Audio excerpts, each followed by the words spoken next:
People don't realize the kind of control they had over us. Okay.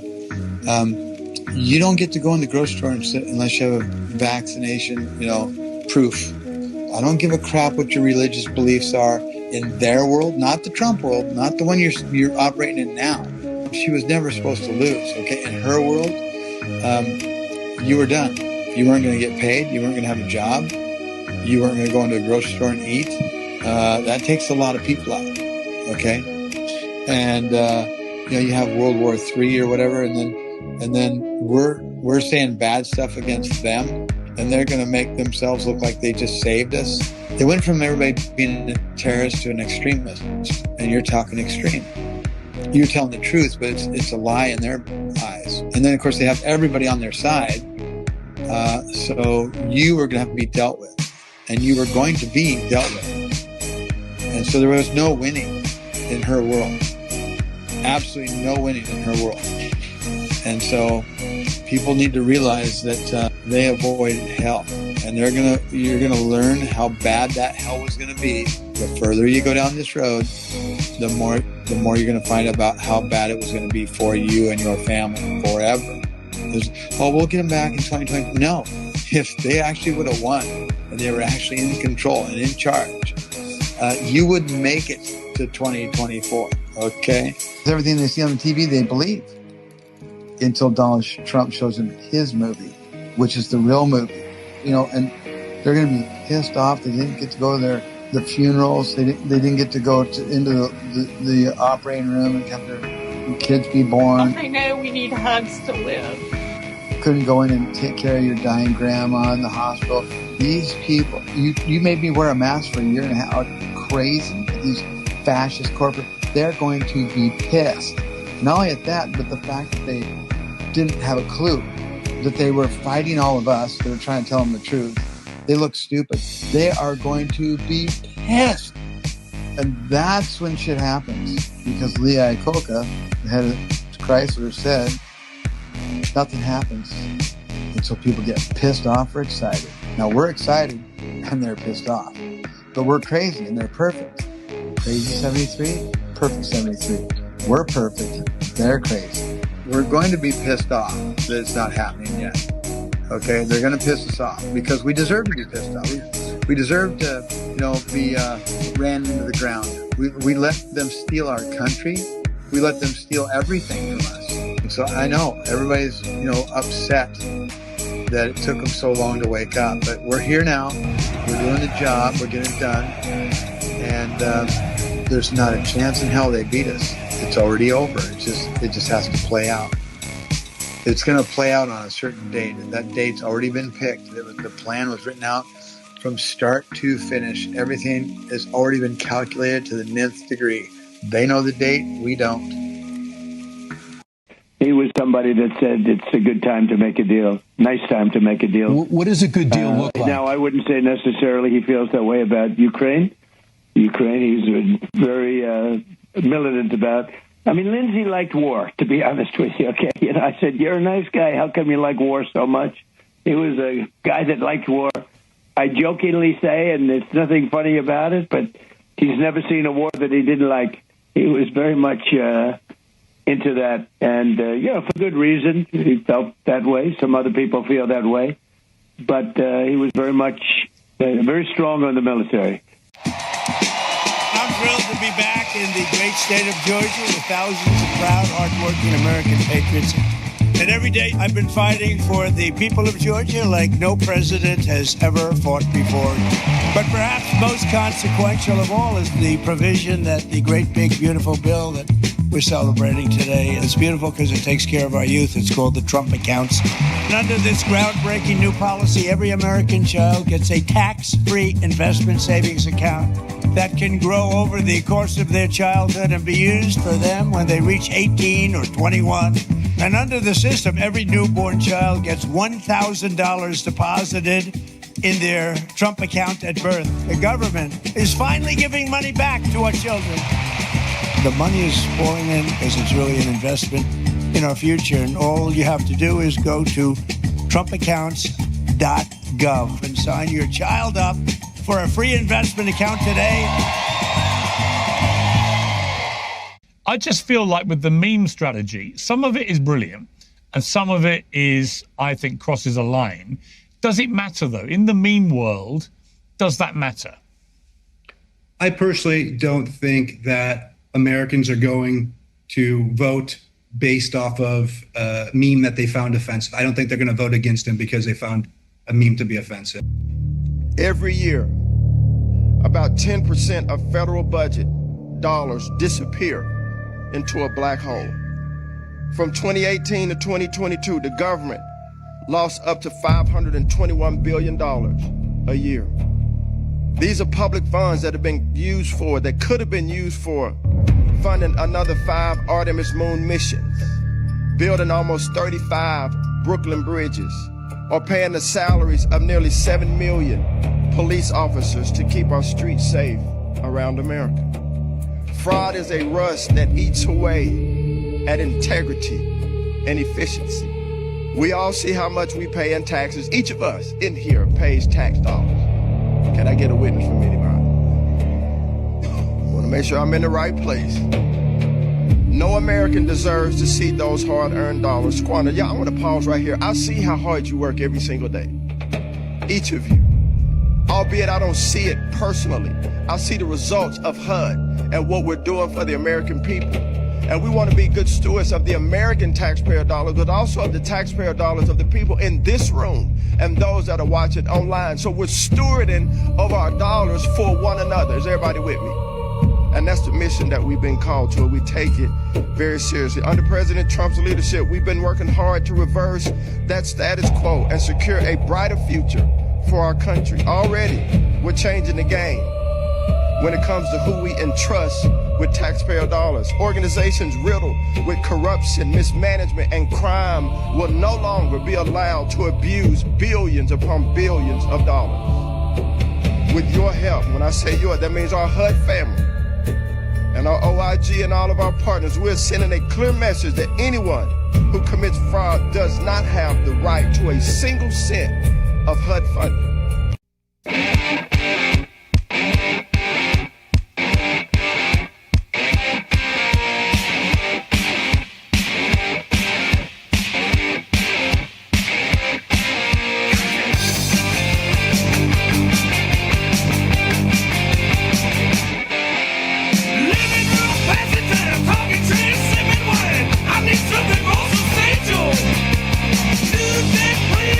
I don't like to walk this on.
Well, heads up here, as we've got a grid emergency now issued.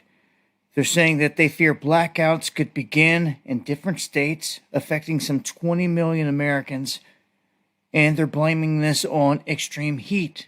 But the U.S. Department of Energy has said that they have authorized the operator that is serving parts of 17 states to activate idle power sources in an effort to keep the lights on.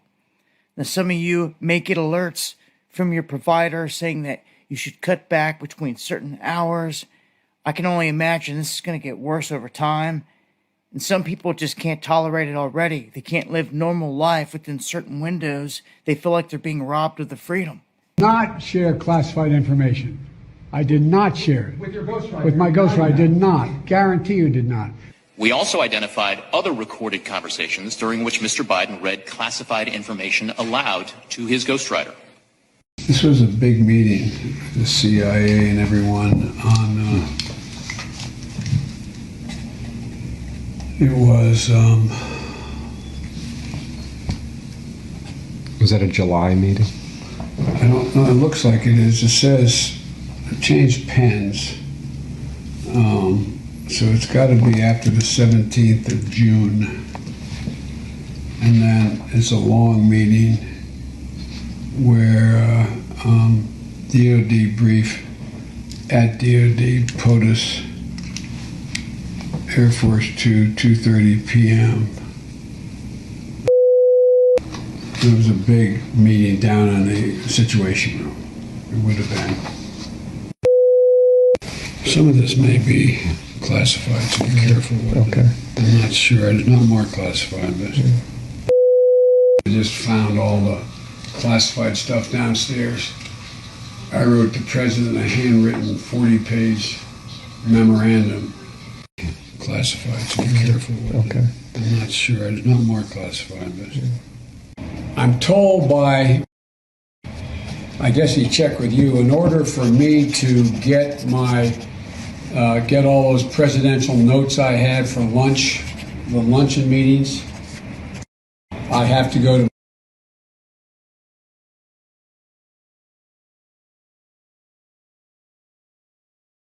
Okay, see if you can get me online while I have you now, okay? And stay.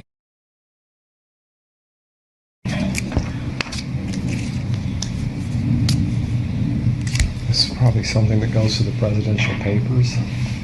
I don't think so. It was in between. I didn't want to turn them in. Right, right. So that's the gray area. And then next thing I have here is this is classified. It's all it goes to the 17th. What did that ghostwriter do with the information Joe Biden shared with him on his laptop? What did he do after you were named special counsel? Chairman, if you're referring to the audio recordings that Mr. Zwonitzer created of his conversations with exactly Mr. Biden, what I'm referring to. He slid, if I remember correctly, he slid those files into his recycle bin on his computer. Tried to destroy the evidence, didn't he? Correct. The Chinese government sought to identify U.S. journalists who had reported negatively on the U.S. president and pay them large sums of money to write more negative articles about him, as many as they could, and they didn't care what they said. The Chinese government wanted U.S. president to lose the next election, and the reason they wanted me to lose is because they knew I was wise to them, charged them billions and billions of dollars worth of tariffs, and built the strongest military anywhere in the world. Дивіться, Путін же ж показував документ, за результатом білоруських перемовин, африканській делегації він це демонстрував, де, як він стверджує, прописаний проєкт мирної угоди з Україною. І на цей документ начебто було парафійовано в Стамбулі. Називався цей документ «Угода про постійний нейтралітет України і гарантії безпеки». Путін казав, що там було 18 статей. І, як він сказав, я зацитую, все прописано від бойової техніки до особового складу Збройних сил України. І він сказав, що стоїть підпис керівника делегації. Так Путін стверджував. Чомусь він не оприлюднив цей документ. Ви звернули увагу? Так. Як ви думаєте, чому? Якщо б в нього був документ, він би оприлюднив же ж? Мета української делегації була затягувати процес. Мета російської делегації яка була? Мета російської делегації була, на мій погляд, показати, вони дійсно майже до останнього сподівалися, що вони нас дотиснуть на підписання такої угоди. Щоб ми взяли нейтралітет. Це було найбільше для них справа, щоб вони готові були закінчити війну, якщо ми візьмемо, як Фінляндія колись там, нейтралітет і дамо зобов'язання, що ми не будемо вступати до НАТО. Тільки один пункт. Фактично, ключовий пункт був цей. Все інше там косметичні політичні приправки, типу про денацифікацію, російськомовне населення і бла-бла-бла. Чому Україна не погодилася на цей пункт?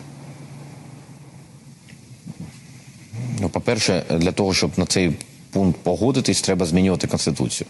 Наш шлях до НАТО записаний в Конституції. По-друге, немає довіри, і не було, і немає росіян, що вони це зроблять. Це можна було тільки зробити, якщо є гарантії безпеки. Ми ж не могли щось підписати, відійти, всі б там видихнули, а потім вони б зайшли більш підготовлені, бо вони зайшли насправді не підготовлені до такого супротиву. Тому ми могли тільки працювати, коли є 100% впевненість, що це не повториться вдруге. А такої впевненості немає. Більш того, коли ми повернулися з Стамбулу, приїхав Борис Джонсон до Києва і сказав, що ми взагалі не будемо з ними нічого підписувати.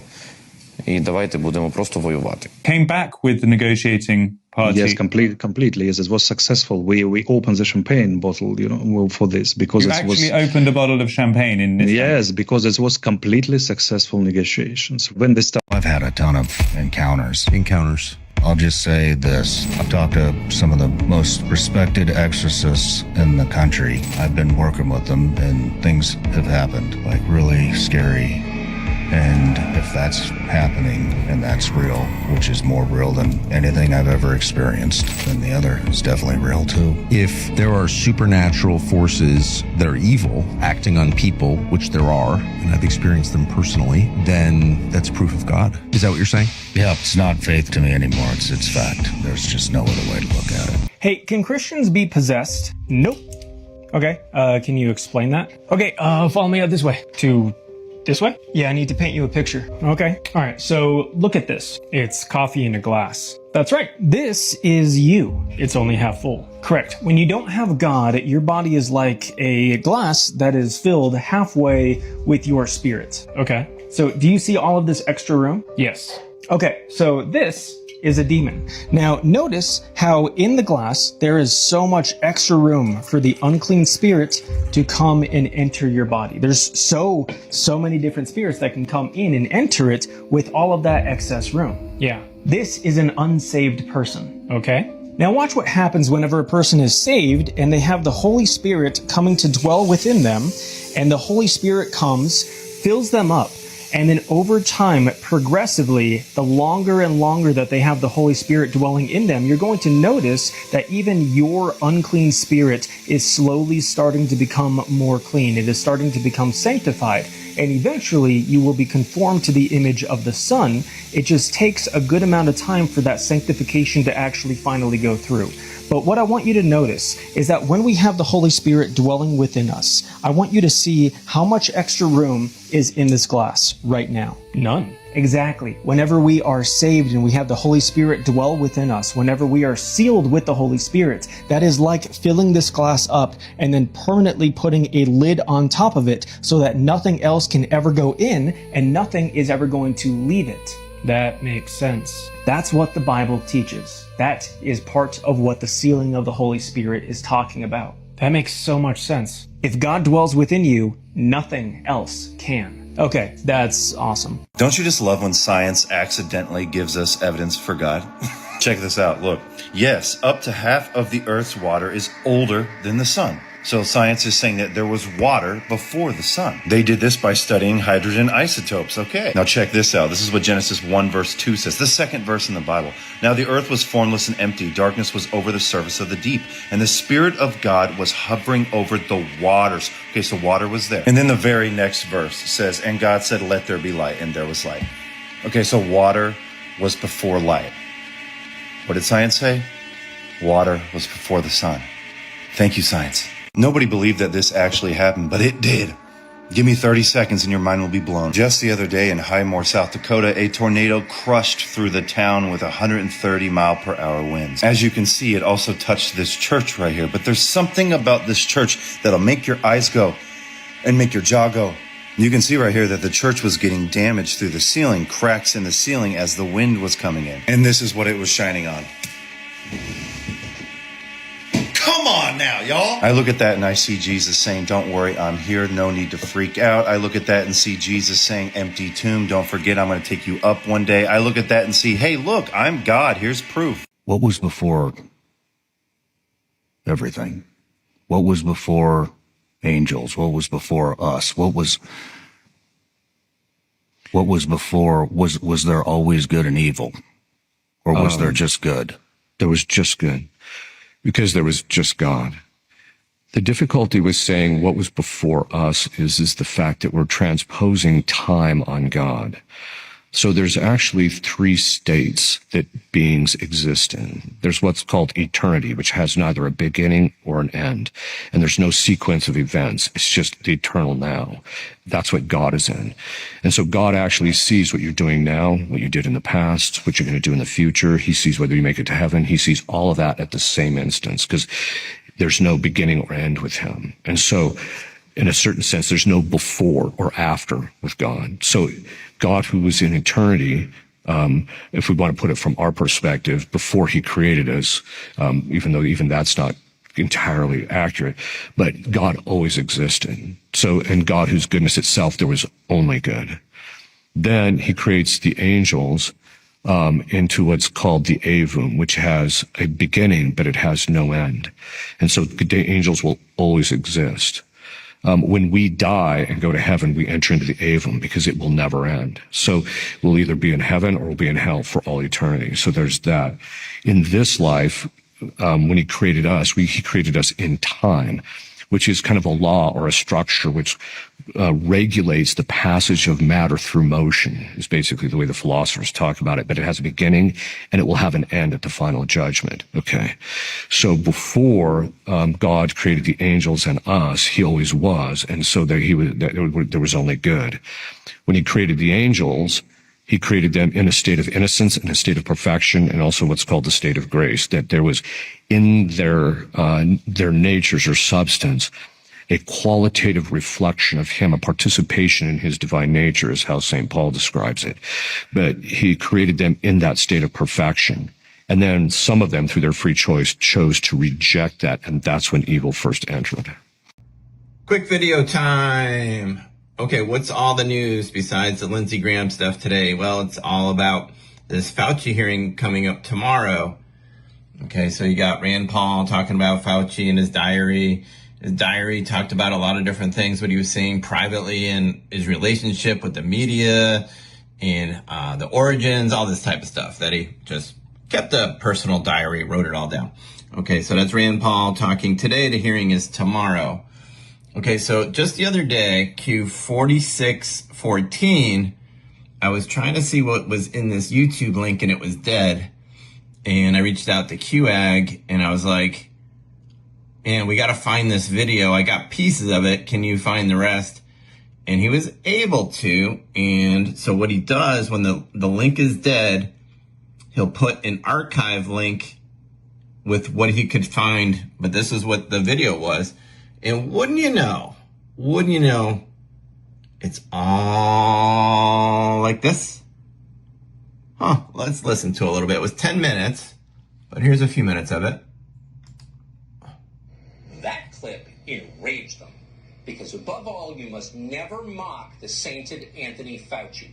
Under no circumstances can you note that Dr. Fauci is in fact very often a hypocritical buffoon who refuses to admit what he clearly doesn't know. If you say that out loud, they will cancel you. Fauci is too useful to the Biden campaign. So until November, Fauci's word must be law, even when it doesn't make sense. Criticize Fauci and you will disappear from the internet. And so Dr. Emanuel disappeared from the internet. Oh, wouldn't you know? What a crazy set of circumstances, all linked up together. We'll talk about it further. Absolute Storm at 6 o'clock. What a smash. Thanks, QAG, for linking up the deleted video, and we'll get back to it tonight. We found that 73.9% of those deaths were from the vaccine. So we did do a systematic review of 325 peer-reviewed autopsy cases. We looked at all of them, adjudicated all of them, were they from the vaccine or not. Unfortunately, yes, they are deadly. FDA Class 1 recall should have happened years ago. It's exceeded past vaccine withdrawal limits by like hundreds of thousands of percent. About 4 independent estimates of American COVID-19 vaccine deaths. It ranges from about 470,000 from Pfizer alone up to 840,000 American deaths from the COVID-19 vaccines. We have to remember that is rivaling the American soldier death toll of World War I, World War II, Vietnam, and the Iraq War combined.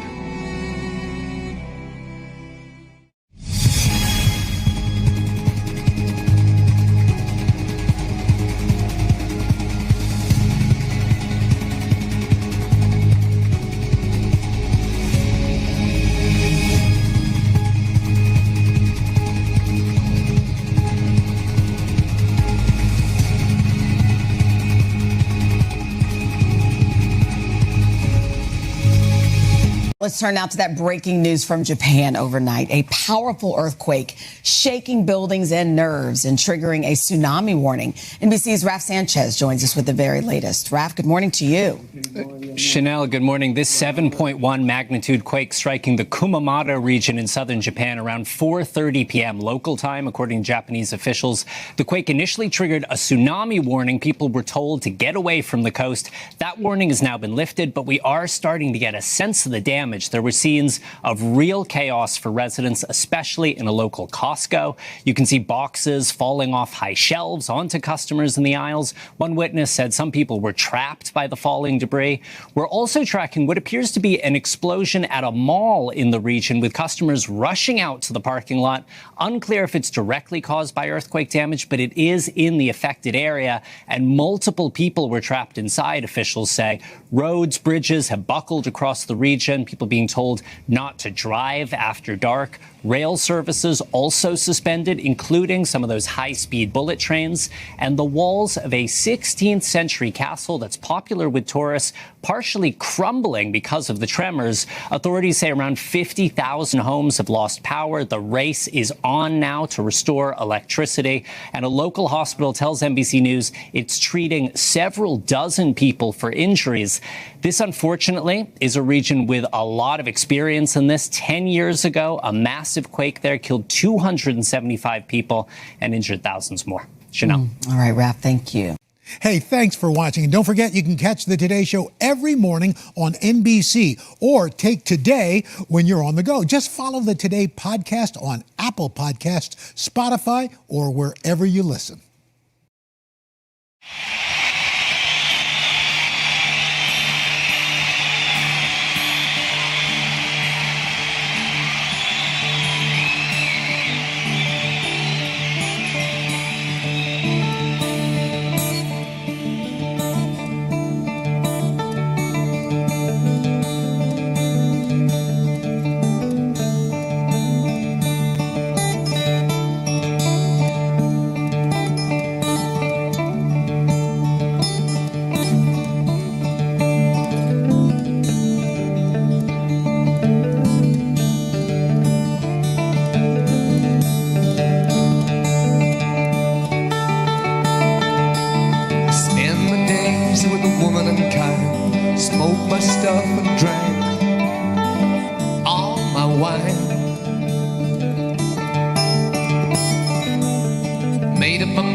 you that we're all the same.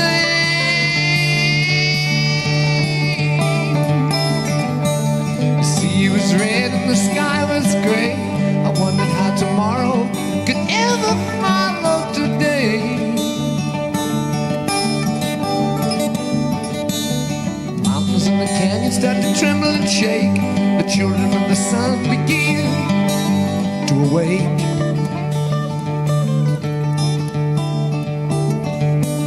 It seemed that the wrong of the box got a punch on the nose and it started to flow. I think I might be sinking.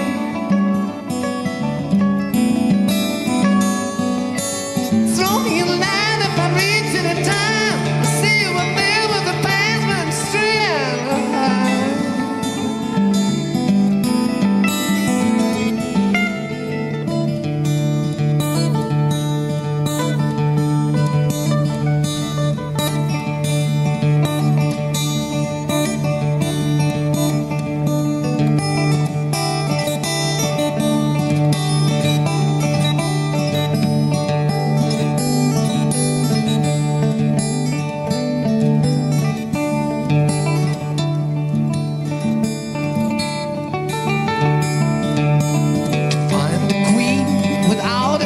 They say she plays guitar and cries and sings. Oh, she sings. Ride a white mare in the footsteps of dawn, trying to find a woman who's never, never, never been born. Standing on a hill in the mountain of dreams, telling myself it's not as hard, hard, hard as it seems.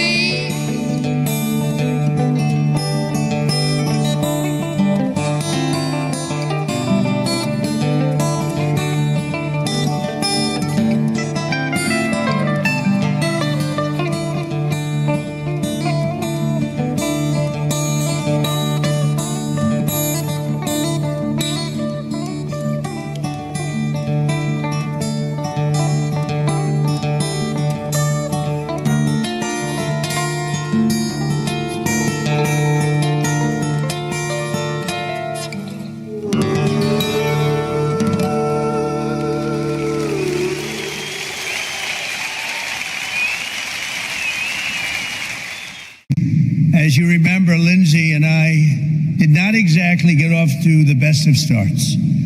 Running against each other. Back in 2016, Lindsay said something rather nasty on his flight to becoming the next president of the United States. So naturally, I did something that I shouldn't have done. I shared his personal cell phone number with the millions of people that happened to be watching that particular day as I made a speech, a very important speech. And I remember the number 202-228-0292 if anybody wants to give it a shot. His phone exploded. He said, I had that number for 20 years. His phone totally, I don't know what he did with it, but it exploded. That was the beginning of a friendship in a way.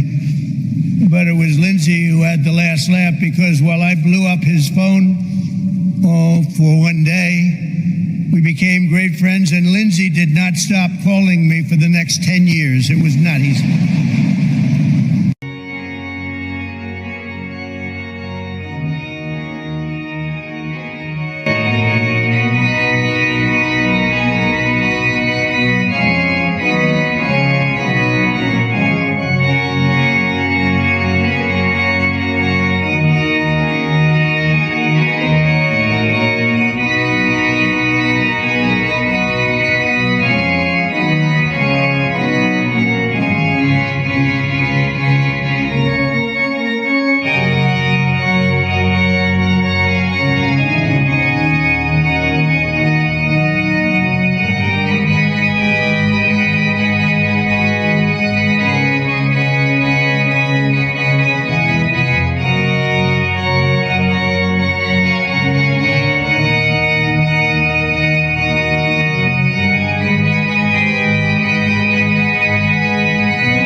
Because he wanted to close everything down, and I didn't. Absolutely. But given what you had know I taken his advice, the whole country would have been closed down, and much of the country was open because I didn't close it down. What I did do, though, is with Operation Warp Speed, is we got things done that nobody's ever seen in terms of all of the gear necessary, and we learned that the cupboards were bare. You know, when I took over, we had none of this. We didn't have the ventilators. I know. We didn't have anything. We ended up becoming the #1 ventilator producer, and we were supplying ventilators to other countries by the time we got going, and we did a great job. No, but I was not a believer because he said everybody has to wear a mask. Then he said don't wear a mask. You remember it was a whole thing. Wear them, don't wear them. I said, what are you doing? He started off saying don't wear them. Then he said wear them. Then he said don't wear them. And I lost a lot of respect for him during the period of time. But we got a showdown that's years in the making. Dr. Anthony Fauci will testify before Congress after Senator Rand Paul published entries from the doctor's private diary, calling them further proof that Fauci misled the public. Excerpts from his personal diary during the COVID-19 pandemic have been released. House Republicans are expected to focus the testimony on Fauci's rise to fame amid COVID-19 and the diary entries that chronicled his day-to-day role during the pandemic. One excerpt coming in April of 2020, which was the day that saw over 12,000 American deaths. Fauci wrote, quote, "Press still hot and heavy about me, multiple stories per day, directly or indirectly involving me." And yesterday, a group of astronauts returned to Earth after over 240 days in space, and it was the media malpractice that told us all we had to trust the experts, and that he was the expert that they elevated. And anybody who did not give complete blind faith to these expert opinions, which we now know were lies, was marginalized, vilified, demonized, censored. Canceled. Yeah, I mean, I pointed out that this almost certainly came from the Wuhan lab, and I lost my Instagram was canceled with 1 million followers for misinformation. I never put any misinformation up. I put up all the things that we now know are true, and it was called misinformation, and the press was part of this collaboration. It was corrupt, and it did tremendous damage to the media in this country and to America's faith in that very important democratic institution. It also did incalculable damage to public health. My agency, when I walked into it, had a less than 30% trust from the American people, down from about 80% before the pandemic. Americans no longer trust public health. That's terrible. Because they were lied to. You asked about the diaries. And we produced these, it took us about 8 months to dig these out of 11 separate servers where they had been sequestered and secreted. And we handed them over this week to Rand Paul and Ron Johnson because they already have ongoing investigations and should see this. But I think the starkest impression that you get from reading these diaries is this massive dichotomy between what he was saying privately and what he was simultaneously saying publicly. He says in his diaries on January 30th that the Wuhan lab could not possibly be the source of the virus. Oh, we know that was all false. Well, we all know it, but now his diary, he says he knew that, and yet for 2 years he told us that was. But he was given. Did y'all see what the White House just posted?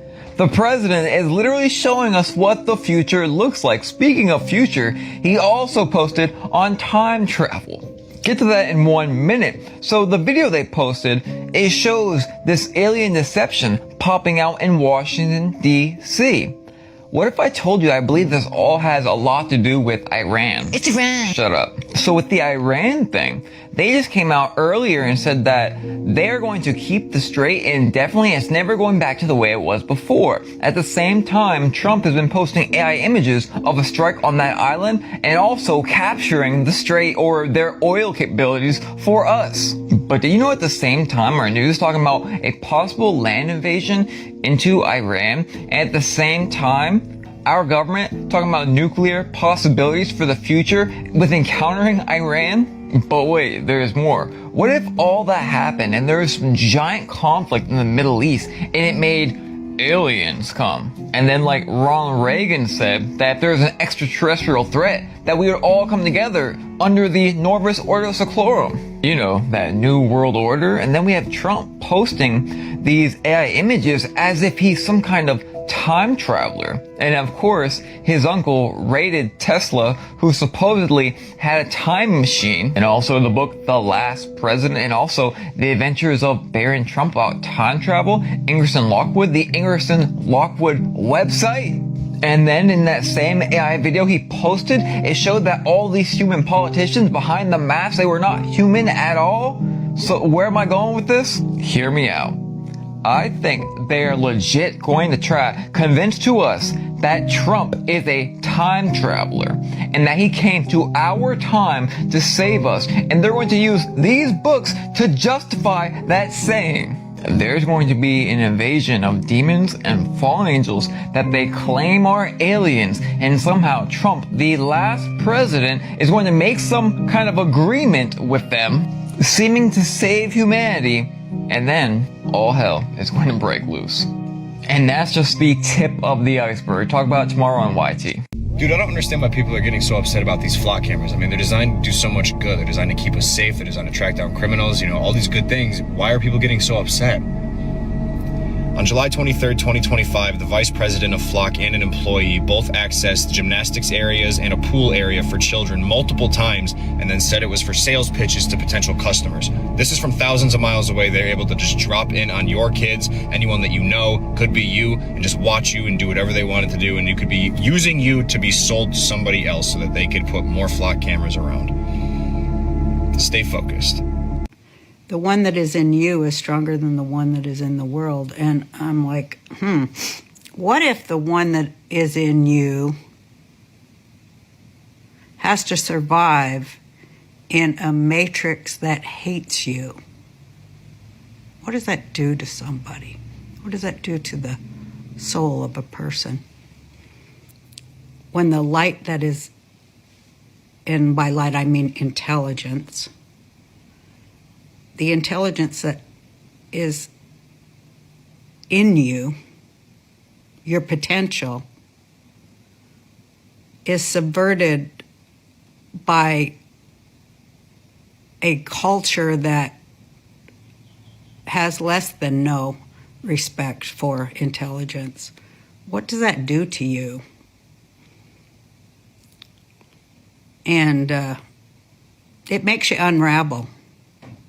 It makes you undo yourself. You've said so many things that made me just go, what? You were talking about if the Earth was the dot of an I in a book, in regular print, the Milky Way galaxy would be as large as the Earth itself. Actually a little bigger.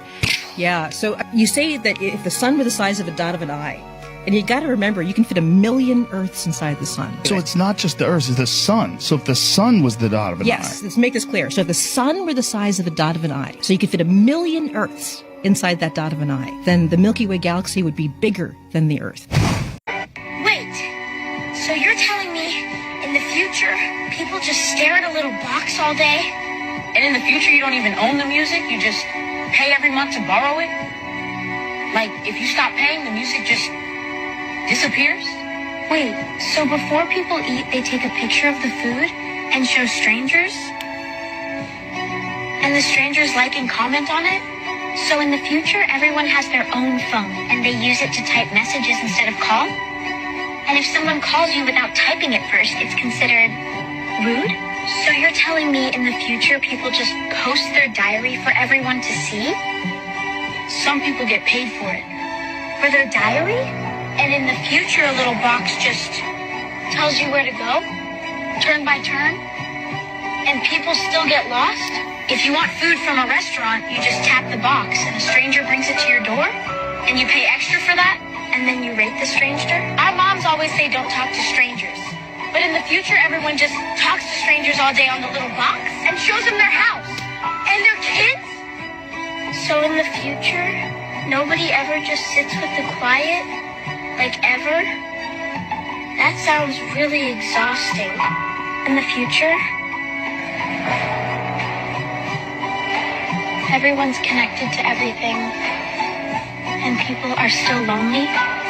Okay, but do we at least still stay outside until the streetlights come on? What if the 200 impact craters on Earth aren't from meteorites, but from the descent of the 200 watchers described in the Book of Enoch? It sounds unbelievable, but according to the ancient text, 200 angelic beings known as the Watchers descended from the heavens and came to Earth. Now here's where the theory gets strange. Scientists have identified roughly 200 major impact craters around the world. 200 watchers, 200 craters. Coincidence? Maybe. But supporters of the theory believe these craters weren't caused by rocks from space at all. They believe they may mark the locations where the Watchers entered our world. And the deeper you look, the stranger it gets. Many impact craters appear remarkably circular, almost as if something came straight down from above. Supporters of the theory ask a simple question. If these craters were created by objects traveling through space at incredible speeds, why do so many appear so perfectly formed?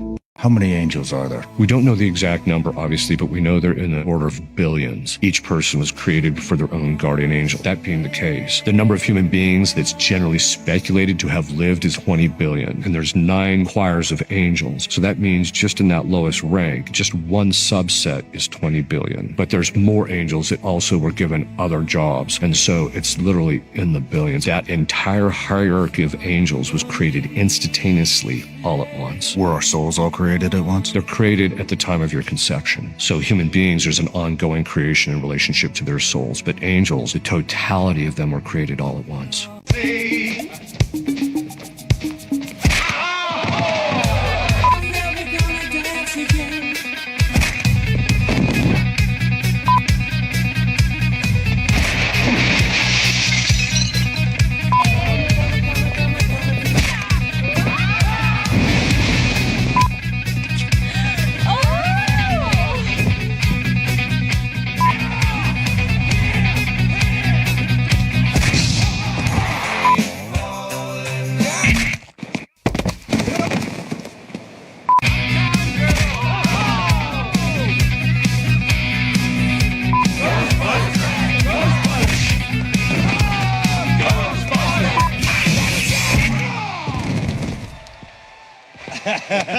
A couple of months ago, I went on the Piers Morgan show to talk about this specific issue. And I said in no equivocal terms that Jeffrey Epstein was a Mossad access agent.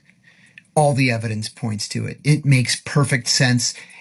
It's as though you opened up the intelligence textbook and looked up access agent. Jeffrey Epstein's picture would be there. That led to multiple death threats. One from Rabbi Simcha Scholar of New York City. I'm calling you out, you bastard, who said to me that there's a place in the ovens for me and for Jew haters like me. Shame on you, protecting a pedophile and a child trafficker just because he happens to be Jewish. Let's talk about Epstein as a Mossad agent. Of course he was a Mossad agent. He probably also was working for the CIA and the FBI and MI5 and MI6 and the Germans. And we know, thanks to the 3 million pages of the Epstein files that have already been released, that he actively sought a meeting with Vladimir Putin. The Russians said no, thank you. So, of course he was a Mossad agent. Let's call a spade a spade. The Mossad spies on us every single day all across America. Just 3 weeks ago, the Defense Intelligence Agency, DIA, sent around an all-hands email telling all DIA employees to be especially careful right now because the Israelis have stepped up their espionage activities against the United States and the U.S. intelligence community. But this comment by J.D. Vance stopped me in my tracks, not because J.D. Vance raised the possibility that Epstein had intelligence connections. People have been saying that for years. He acknowledges there's no documentary evidence tying Epstein to the CIA, to the Mossad, or other intelligence services. Then, almost in the same breath, and I don't know if you caught it, he says that if such documents ever existed, they probably wouldn't exist today. Did you notice that in that response to Joe Rogan? He essentially accused the CIA of obstruction of justice, of destroying documents. That's a felony. And he just said it matter-of-factly. I don't know if we've ever had someone in the White House openly speculate about whether intelligence is so flawed publicly on a podcast. It's true that the CIA has destroyed documents in the past. Just Google MK Ultra. It'll make your hair stand up if you don't know anything about it. No one knows this better than I do, but it puts us in a tough position of trying to figure out who's not being honest about the files, because somebody's clearly lying. Is it the CIA, or is it J.D. Vance? Or J.D. Vance talking to us? This also sheds a little bit of light on one question. Why did J.D. Vance get the green light from the White House to do this podcast? Probably because in the documents, there's no evidence linking Epstein to foreign intelligence. There's a lot of inference, but no documentary evidence. And that's one of the few things Democrats would be willing to work with Republicans on to keep private. Don't forget, this is not a partisan issue. The Republicans are in the Epstein files up to their necks just as much as the Democrats are. They're both corrupt. They're two sides of the same coin. But many people are raising the question, is this just J.D. Vance trying to throw a bone to the MAGA base to help his own presidential chances in 2028? I'll do my best to do justice to both arguments. Maybe it did take a lot of arm twisting for J.D. Vance to say this publicly against the will of the White House.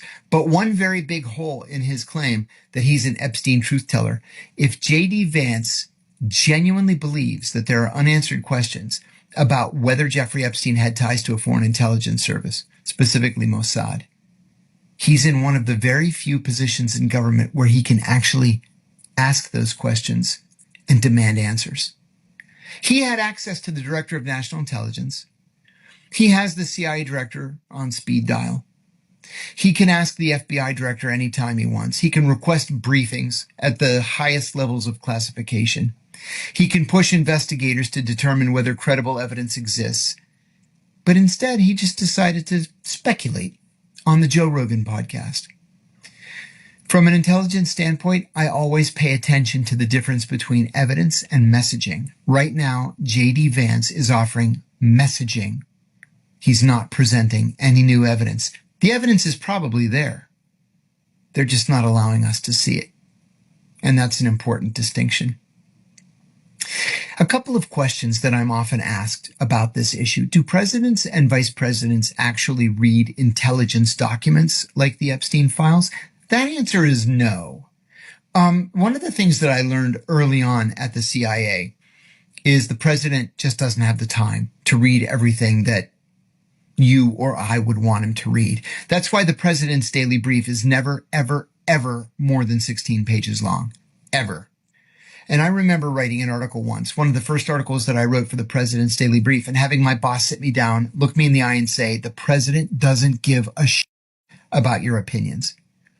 The president wants to read this entire story in one paragraph.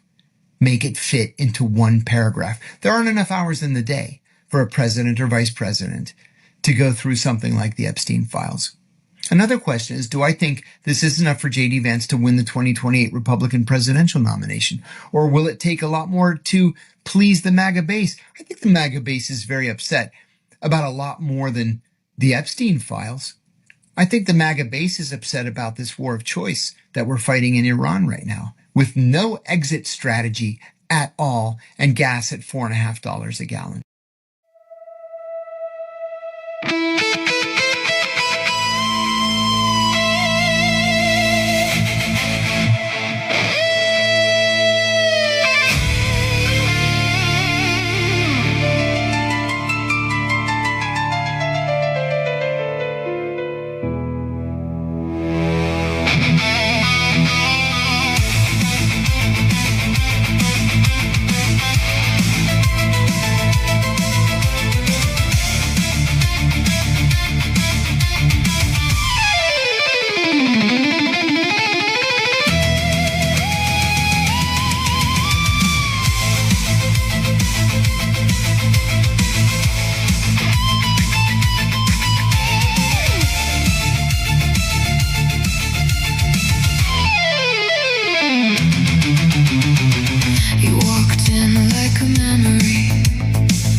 secret my soul had never lost.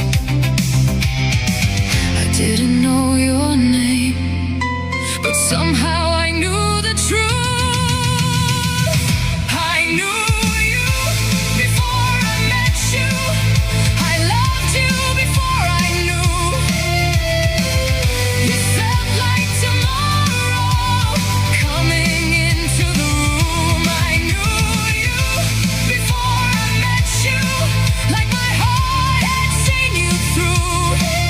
Every life, every dream, every road led back to you.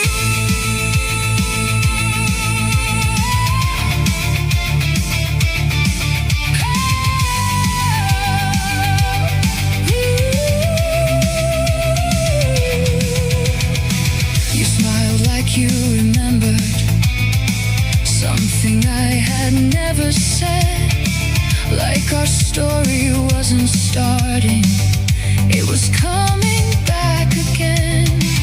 Maybe time was only hiding what the heart already knew. Maybe I was never waiting for anyone but you. I didn't know your name, but somehow I knew the truth. I knew you before I met you. I loved you before I knew. You felt like tomorrow coming into the room. I knew you before I met you, like my heart had seen you through. Every life, every dream, every road led back to you.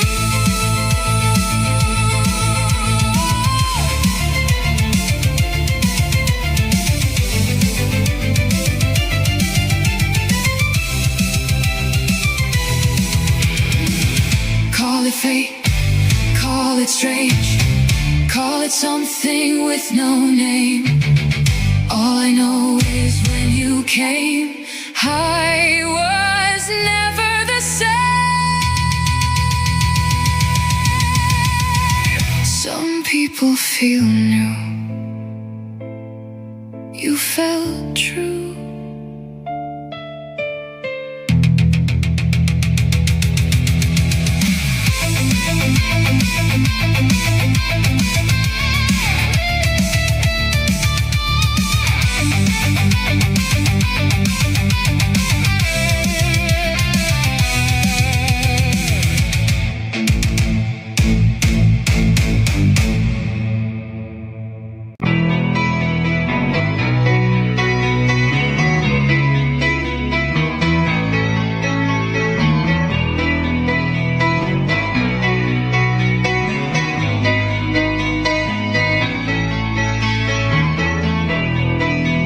Just a small town girl living in a lonely world.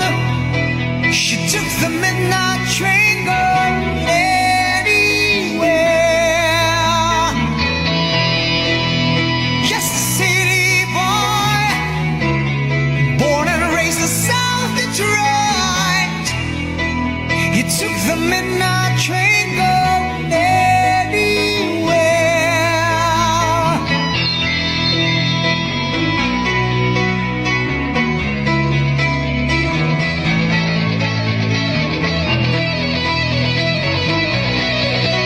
The Good Shepherd is searching for his sheep. He's leaving the 99 to find the one sheep that wandered off the path.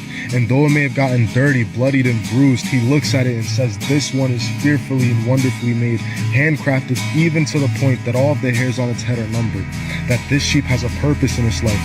And if only the sheep would hear his voice and cry back out to him, this sheep would be met by the loving, pierced arms of the perfect shepherd. You see, you and I are the one sheep, and the Lord is the Good Shepherd.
Melania is the queen of Russia. She's Romanov.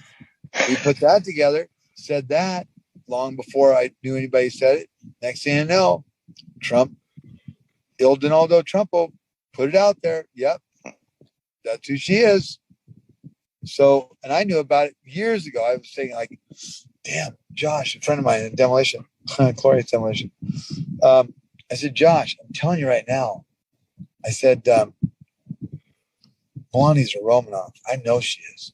This is over like 2.5 years ago. And 2 1/3 years ago. And I mean, she just screams Romanov. Plus the date of the assassination there versus here. If you're here, it's 7/16/18. The day of the plane crash, exactly 81 years prior, and 81 is Tiffany, which is HA, which is Ha, which is in the red tie, because he who laughs last, laughs loudest. Red tie, red 27 tie 34. The 27th letter of the alphabet is A. You have to start over. The 34th letter of the alphabet is H. That's AH, 1-8. That's R. You have to put R back into our country. United States of America? No, it's United States for America. They took the R out. There's the R to put back in our country. Think mirror, 8-1, H-A, Ha. He who laughs last, laughs loudest. And you have to be alive to laugh. And that's what he just told you when you clap 14 times. 14 spelled out. 104, JFK is alive. 104, JFK, JR alive. 104. Claps 51, Michael 51. JFK is alive, Michael.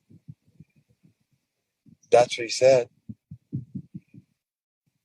155. 1 times 55, boss 55. 5 and 5 is 10. So means that one is ONE. Or 295, his birthday. 29 and 5 is 34, which is grace, like the red tie says.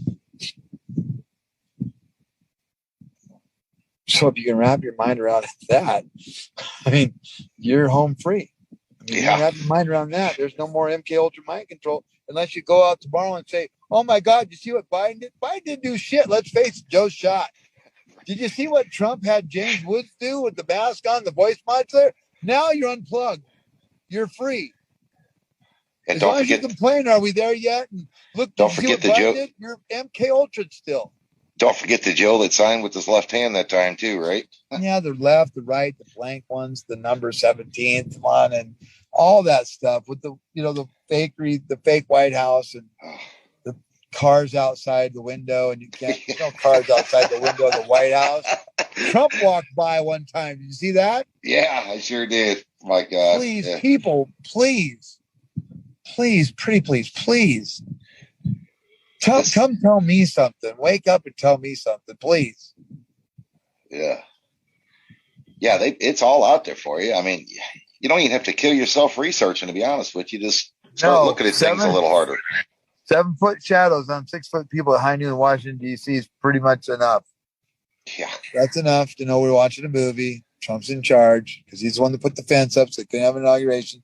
And then he filmed one and gave it to the press to say, here, play this or you're getting more garden fertilizer within the week. They had no choice. They had to play it. Yeah. So how do you bring down the pin?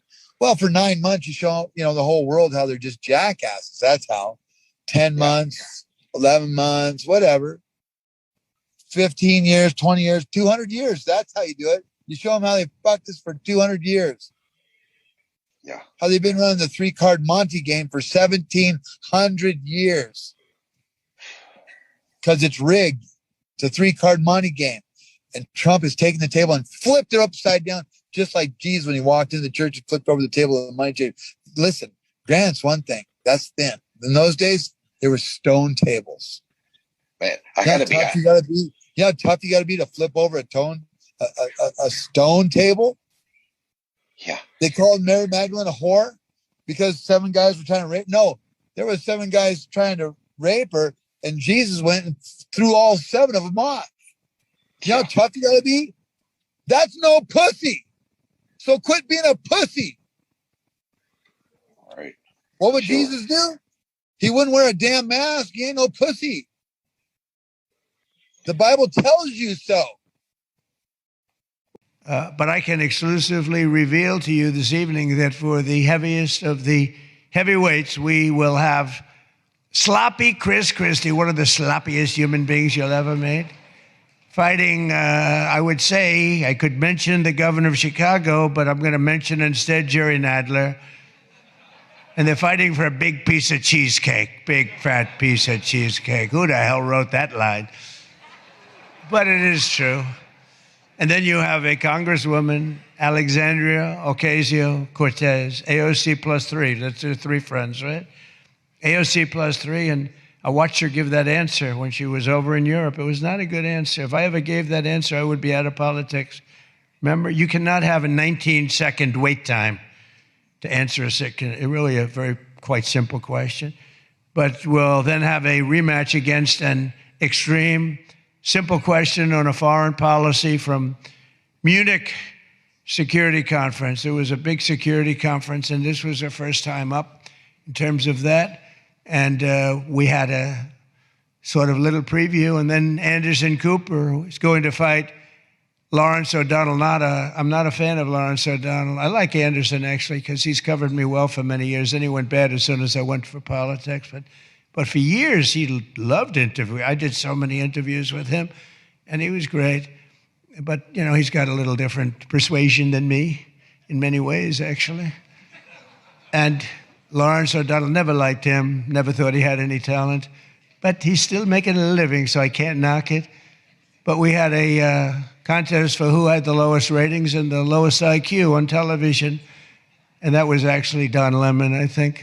You know, when I said that he's the dumbest man on television, I said, you know, when you say some things, you never make a comeback. It's not like, oh, gee, hey, Don, let's have dinner some night. But I know what I'm saying. Sir, why are we in an Uber? The motorcade is too obvious, Marco. We need to blend in. Very covert. What's your name, my friend? My name is Carlos. Carlos, great name. Tremendous. How long have you been driving? 3 years, sir. 3 years. I've been running a country for less time and I've accomplished more, but I respect the hustle. Very important job. Without you, people don't get places. Without me, countries don't get places. Same energy, different vehicle. Sir, please don't tell him who you are. Carlos, you're not going to believe this, but Sir, I'm a very successful businessman, that's all. Very successful. Tremendous deals. You may have seen me on television. Wait, are you... Am I what? A handsome man in sunglasses? Yes. Yes, I am. You look like that president guy. I get that a lot. Very common. The hair, mostly. It's genetic. Can't help it. 4 stars. 4. Perfect passenger. Complimented his name. I complimented his car. Tipped in cash. And he gave me 4. This is worse than the election coverage. I was robbed again by a Hyundai. We lost 220,000 manufacturing jobs in the last 2 years of President Biden. Last year in 2025, President Trump stabilized this. And now in the first half of 2026, we've seen the manufacturing jobs go positive. So it dropped severely. We stabilized it. Now it's coming back up. Not allowed to vote unless you are an American citizen. So whether they're illegal or legal aliens, they broke the law if they voted, and we are going to be focusing on those problems. But this is a much bigger problem, Liz, than what the governor is willing to admit. As you said, Homeland Security has informed them that the number might be much higher. California has, I think, likely hundreds of thousands, if not more, people on the voter rolls. Los Angeles County alone in 2017 admitted that there were more than 1 million people on the voter rolls in that county who didn't belong there. And so this is a huge problem, and we need to increase confidence of the American voters in our system of voting, and not a single American vote should be diluted. And notice, Liz, how they keep moving the goalposts. First, they say it doesn't happen. Then they say it's really rare. And now they're saying, well, it happens quite a bit, but actually it didn't change the outcome of any elections. I don't know what the next shoe is going to drop, but I can tell you that the DOJ is taking this very seriously. Illegal narcotics bring addiction, overdose, and instability into neighborhoods already carrying too much of the burden of crime. Operation Hurricane was designed to confront that threat before more innocent people become victims. Authorities say the operation started with ATF making undercover buys of drugs and guns from suspects in the area of 18th Street and Tamarind Avenue in West Palm Beach.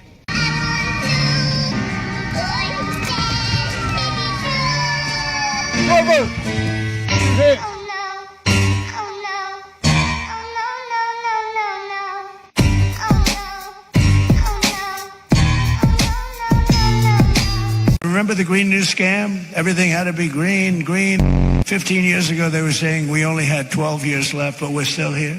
These people are crazy. My insider told me word for word, when you start seeing fires around the entire world, know that it's about to go down. What's about to go down? The human harvest. Which insider? The Lockheed Martin insider. Isn't it strange how the last 2 years we have seen all these fires popping up all over the earth? Right now, France, Spain, Canada, all over the United States. All these random fires, of which, by the way, they're looking for like 40 people over there in France or Spain that they think maybe had a hand in what's going on right now. By the way, completely unrelated, completely different subject. I showed you a few videos ago about how France and Spain are about to have these just huge, massive data centers, like 150,000 square foot. Sir, it's fake. Yeah, whatever. The insider was a paper shredder for Lockheed Martin. Now, I already went and verified all his details. I found his company, I found the contract, I found all this stuff already. I already made a video on it. So he definitely was, in fact, a shredder for Lockheed Martin. And he said, when you start seeing fires all over the earth, know that we are almost at the human harvest. What human harvest? Well, allegedly, not related. There is some kind of secret contract with the GOVs of the world and the leaders of the world and these aliens. So in other words, is the earth about to be plagued by fallen angels, by flesh suits holding the spirits of demons? Y'all, I really think so. The president just had posted, a UFO in Washington, D.C. on that little AI cartoon he did. Stop spreading fear! How is telling you what a legitimate paper shredder for Lockheed, how is telling you what he says spreading fear? Also, what if he's right? Let me leave you with this. What if these centers opening up all over the world, what if that's to open portals and let wickedness into our realm? Kind of weird how he was able to tell the future, right? Way more details on the video in the comments from YT on The Chosen One. It could be wrong, but I have a feeling we're riding out the last few years. Hope I'm wrong. One of the most high definition images of the moon that we have. You see that right there? That's rust. I wonder why the moon is rusting. Well, did you know that in Revelation, Jesus tells us that near the end of days, that the moon would turn blood red. The New Testament was written in Greek, and blood in Greek means hematite. And when you ask scientists why the moon is turning this color, they call it hematite as well. I think it might be time to lock in with Jesus. Kind of sounds like he knows what he's talking about, huh? The entire earth is moving into another dimension. Another vibrations and frequencies of the whole earth are changing to what's called the new earth. And this is in the Bible, too, in the book of Revelation, when they talk about the new heaven and the new earth. It's just that it's happening right now. And what are these changes going to be once they've happened? I mean, is the economy part of the change? Oh, economy won't matter at all. Well, the collapse of the current economy, I mean, is this part of this big change that's going on? You call it collapse, and we don't. It's that the world you're living in, okay. It all depends on what world you're focusing on. What world are you focusing on? The positive. My company is booming. I don't have any problems. See, it depends on what world do you live in. Well, but the old earth is where all of these things will be left. What happens if you don't want the change? What happens if you want to live in this old world? You'll stay with what you have created. So where are you going? I'm going with what's beautiful and positive. Okay, so there's not people aren't leaving the planet as such, but there is a conscious shift. 2 planets. It's separating into 2. But I thought that's what you meant, yeah. The old earth and the new earth. Not a physical separation. Yes. But you won't notice anything has happened. So are you talking about, like, for example, like a dimensional shift? Some of us, we're not going to know the shift's happened. Into another dimension. It's happening now. It started in 2003, and it's happening right now. We are moving into the new earth. And people don't even notice. It's not going to just be bam and you're there. It's a gradual thing. It's been happening. Do you think people are going to are finding, should I say, this change quite testing right now? Well, you're going through a lot of things to see. Main thing is getting rid of the karma. You're going through a testing time. Do you want to stay with the old earth? Do you want to stay on the wheel of karma? Or do you want to move on where there is no karma in the new earth? And where it's beautiful and wonderful. Is that what you want to do? But is no karma going to make us spiritually grow? It's more spiritual than you can even ever imagine. And many, many people are moving there. They're moving into it right now. Consciously or unconsciously? They don't know it consciously. But in order to move, our vibrations and frequencies of our own bodies have to change to match that of the earth as it moves. See, the earth is a living being, too. And it's moving into its next incarnation. It doesn't care if we go with it. We're just as happy if we didn't go with it. We're like fleas on a dog. When he was turned over to the Biden administration and put in charge, he was allowed to do Rachel Maddow's show. The Trump administration didn't want him doing that show. And the first thing he said is, "This is my favorite show." Congressman, if Rachel Maddow is your favorite show, what's your political ideology? Far left as you can get, brother. You wouldn't get elected dog catcher in Tennessee. He lied about masks. He lied about social distancing. He lied about the transmission. He lied about natural immunity. He lied about the capacity, as you just said, of the vaccine to prevent infection. He got vaccinated, a very, very public press conference in January of 2020. And then 5 months later, he had, and this is the first time that we knew this from the diary, he had a pulmonary infarction, which is one of the adverse events that NIH, CDC, and FDA said are expected from the vaccine. He never told anybody. He got treated for it privately by the best doctors in America. At the same time, he was telling everybody that that was not an adverse event. Is there anything else we're missing from these diaries that has not been released that you can share with us tonight? I don't think, I mean, I have to say a lot of this stuff is in my book, but based upon other documents. But there's something very dramatic, even for me, of seeing him write it in his own journal, confessing to being wrong, to lying about all also this loving stuff. his own press. I mean, they're going on and I'm the most famous person in the world, internationally and nationally. I can't even go out to a restaurant because people want to take pictures of me. Can you believe abolish the Senate, replace the Supreme Court, the presidency even, abolish ICE, open the borders, defund the Pentagon? What?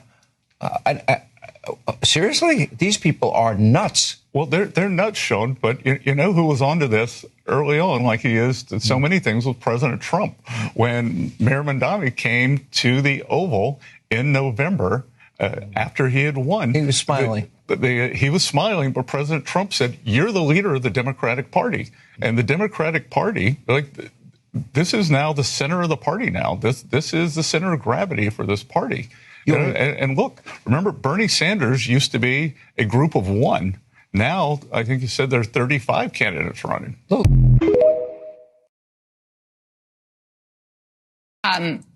For millions of people. So I don't want to lose sight of that. Dana, he was writing about how cool he was while we had death tolls of the world on the corner of our screen every day. Yeah.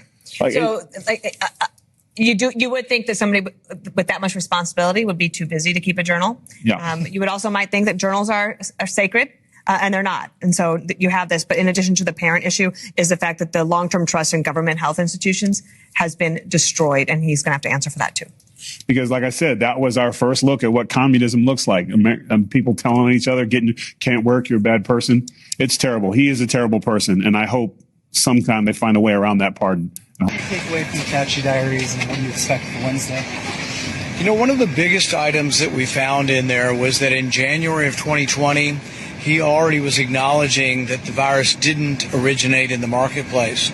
For years, he's been telling it. If you interviewed him last week, he's probably still telling you the reason we think it came from nature is because they had these exotic animals, and that's where SARS came from previously.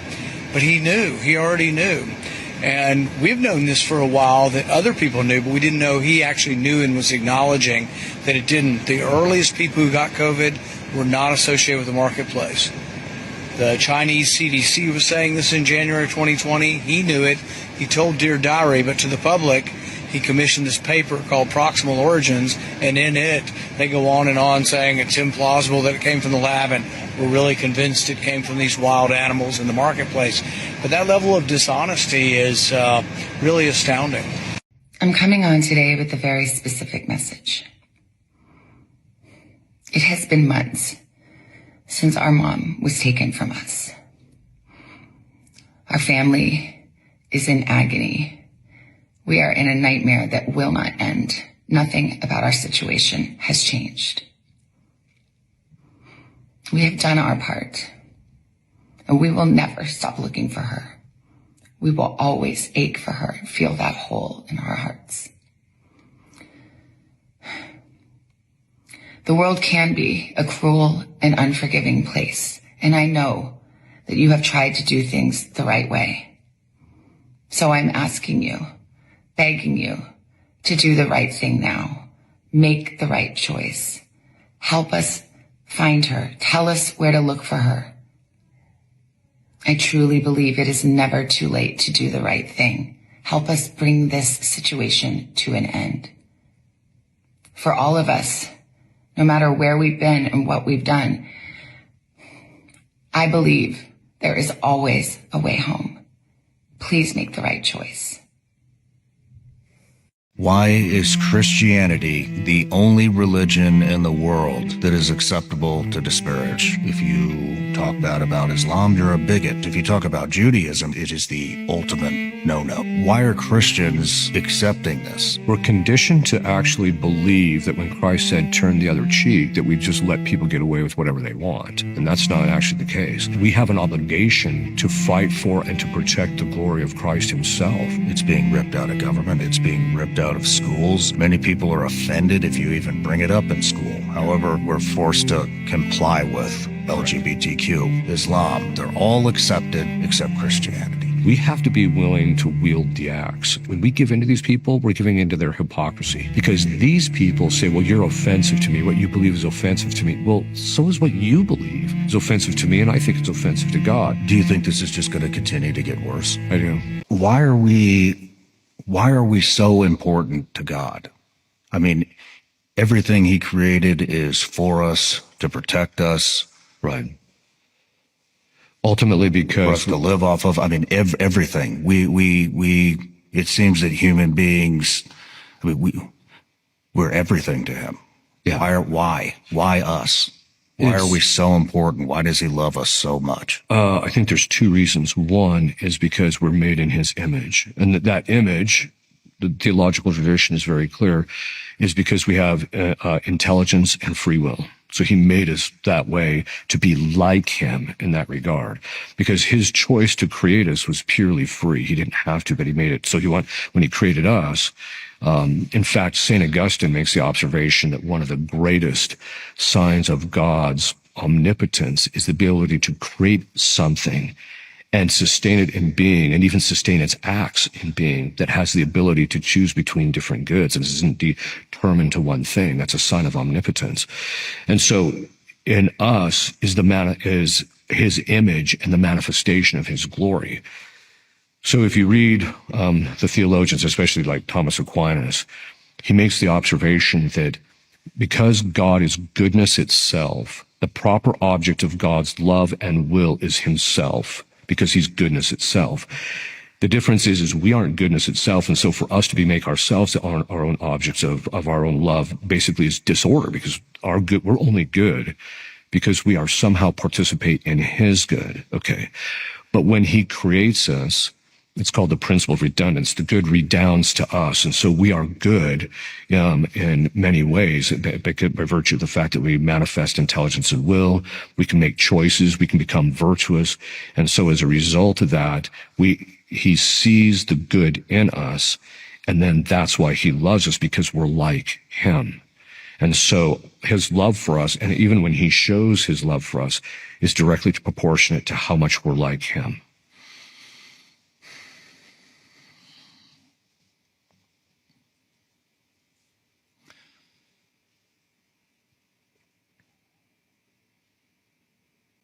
Okay, I got a message for you.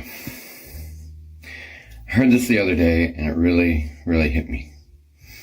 Hopefully it helps you too. You know, we do a lot of things, and it seems like sometimes they don't come to be noticed. But you know, if you're on TikTok, or if you're on Instagram, or if you're on YouTube, or whatever it is, you know, and you're putting up shorts, you're making people laugh, or you're making people think, or you're praying for people, I just want you to know that no matter what you think about it, it's helping people. It's helped me. It helps everybody I know. We have a good time watching TikToks and stuff like that. So just remember, even though you may not feel like you're making a difference, you actually are. So let that be a lesson to you. No rock goes unturned. No blessing gets forgotten. Jesus sees what you're doing, and he'll bless you. He's the one that increases, by the way. Yes, we expect increase from everywhere else, our jobs, our household, whatever, but no. He's the one. He increases you. So whatever you're doing is doing something for someone, somewhere. I guarantee it. Have a blessed day. The point of the license plate readers and the facial recognition software, which are integrated, probably not to keep you safe. The promise is that if you give up your privacy, your right to kind of walk around without having your face analyzed and sent to headquarters somewhere in this or another country, you would in exchange get what? Safety. The problem is it hasn't worked that way. Harris County, Texas has over 3,000 license plate readers. You would think it would be the safest place in the United States, but weirdly, Harris County, Texas had over 500 murders in 2025. How is it that we increase the surveillance past what 1984 describes, and we still have 500 murders in one U.S. county? So the point is, license plate readers are safe and effective, and if you don't believe that, you're obviously anti-science. Shut up, science denier. What are you, for the drug cartels? Oh no, that would be the government. They're in business with the drug cartels. How you guys doing? Okay. Oh! Problem is attitude. I like to hear. Balance is key. First learn stand. Fighting always last answer.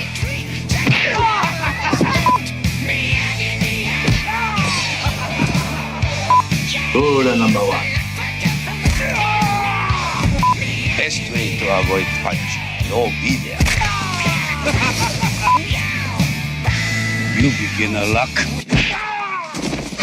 You said that Iranian assets will be used to pay for damages to ships that are hit in the Strait of Hormuz. Would the U.S. pay shipping companies directly? No, we're going to use Iran's money to pay for the damage they did.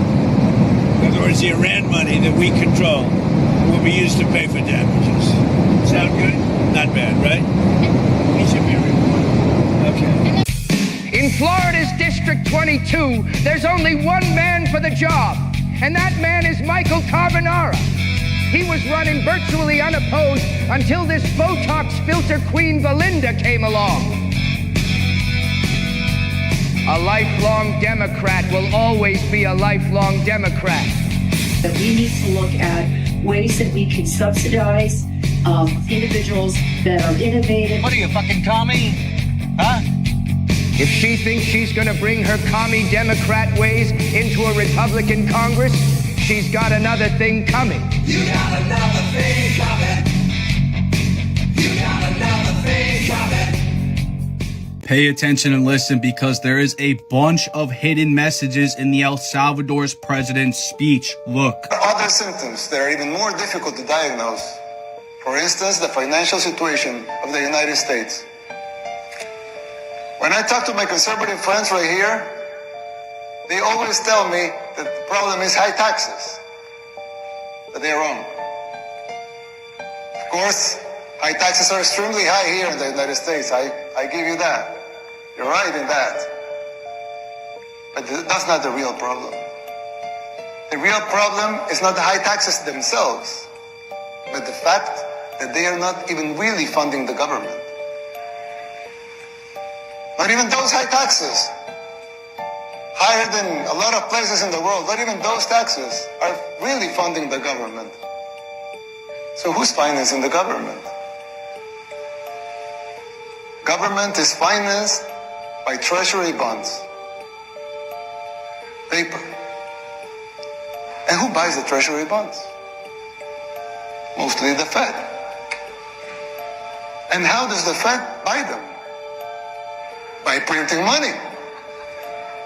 But what backing does the Fed have for that money being printed? The treasury bonds themselves.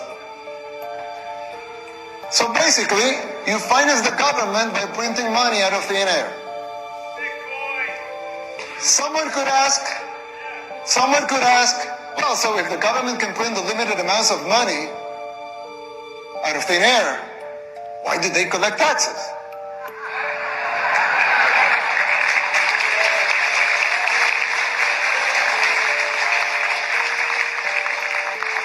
I mean, in theory, it would make sense, right? If they can print unlimited amounts of money, why would they need taxes for?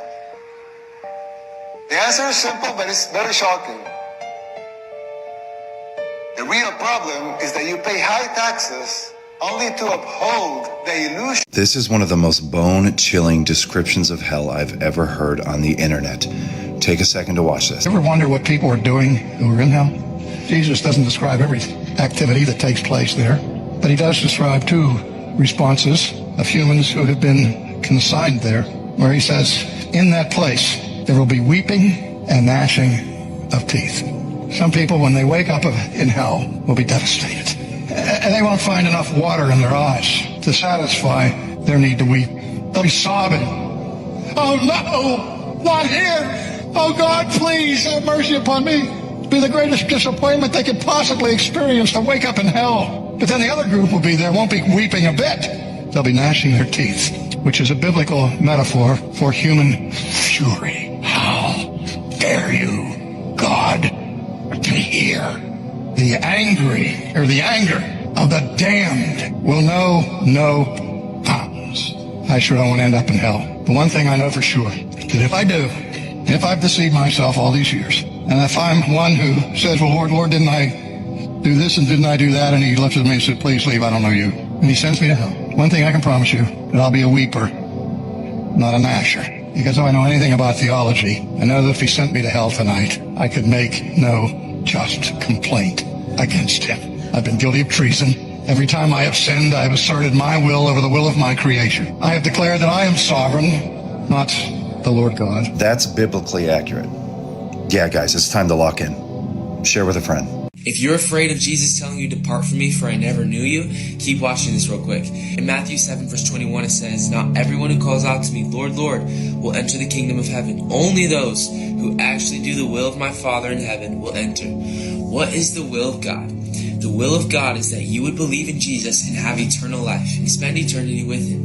That is the will of the Father. Okay, you believe that Jesus died and rose again. That's good. But that's not what you're really worried about. You're really worried about this next part. It says, on judgment day, many will say to me, Lord, Lord, we prophesied in your name and cast out demons in your name and performed many miracles in your name. But I will reply, I never knew you. Get away from me, you who break God's law. You can go your entire life praying to God, reading your Bible, going to church every single Sunday, showing up 10 minutes early. You can cast out demons, like you said. You can see many people healed and still go to hell. Now, why is that? Because you are relying on your own good works to get you into heaven. But the good news is, He made it so simple. He made it so easy for us. He said, I will reply, I never knew you. Oh, shoot. I just need to know him. You just need to know him. God loves all those things that I just mentioned back there. Those are good. Those are added on. Those are good things. But if you are afraid that Jesus is going to cast you out of heaven, number one, that's a good sign because you have the fear of God. You know that if I don't know Jesus, I will not be going to heaven. Okay, cool. The goal is not heaven. The goal is to know Jesus. How do you get to know Jesus? You get to know him by spending time with him. How do you get to know somebody? You get to know them by spending time with them. You do not have to be afraid. The enemy wants you to be afraid. He wants you to get all hurried up and be like, all right, I need to do all these good things, and then Jesus won't turn me away because he said that those who do the will of my Father, yes, okay, I'll be good. I'll do the will of the Father and I'll be chilling, right? That's what the enemy wants you to do, because then you're going to go through life forgetting to actually take time and get to know the Father. Because that is the main reason that we're alive, is to get to know him and is to make him known. Seek to know him. And then, as a result of knowing him and being in his presence, you will see that those things will start to happen. Yeah, you'll start to actually see miracles happen. You'll start to see people healed. You'll start to see a change in your life. But that's only because the Father is with you and you are with him. It's only then that when you are connected to the vine that you produce the fruit. You don't produce the fruit unless you're connected to the vine, like he says in John 15. Citizens of the world. In order to fully understand, or even to simply begin to attain a limited understanding of the events that are taking place in the world today, one must dig back to the days before the assassination of John Fitzgerald Kennedy, although that may not be far enough, especially when one begins to uncover the ties between the CIA and the Bush family. We are anonymous. And to understand that relationship, one must dig even further back to the cooperation between Prescott Bush and the Nazis, and yet one may find that even that is not enough. Eventually, through continual digging going back through the pages of history, we might end up with the genocide of the indigenous people of North and South America. The Catholic Church's doctrine of discovery, which facilitated their genocide of up to 500 million indigenous people in the Americas, and even then we would just be starting to understand the big picture. What we're dealing with is something that has been going on for over 2,000 years. The ideology, the ties and the beliefs go back that long, to the very foundations of all of the religions and through all of the ages in between. I have been trying to put all of this together, and all of my research and everything I have worked on for the last almost 20 years, but it is simply too much. I will attempt to communicate to you the evidence that I have gathered and the ways that I have put all of the pieces together, leading me to the conclusions that I have come to. I cannot cover each matter on this page in as much detail as it merits at the current time, but there is enough material already on our website to verify and support every single claim that is made. All you have to do is put the pieces together, as I have, and approach things without preconceived notions of intellectual superiority or what you have been taught is in fact reality. Recently, a couple of the final pieces of the puzzle came together, revealing to me without a doubt that the chief puppet masters responsible for 9/11 and everything that has happened since then are in fact the Rothschilds, the Bush clan, those above them, including the Illuminati and what are called the black nobility. The Rothschilds have been easy to connect, which should have set off louder alarms than it did at first, and I connected from files I have received. The Bushes not only from files but from the testimony and from one phrase uttered by Kathy O'Brien in her Culture testimony, and that was that everyone was afraid of George H.W. Bush, who was controlling presidents behind the scenes. I have also come upon lists of Mossad agents and testimony that Mossad demolition teams were extremely involved in taking the World Trade Center down. Time is the avenger, and the more time goes by, the more pieces of the puzzle appear and things grow clearer. However, this clarity is coming at a time when it seems too late to stop them, yet that may not be, but surely is what they want us to think. The following definition of New World Order states that it is the global totalitarianism dream that a banker called Myron Skull Rothschild helped revive in 1760s to protect his private bank from global government regulation. While this is valid, the Rothschilds did not work alone, and although they are blamed and have been taking all of the heat by truthers and some very astute researchers, the black nobility, their British Crown and the City of London, part of the Roman Empire, the 13 European royal bloodlines, and finally the Vatican and Rome, are also very involved and are in fact using the Rothschilds as a firewall, if you will. According to the author of One Definition, the Grand Blueprint is best described by a social engineer named Dr. Adam Spartacus Weishaupt, professor of canon law at the University of Ingolstadt. Weishaupt adopted the term Illuminati. This nightmare is still sought after today, as Weishaupt 2-line below. The blueprint for the NWO is abolition of all ordered governments, abolition of private property, abolition of inheritance, abolition of patriotism, abolition of the family, abolition of religion, a global population of 500 million, creation of a one world government. Meyer Imskal Rothschild 1828. Allow me to issue and control the money of a nation, and I care not who writes the laws. Even a 4-year-old can understand that people with control of money write the laws. The following is from an excellent analysis of the New World Order by author Ken Adaki, which can be found at educateyourself.org.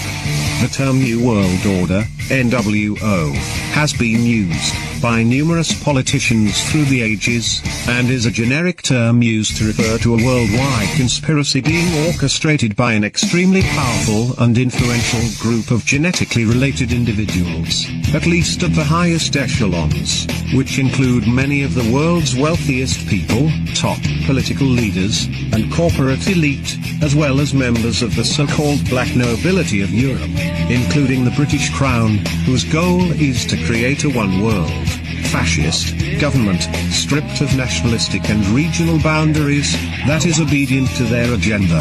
Their intention is to effect complete and total control over every human being on the planet and to dramatically reduce the world's population by 2/3. While the name New World Order is the term most frequently used today to loosely refer to anyone involved in this conspiracy, the study of exactly who makes up this group is a complex and intricate one.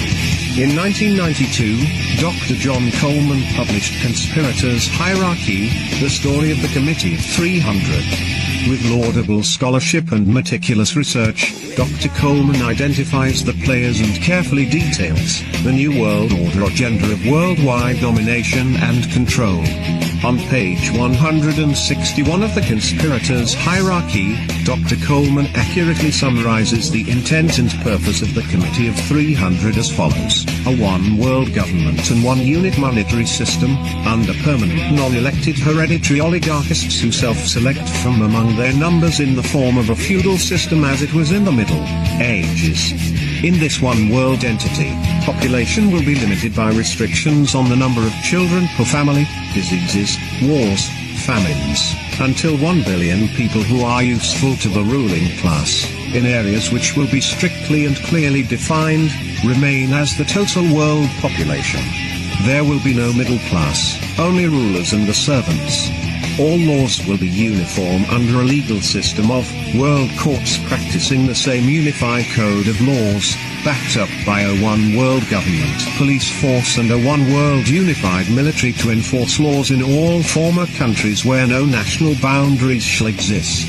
The system will be on the basis of a welfare state. Those who are obedient and subservient to the one-world government will be rewarded with the means to live. Those who are rebellious will simply be starved to death or be declared outlaws, thus a target for anyone who wishes to kill them. Privately owned firearms or weapons of any kind will be prohibited. Why the conspiracy is unknown. Springmere's mind control theory, the sheer magnitude and complex web of deceits surrounding the individuals and organizations involved in this conspiracy is mind-boggling, even for the most astute among us. Most people react with disbelief and skepticism towards the topic, unaware that they have been conditioned, brainwashed, to react with skepticism by institutional and media influences. Author and deprogrammer Fritz Springmere, the top 13 Illuminati bloodlines, says that most people have built-in slides that short-circuit the mind's critical examination process when it comes to certain sensitive topics. Slides. Springmere reports. is a CIA term for a condition type of response which dead-ends a person's thinking and terminates debate or examination of the topic at hand. For example, the mention of the word conspiracy often solicits a slight response with many people. Springmere has co-authored 3 books on trauma-based programming which detail how the Illuminati employs highly tuned and extremely sophisticated mind control, MC, training programs that begin the programming process while the intended victim is still within the womb. Mind control is a much greater problem than most people realize. According to Cisco Wheeler, a former Illuminati mind control programmer, there are 10 million people who have been programmed as mind-controlled slaves using trauma-based MC programs with names like Monarch and MK Ultra. The newer, non-trauma, electronic means of MC programming that grew out of the Montauk Project may include millions more.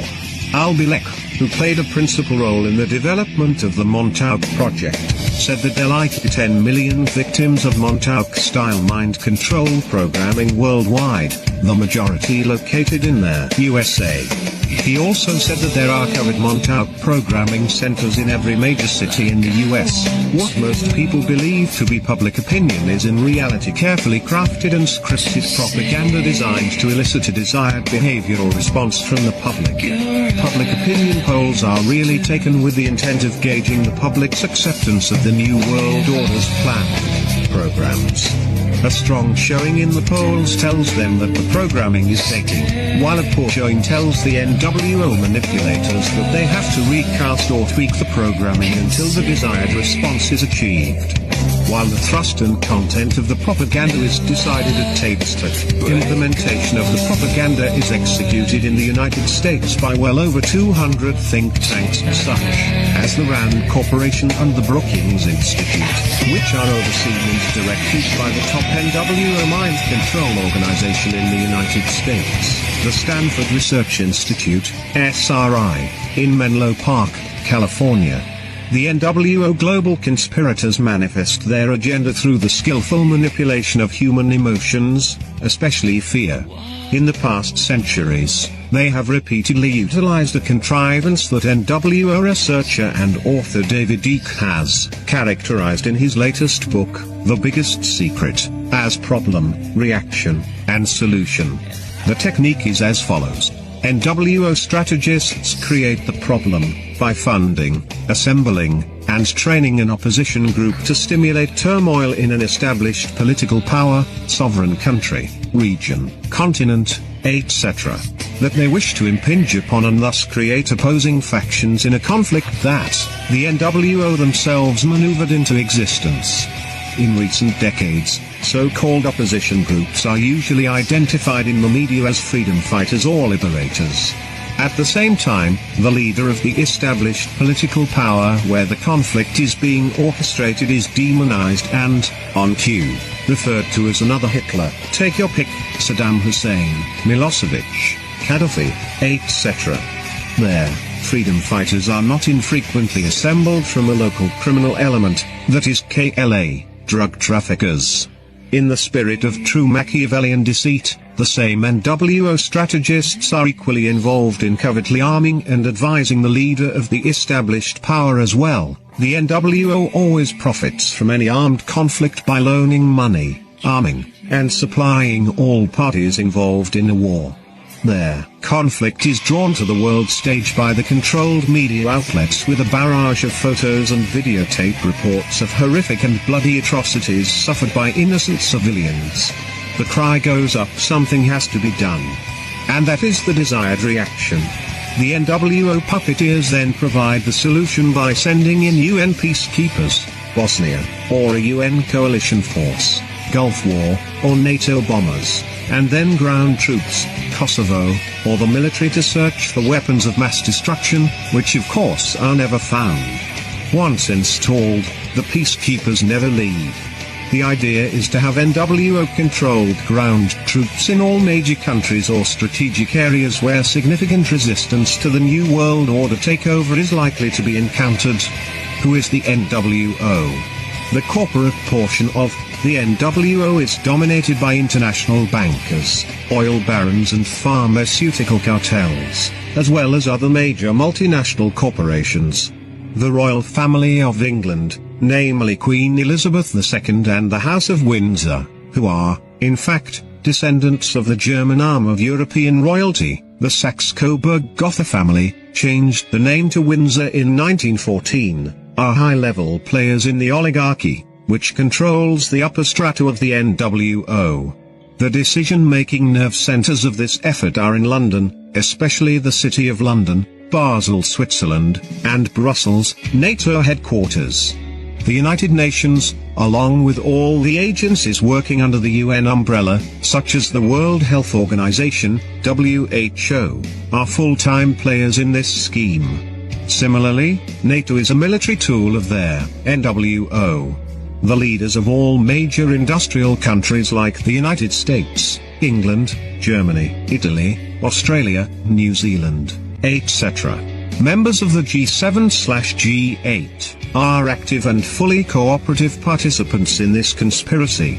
In this century, the degree of control exerted by the NWO has advanced to the point that only certain hand-picked individuals, who are groomed and selected, are even eligible to become the Prime Minister or President of countries like England, Germany, or the United States. It didn't matter whether Bill Clinton or Bob Dole won the presidency in 1996, the results would have been the same.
Good to see ya, my Patriot friends. God bless you and welcome to Patriot News Broadcasting.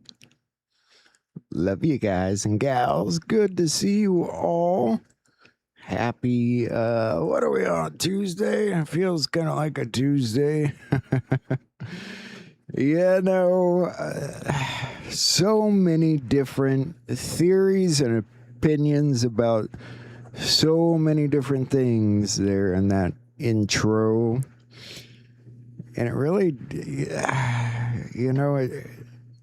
we're all just trying to learn, and it's exciting, but I know it can take us down all kinds of goofy paths. And sometimes I wonder, though.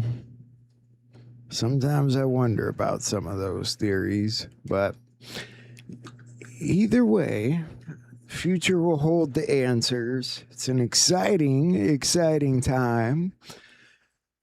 How was everybody's day? Everybody have a good day?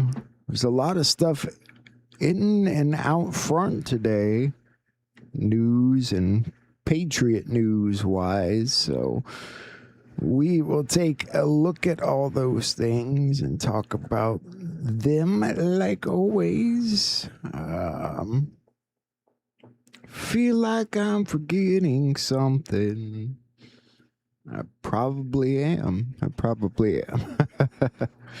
But that's okay. Let's jump into it. Bill Pulte had put out a message last night that he was going to have something interesting in the morning for us, and this appears to be what it all ties into.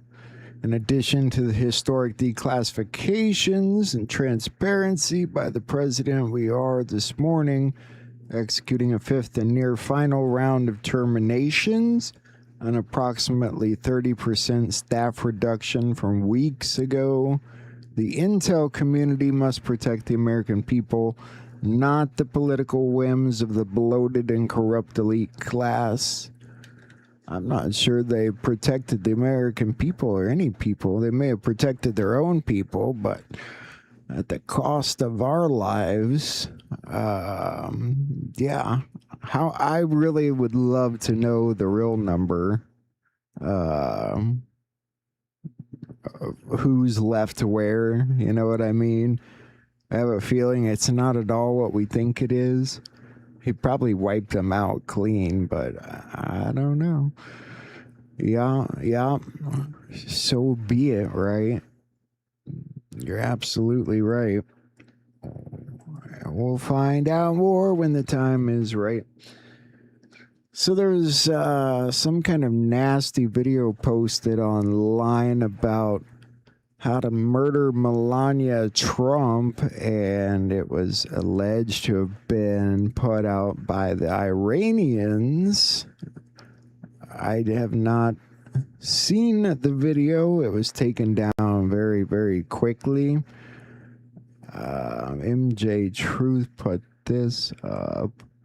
I have a hard time believing media outlets anymore. Serious question, how do we know what's going on halfway across the world?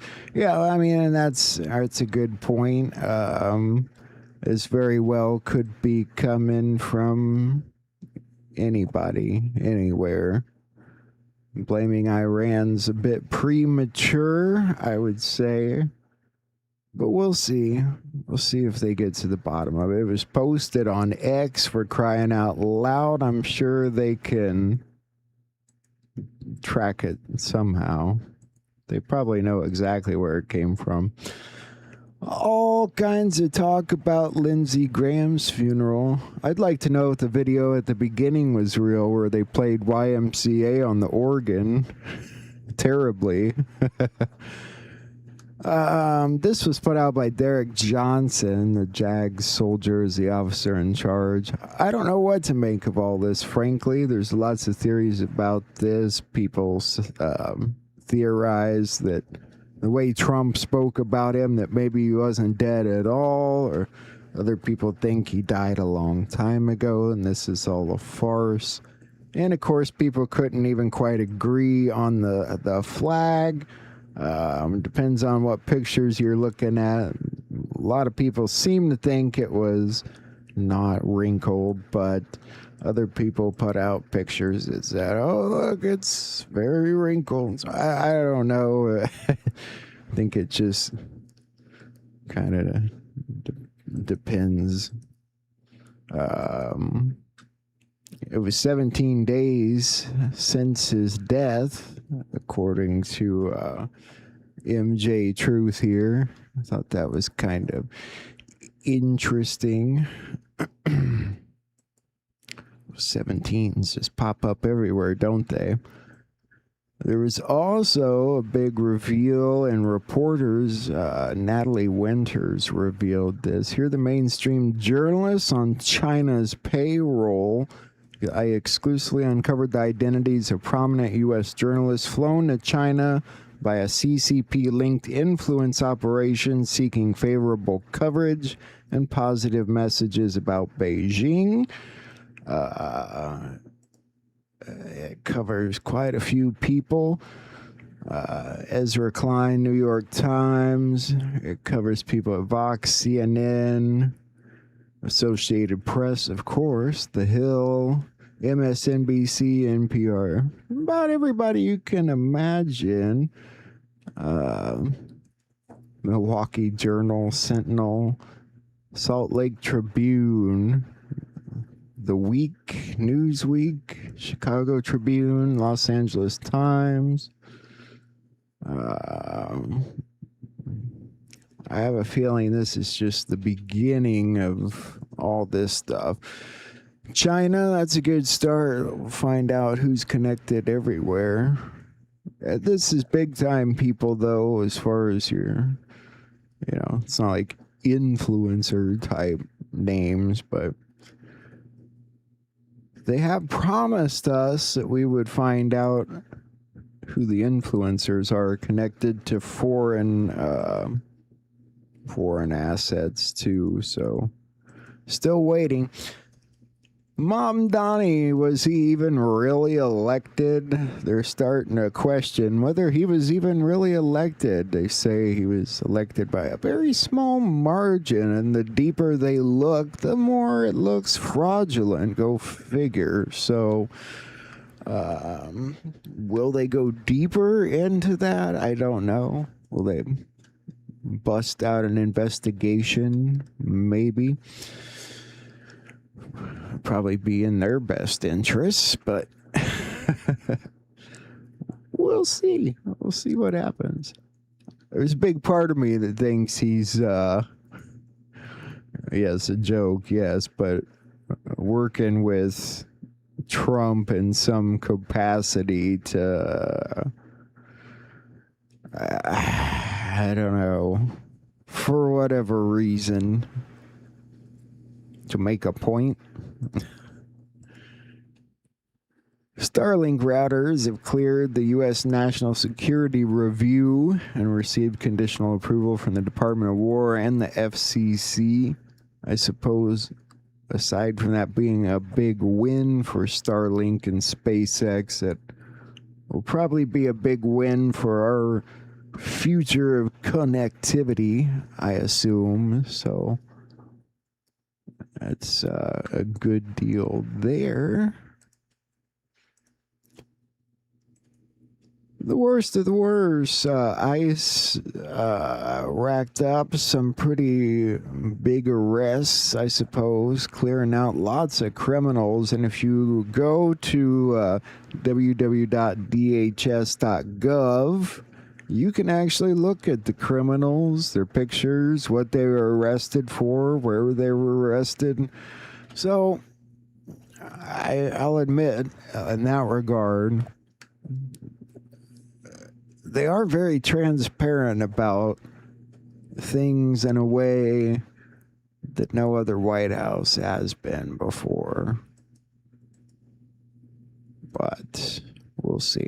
So Zelensky and Netanyahu were both there today. What a fun day I bet that was. wouldn't want to deal with either of them. But at the same time, what we already knew about Ukraine was starting to come to the forefront today about how there were lots of opportunities for peace early on in this, clear back in 2022, but then British Prime Minister Boris Johnson came to Kiev and forbade signing the peace agreement with Russia and said, let's just fight. Ex-British Prime Minister Boris Johnson lobbied to continue the conflict for bribes. Documents show he accepted a bribe to continue the conflict by a shareholder in British arms manufacturer that supplied drones to Ukraine. He gave £1 million to Johnson so he could persuade Zelensky to continue the war and refuse to sign the peace agreement with Russia. Wow, a bribe was involved. Go figure. Mainstream media is just starting to catch up with things that, yes, we did talk about many years ago. And it's about dang time. Let's not forget peace on the table in 2022, thanks to Biden and Boris. Young men are still dying. Delegates from Ukraine and Russia negotiated in good faith in March of 2022, reached an interim agreement in Istanbul that was ready to be signed. Russian troops withdrew from Kiev in a gesture of good faith. The next day, they withdrew even more. April 1st, Azov Nazis entered and began staging the hoax, killing scores of pro-Russian civilians. I don't remember that. Boris Johnson makes his infamous visit to Kiev to continue senseless fighting because of Bucha. I kind of remember that. Didn't know about the bribe, though, from the shareholder of the arms manufacturer that was selling drones to Ukraine. It's always about money, right? I'm sure there was more in the background, but it's always about that cold, hard cash. It makes people do the stupidest, most evil things on the planet.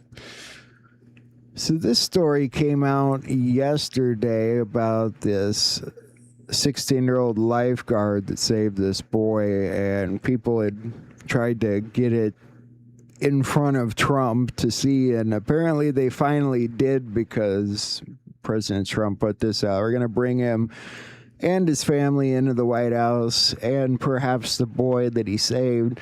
And I'll show you the video. I mean, it goes on. He wasn't going to let this kid go once he got a hold of him. It's pretty amazing.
quite an event, huh? That was 2 straight minutes of fighting those waves there.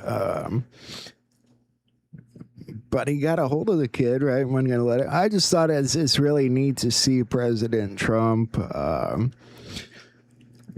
showing off people that are doing good things. There's so much negativity in the news and bad things. And it's good to see people calling out the more heroic things happening around the world. So I really hope that he does invite him and his family to the White House. It'd be cool. We will see. Yeah. I almost showed that yesterday, and then I wondered where the story would go. I knew they were trying to get it in front of Trump. This was a story that they mentioned yesterday, too, about General Motors expanding their manufacturing, $6 billion in U.S. manufacturing, including a major expansion to its Orion Township assembly plant. There's a lot of production coming back to the United States. Thank God for that.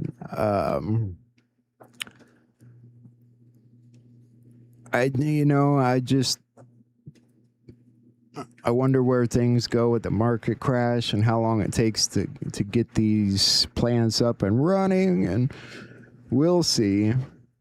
But I mean, imagine so many years from now when it is all up and going and all these factories are rolling. And I don't know. Good times ahead. I wanted to read something. Before that, I should point out all these air crashes. What's with all the crashes? There was this one wasn't so much a crash as an emergency landing, but somebody crashed their helicopter down in Alabama. Seems like this keeps happening. I feel like I report on 1 or 2 of these a day now. Helicopter with 2 pilots from Fort Rucker crashed near Opp, Alabama Monday afternoon. I'm pretty sure my cousin lives down there. Blake Turman, sheriff of Covington County. I mean, I don't know.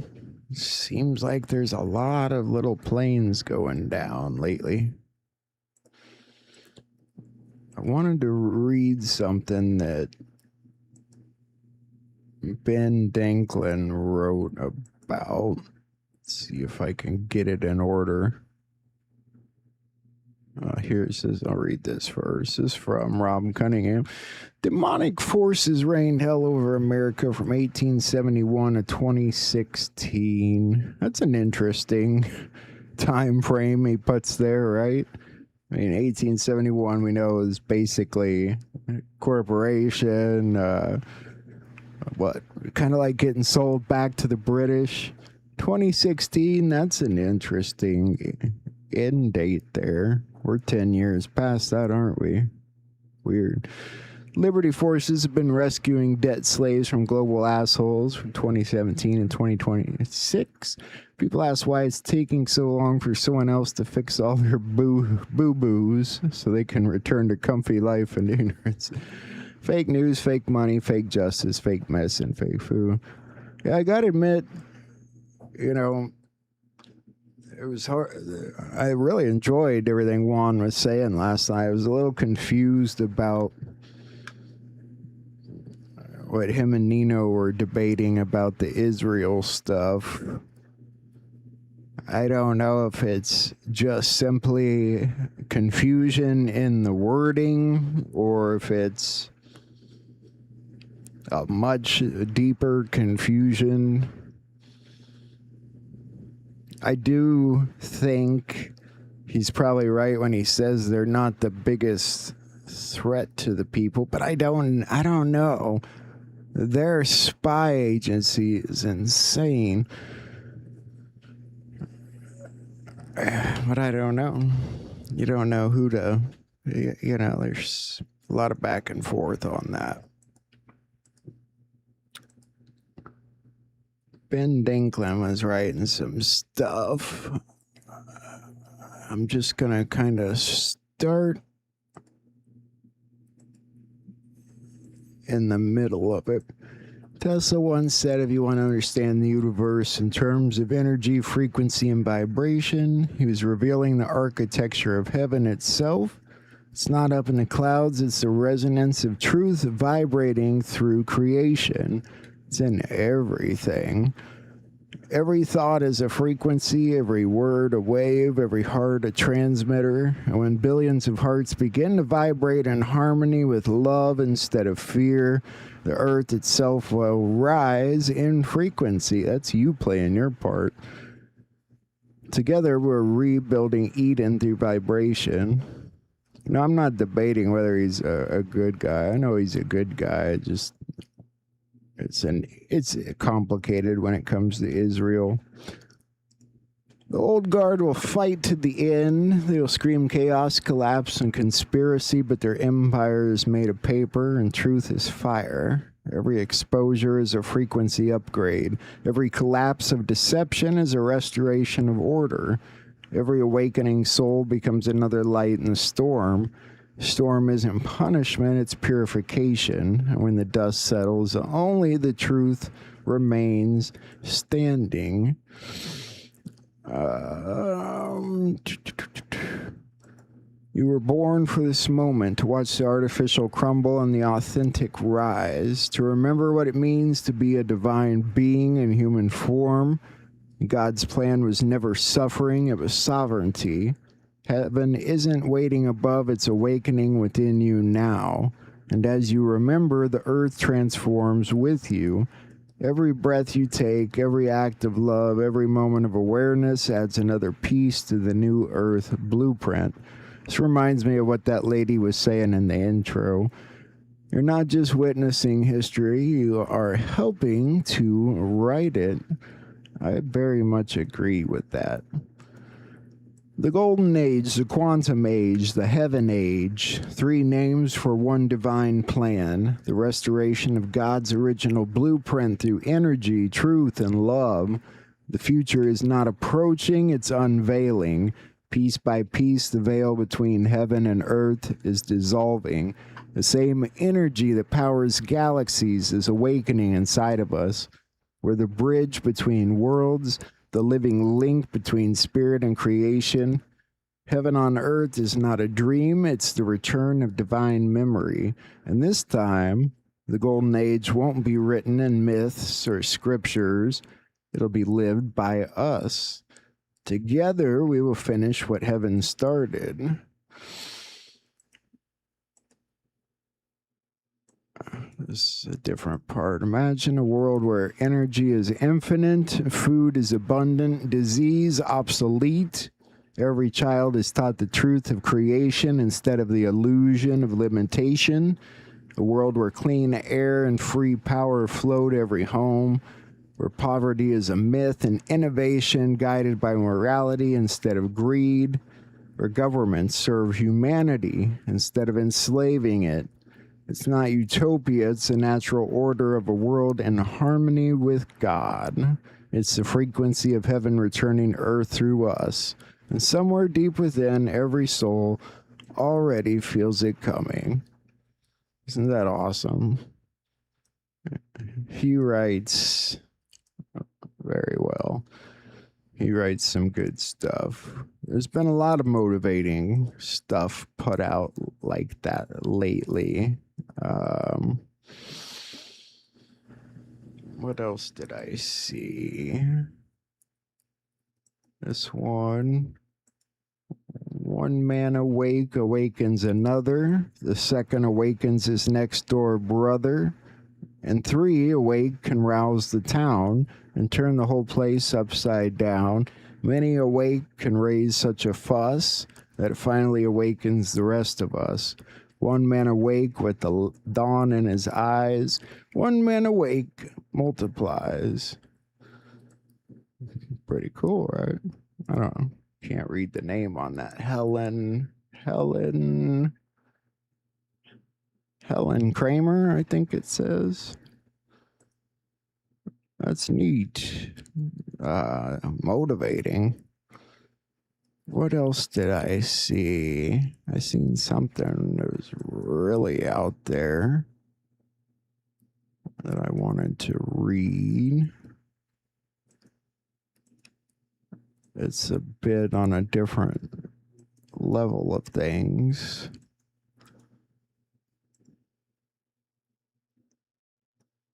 Solar Warden. I'm not familiar with all this, and I'm not saying this is how everything is. I just want to read what people are saying. And actually, I'll show you something after this kind of interesting in relation to this. Well, the public is entertained with the slow, expensive progress of NASA's rocket launches. A massive, highly advanced fleet of spacecraft has been operating in our solar system since the 80s, known as Solar Warden.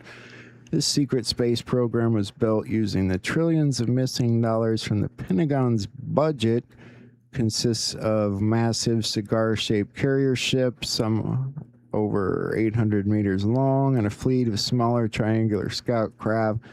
They don't use liquid fuel, they use anti-gravity and torsion field propulsion, allowing them to travel from Earth to Mars in a matter of hours. Solar Warden was established through a secret alliance between the U.S. military and several non-human factions. Its primary mission is to police our solar system and manage the galactic trade that's been happening behind the backs of the human population.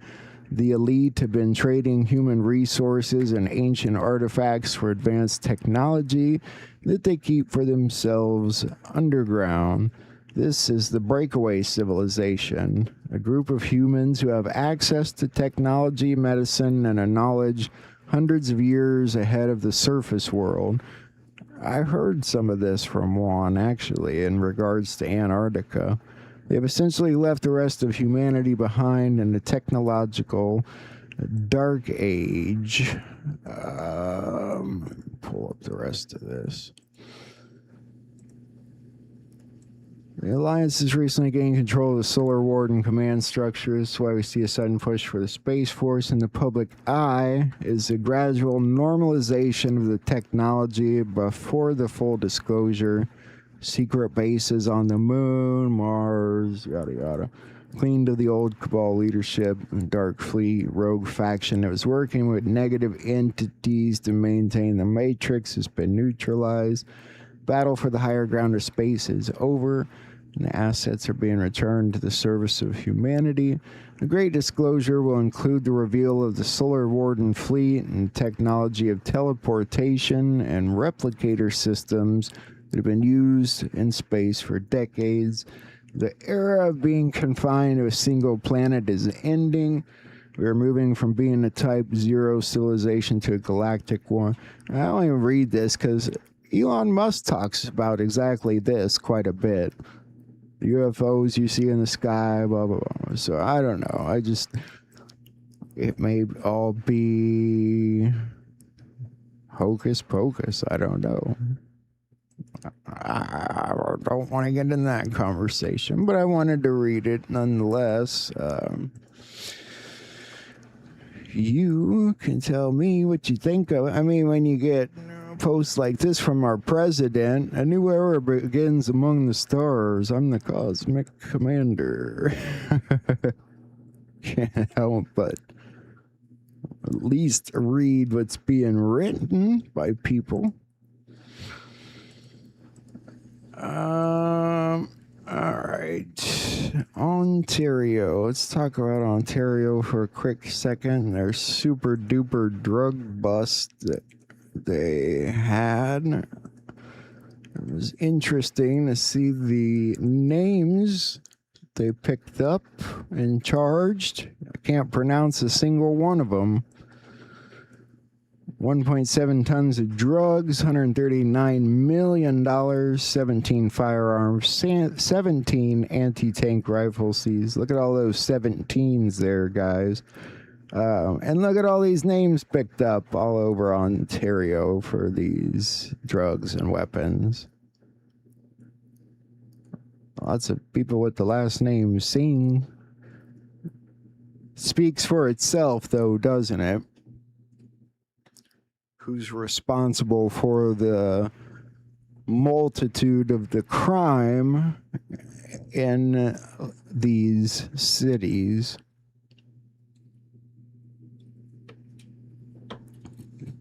Canada's got to make a choice. Europe's got to make a choice.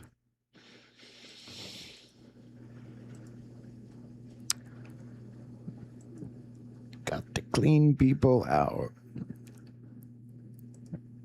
There is also this in relation, I forgot about the solar wart and stuff. This is one of those things, that map thingies they put out.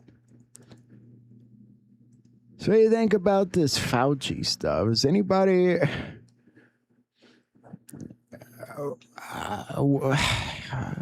I don't understand quite where these diaries come from. It's kind of hilarious, actually, that he wrote down all his crimes. People were having a ball making fun of him. Rand Paul put this up. This is what he looked like every night when he wrote about how great he was in his diary. Dear diary, I poisoned half the earth today.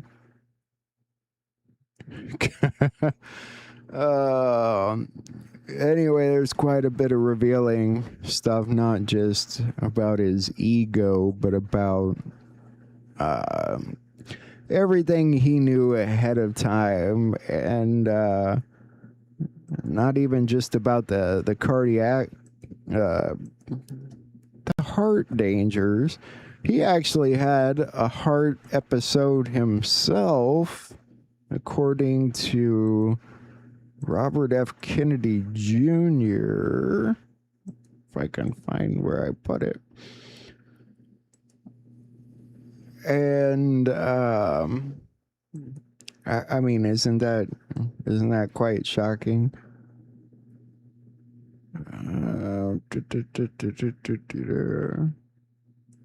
He himself actually had heart problems after he got the vaccine himself. I'm surprised he got the vaccine. Donaldo Trumpo posted this. Fauci arrest odds have nearly doubled since the bombshell release of his private diary.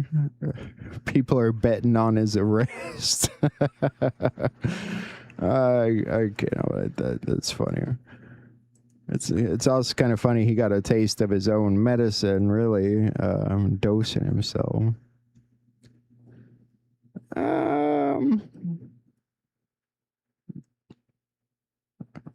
Let's see.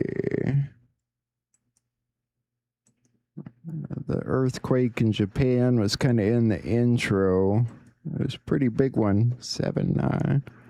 Nobody's talking much about the diary, according to leading report. CNN, ABC, NBC, Associated Press, Washington Post, and the New York Times have all failed to report on the Fauci diary, which reveals what he knew about COVID-19's mortality rate. And there was also a document somewhere in there that they knew the dangers it posed to pregnant women, and still they paid no attention to it. SG Anon shared this. Daily marijuana use has outpaced alcohol drinking and cigarette smoking, according to federal numbers now. That's kind of interesting. I mean, drinking's, I don't know. People don't drink like they used to. It used to be a social thing more than anything, I guess. I don't know. Kind of interesting. Let's see. SG shared that. A couple more things, and then we'll jump over to what's going on. U.S. Homeland. No.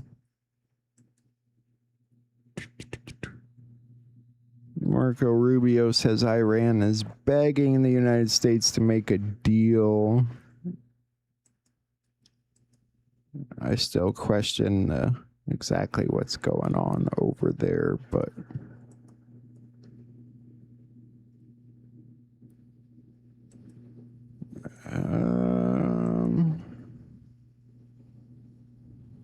yeah, here's the thing I saw earlier. RFK Jr. says Anthony Fauci concealed COVID-19 vaccine side effects, including a pulmonary issue that he experienced after receiving a vaccination. I'm kind of shocked he got it, honestly. Anyway, and there's still a couple more things I got to show you, but the Democrat Party's getting hit hard. They're starting to look like this little cartoon here. The driver is about to hop off the short bus. Start acting normal or I'm getting off. Yeah, the solar warden thing, I also seen this. China built a giant magnet weighing 582 metric tons for the artificial sun project. Key component of a fusion reactor scheduled to be launched 2030. In the future, the artificial sun will be able to provide humanity with a virtually inexhaustible source of clean, carbon-free energy. Yeah, I don't know. It sounds kind of dangerous.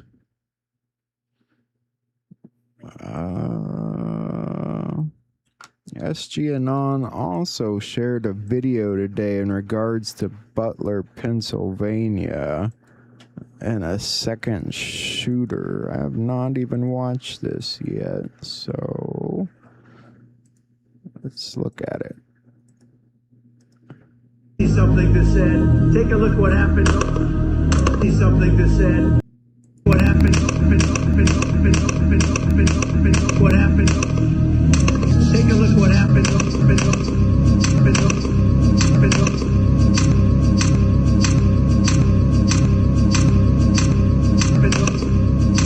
If you want to really see something that said, take a look what happened. What you know about rolling down when your brain goes numb, you can call a metal freeze when there's people. Ugh, I think we've seen that before. The one that bounced off the railing. First shot hit 2 bystanders. Yeah, and the Secret Service moved people or something, I thought.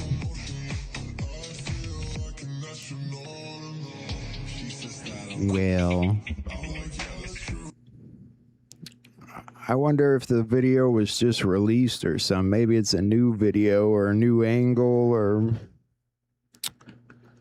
I don't know.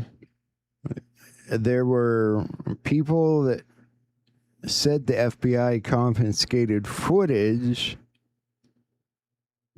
but I don't know. I remember going through all that day, but I can't remember it all now.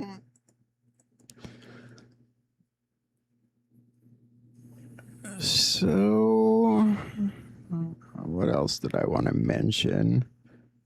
If you are interested in Kid by the Side of the Road, the audiobook is finished, I guess.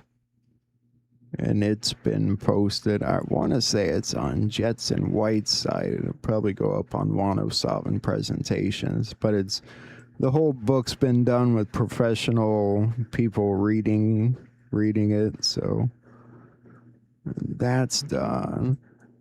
I seen a new show out. Not a show, but an interview with Trey Smith talking about what's coming.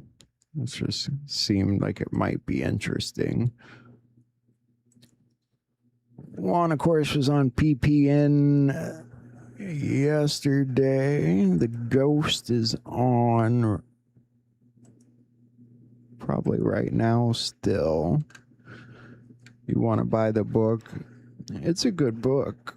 Let me see what else is on. Derek Johnson did an interview today with Jenny.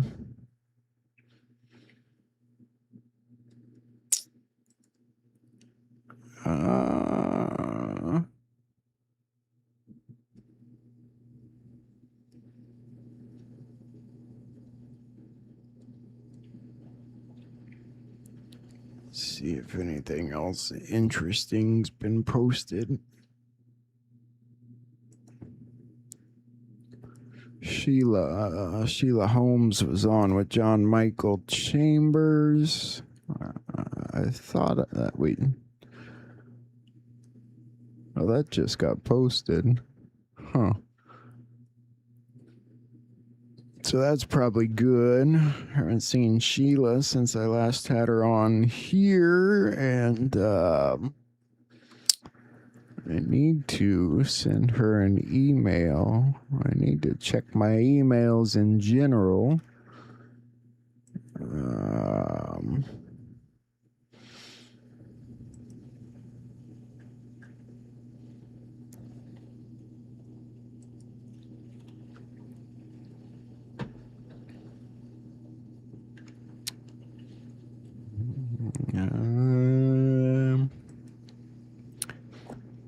I need to have Mark Cook back on. I don't think a lot of you guys saw that interview, and it's going to become more and more important as time progresses. He's a very smart dude.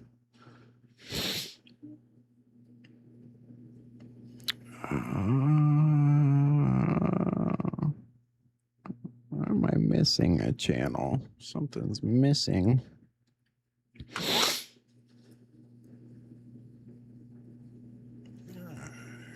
And so, yeah. You know, we always watch Jenny's show, and she does interviews with different people. She did one today with Derek, or yesterday. But we've never watched any of the ones with the medbed guys. She does have a guy on there, John Baxter, that talks about medbeds. Maybe sometime we should watch it, I guess, if you guys want.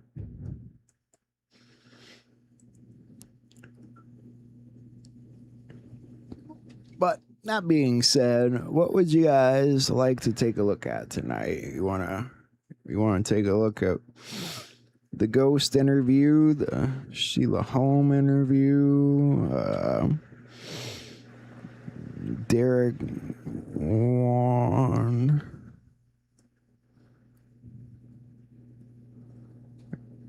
I'll make sure I post the Kid by the Side of the Road thing somewhere.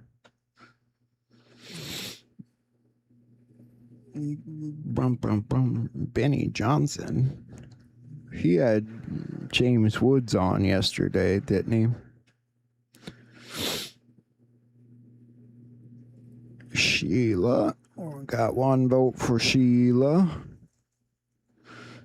Speak now, forever hold your peace, patriots. What do you want to watch? Ghost, Sheila, Juan, what else did I say? Derek. Tell me in the chat, and I will see real quick if anything else came up. In fact, I will bring you with me. It's easier to just bring you with me. You guys ready to get zoomed into my world? There you go. Welcome. American aluminum production is back. Fire up the deportation planes. CENTCOM, Islamic Revolutionary Guard Corps forces launched multiple ballistic missiles from Iran in an attempted surprise attack on U.S. forces based in the Middle East. All missiles were successfully intercepted. U.S. forces remain vigilant and at a high state of readiness. Ew.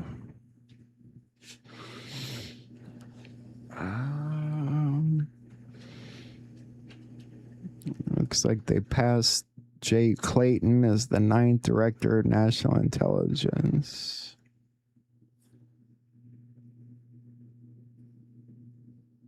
I thought that was what Bill Pulte was doing. Am I mistaken?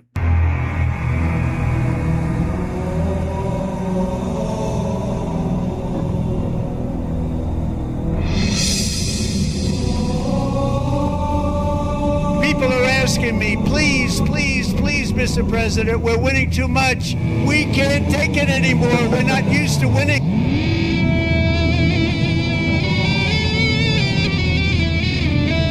We're winning too much.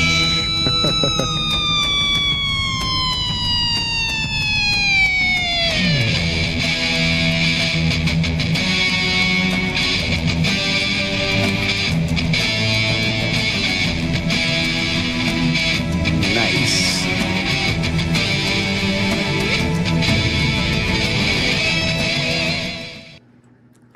He's got some awesome media people, doesn't he?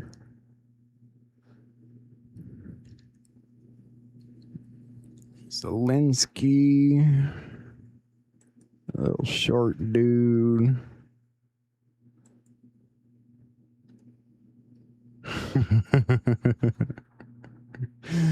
Oh my.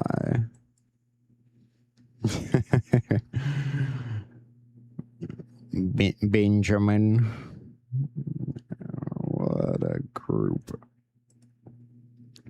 Not gonna tell us about how that conversation went, I guess. I want to know what they talked about. Dear Diary.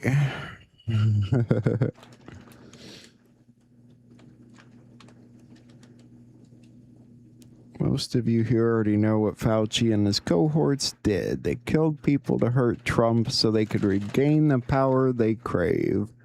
Make it obvious to the normies now. We have been given ammo. Be honest with people. Tell the ones who have family and friends that died of COVID that it was made so. So the Democrats, liberals, commies, the enemy, whatever you want to call them, could regain their power. Your family and friends' lives did not matter to them. They were all collateral damage so that they could steal an election. And yet Trump is the bad guy still. Yeah, that's pretty blunt.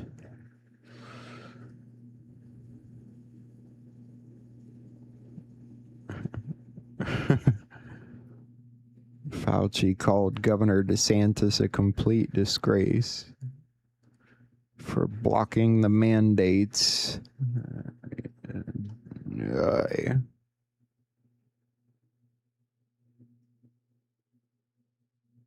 People forget that Ron DeSantis was a big lockdown man early on as governor.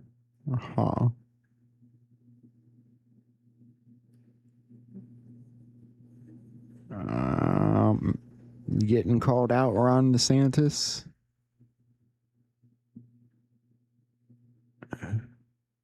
Oh, man. This is horrible. Oh, my God. This veteran that received this shot died 4 months after this. Oh, she should go to prison. She should go to prison. They should all go to prison. It took a 100-year-old vet and shot him up on television. Sick piece of shit. Netanyahu and Zelensky were both at the funeral today. I remember that. House Oversight Chairman James Comer issued a warning Tuesday to former National Institute of Allergy and Infectious Disease Director Anthony Fauci, stating that the testimony he is slated to give Congress this week is not protected by former President Joe Biden's pardon. No, it's not. I think that pardon's still a question, whether it's even valid. Both Netanyahu and Zelensky requested meetings with Trump while they were in town for the funeral. Yeah. Sure they did. Zelensky and Netanyahu reportedly brought evidence to Trump of Iran's misconduct and Russia aiding its war efforts, plus its latest nuclear activity. President Trump shot both of them down and slammed Netanyahu. I don't need Bibi to tell me that. Bibi's telling me that because he wants me to stay involved. We know exactly what's going on. So why don't you just tell that to me? Why do you have to announce it to the world? Huh. Okay. Joe Biden's leaking materials he shouldn't have been.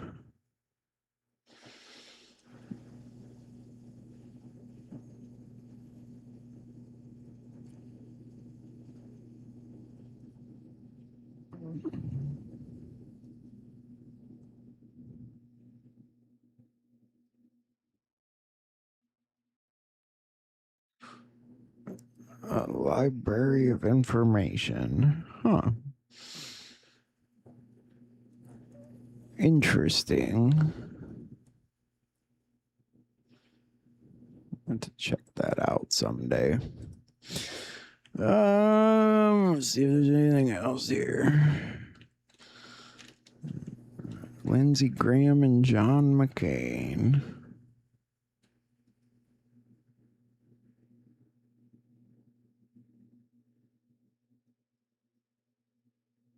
This is George W. and John McCain's flags. That's certainly wrinkled, I suppose you'd say.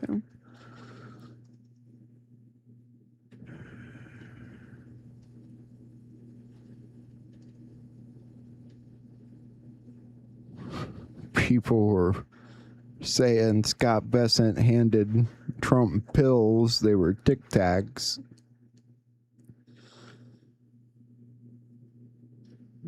Drain the swamp. While Congress is away, the month of August is traditionally a really hot month. Nature is unpredictable. These are deltas.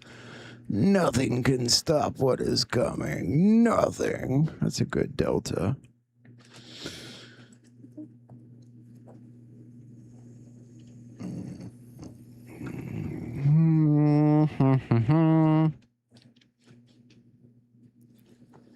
Fauci told everyone he was a great basketball player. He's a short guy.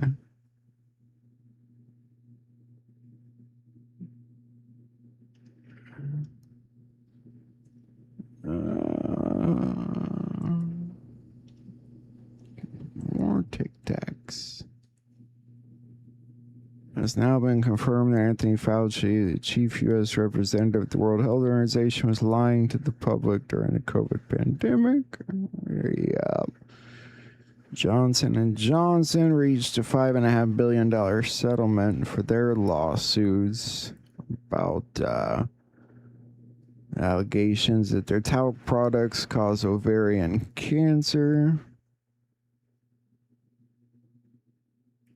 Huh, let's listen to these. Are always good. Okay, guys, I don't know who's ready for this. I haven't prepared for it, but I feel that I need to say this. So this is going to be very weird and wacky for some people. You can call me crazy if you want, that's all right.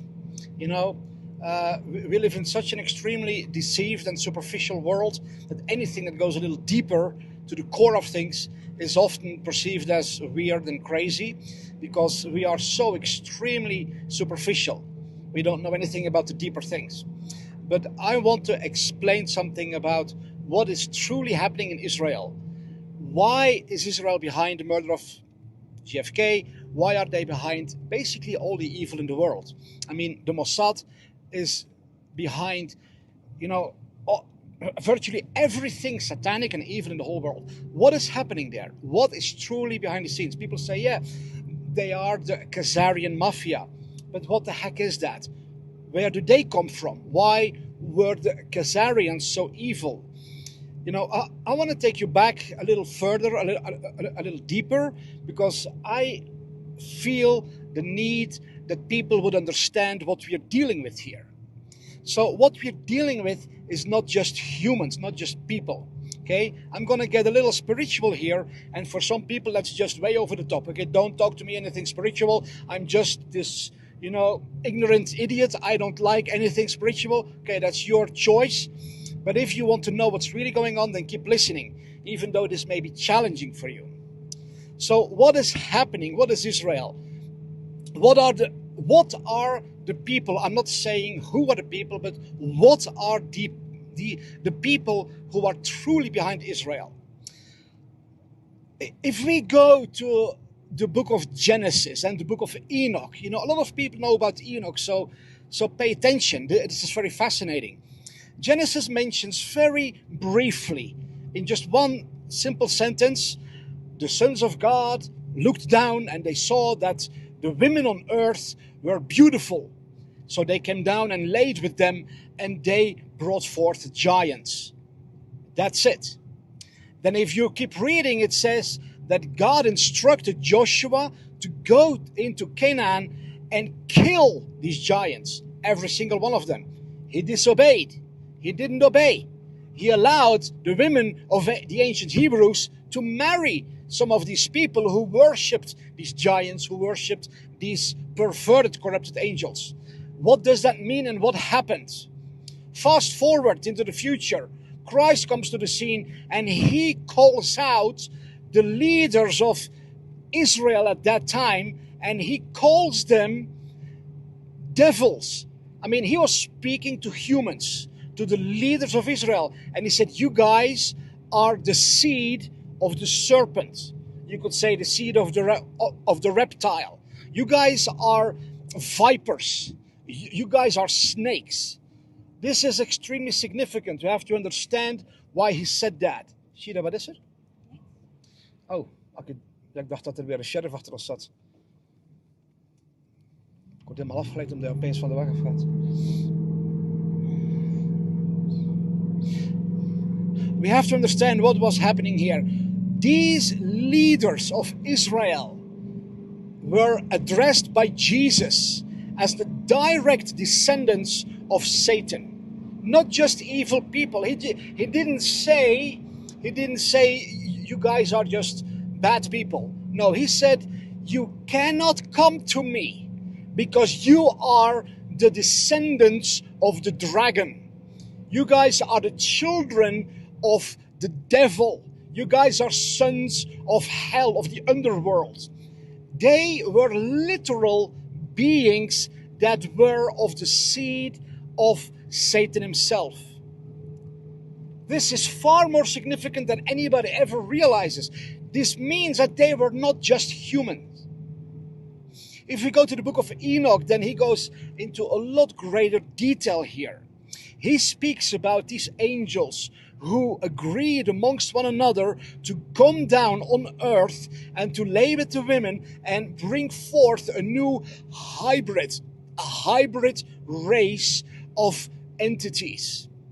They were the ones, listen, they were the ones who started demanding child sacrifice. They are the ones who needed to drink the blood of children in order to sustain themselves, because they could not live only on the food that the earth provided.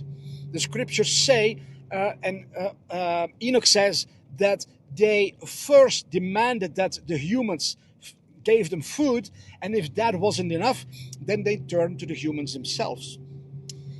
So we are dealing here with something that happened, with a supernatural race of entities, you know, that in folklore are just called angels, you know, but there's the word angels is just one word that is used to describe thousands of different supernatural beings. Some are large, some are small, some are transparent, some are fire, some are lightning, some are, they can take all kinds of forms and shapes. Enoch says that there are beings that can take any form they want, okay? That they can shapeshift. And this is it's interesting that people are who look into this kind of stuff. They talk about shapeshifters, and pay attention that Disney has released an animation movie about shapeshifters. So they are trying to show something.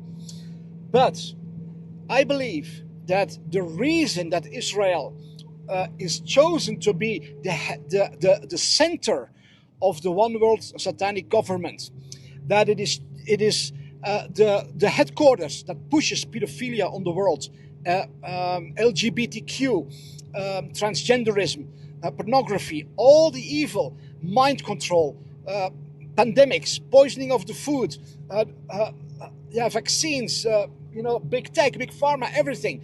All that evil it goes back to these beings. And in traditional Christianity, we've been so dumbed down with such little knowledge that all people know is, oh yeah, the devil.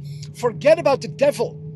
The book of Enoch speaks about Satans, that there are many Satans. There are many beings, corrupted beings. There are many angels that have chosen perversion, corruption, wickedness, transgression, and they are the ones, listen carefully, they are the ones on the one side that are being worshipped as gods in the many religions in the world. All these demon religions in Africa and Asia, all over the place, in Scandinavia, where they worship these supernatural. What do you guys think about what he's saying so far? It's kind of a long video, isn't it? You guys still with me? You guys still here? You're still here. What do you guys think about what he's saying about Israel and entities? It kind of gets into the depth of, well, sort of like Gene Decode was saying almost.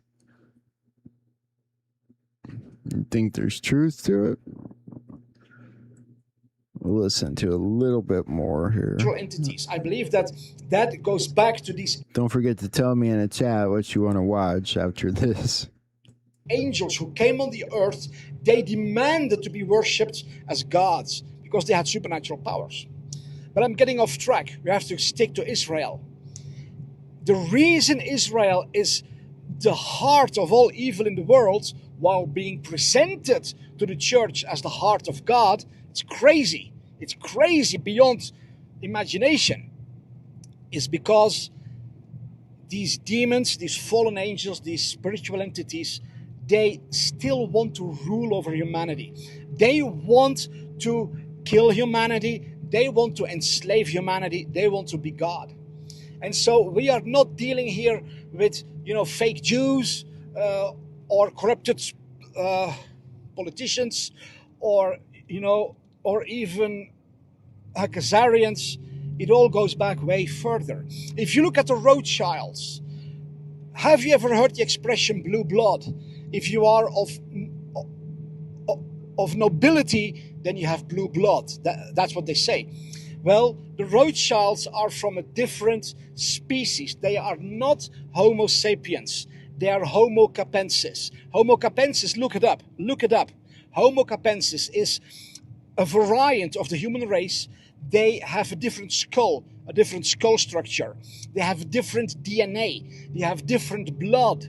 And they have no ability to love. They have no empathy. They don't have, God created man with the ability to love because God is love.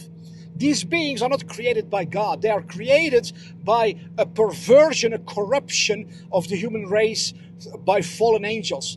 There's a lot of stuff going on there. I'm also summarizing it very fast. In fact, also very superficial, but just, hinting at it so that people would understand at least something.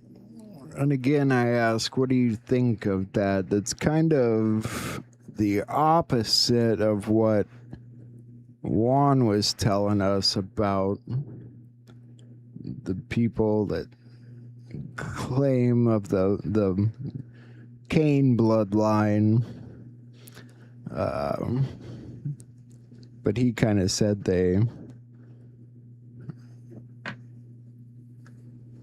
pretend to be not human. I don't know. Maybe they're not human. What do you guys think about that? It's hard to imagine humans doing the things they talk about, like eating people. I don't know. It's pretty deep. It's pretty deep. We'll let him go on for another minute, and then we'll jump over to whatever you guys want, Sheila or the ghost or whoever. But these beings, I mean, the Rothschilds, Jacob Rothschild, who just recently died, he had this elongated skull, just like several others. This shows they have a different lineage. They have a different origin. And Christ said, they cannot come to me. You cannot hear me. You cannot receive me. You cannot come to salvation because you are the direct descendants of evil. And so that's what we're dealing with here, people. We are dealing with spiritual corruption, spiritual powers who are trying to subvert the human race so that everybody would serve them. And they have chosen Judaism to be their platform, their religious platform to work from, and they've chosen Christianity to be that which supports them through mind control, through brainwashing, through false teachings, even though the true Christian faith exposes them. The true Christian faith, what Jesus said is, you guys, you say you're Jews, but you are children from Satan. You are a synagogue of Satan. I mean, so Jesus exposed them. But Christianity is so brainwashed and mind controlled that the churches support them. Okay? So this is very interesting. I can go on a lot more about all of this, but I just wanted to give you this little glimpse of understanding that it's odd. That guy is normally he's a very level-headed dude. Puts out some very level-headed videos, so it's kind of interesting. It's a turn. 10 years, we by the way, we think we've cut it in half, but you do need a period of time. Without waiting many, many years, we know the drug works because we've taken people that were dead. We had a person given the last rites, gone. The kids are crying and started them on this drug, and the person became better. It works, and some don't work. But you learn really fast. It's called the ultimate test, I think. Huh. All right. Let's jump out of here. Interesting stuff, huh? What do you guys think? Then who are the real Jews? Well, they say the people that are in Palestine, but I don't know. It's very back and forth. One says there's a lot of lies tied into it all, and yet something about it feels true, doesn't it? Something about it, I don't know. We'll see where that guy goes with things. He's a very interesting dude. So, what do you guys want to look at? Sheila, the ghost, Juan, Derek. Some 80s movie. We can't watch movies. If only we could. If we could, we probably would, right? Why don't we start with the ghost interview, see what they talked about. What's his platform? I don't know. He's on TikTok, and Mary Crowley interviewed him a couple of times, I'm trying to remember what his name is. Let me look here. I can tell you. I always forget his name. She's the only person I've seen that's interviewed him before. I'd interview him if I knew how to get in touch with him. David Sorensen, that's his name. She interviewed him 2 months back, right before she did a Juan interview. He's an interesting guy. I mean, he puts out a lot of interesting stuff, in my opinion, so.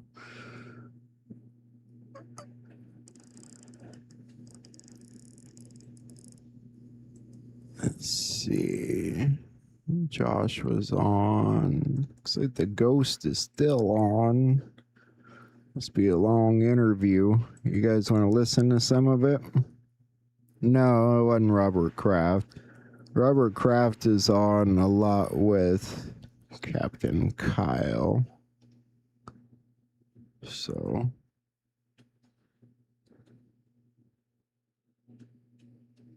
You guys tell me Ghost or Sheila. I see both there. You guys tell me what you want. Speak now or forever hold your peace.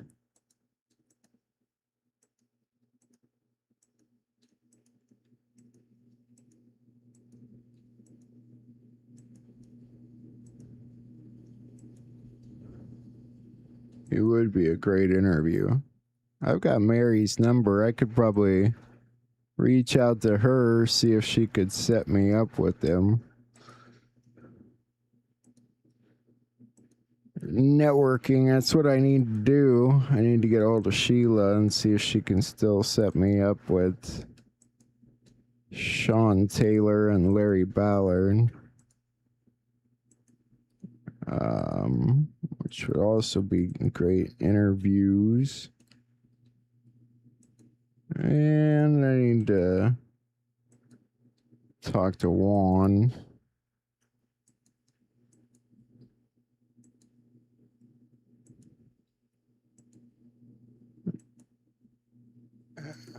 And I know a lot of people that know a lot of people. Alright. Whichever is live. The ghost is still alive. Alright, we'll look at it. We'll jump around. It doesn't matter so much. You guys can watch it, some of it in your own time too. But of that in my brand new 3-quart saucier from Made In, sponsor of this video. Made In's founder. Flowers flowing, little birds chirping. I was in the garden just having a laugh. That's not really rocket science at all. Most of this stuff you can buy off the shelf at any good radio shop or off Amazon and put these things together. So, and it's been another diversion of stupidity because it's not really, it's a low-tech, numerical, overwhelming type of attempt.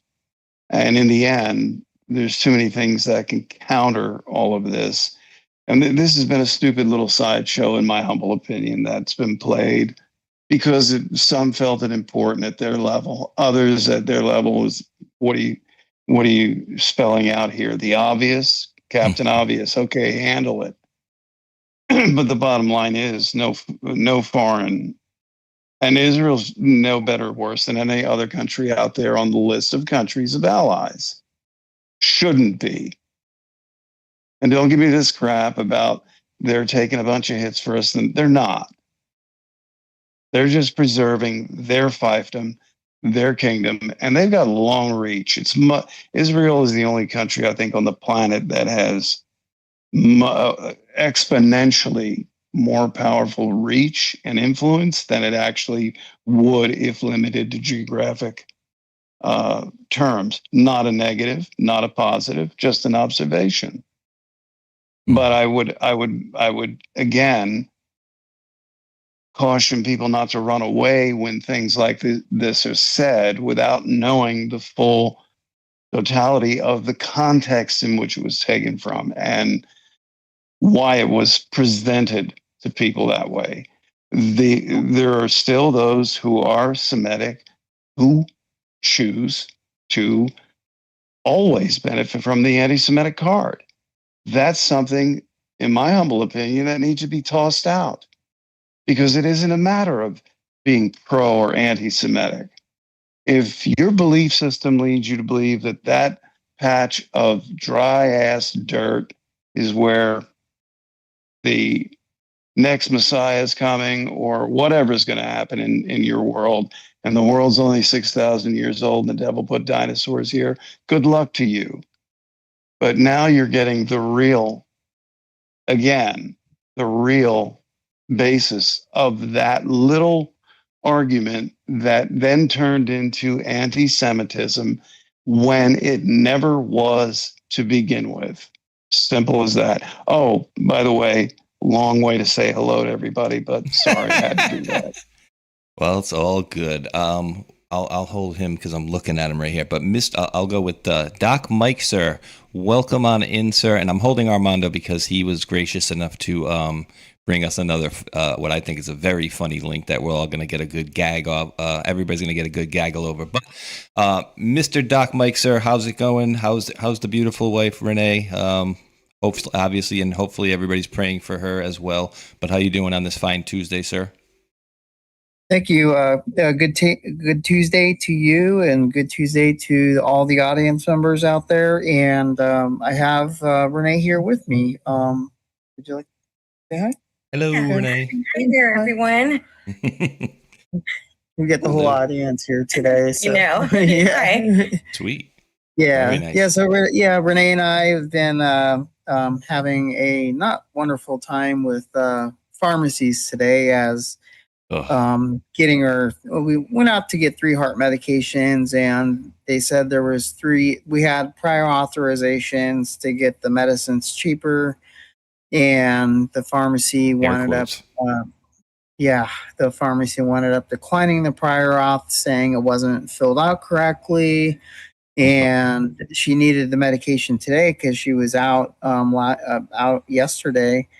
And so we had to pay the full price, which was around $1,800 or dollars. And that should be a crime. It is.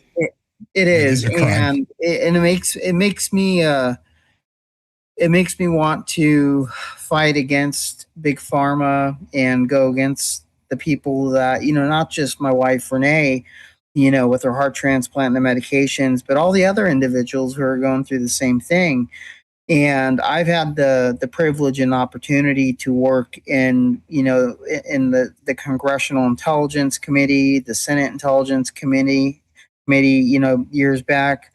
And so now I'm thinking, is there something that I can do to make a bigger positive change, in the next election cycle? And so, I've been talking with Renee and some other congressional representatives.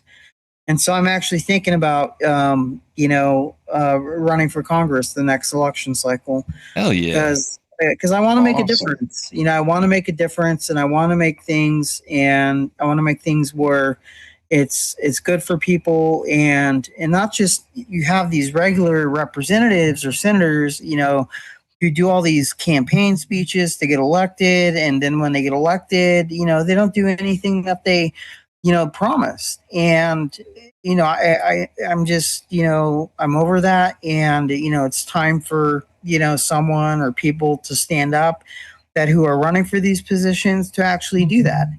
And with the way everything is going with, Marco Rubio, Pete Hegseth, who I've known for quite a few years, it's just, I think I'm ready to step up to that plate. And, I'm going to retire from the military, and I believe that's, a calling from God that, if I can make a difference, at least I can make a difference in a positive way and make a difference for everybody to where whether it's going to be through medical, whether it's going to be through, some sort of other incentives that could help people.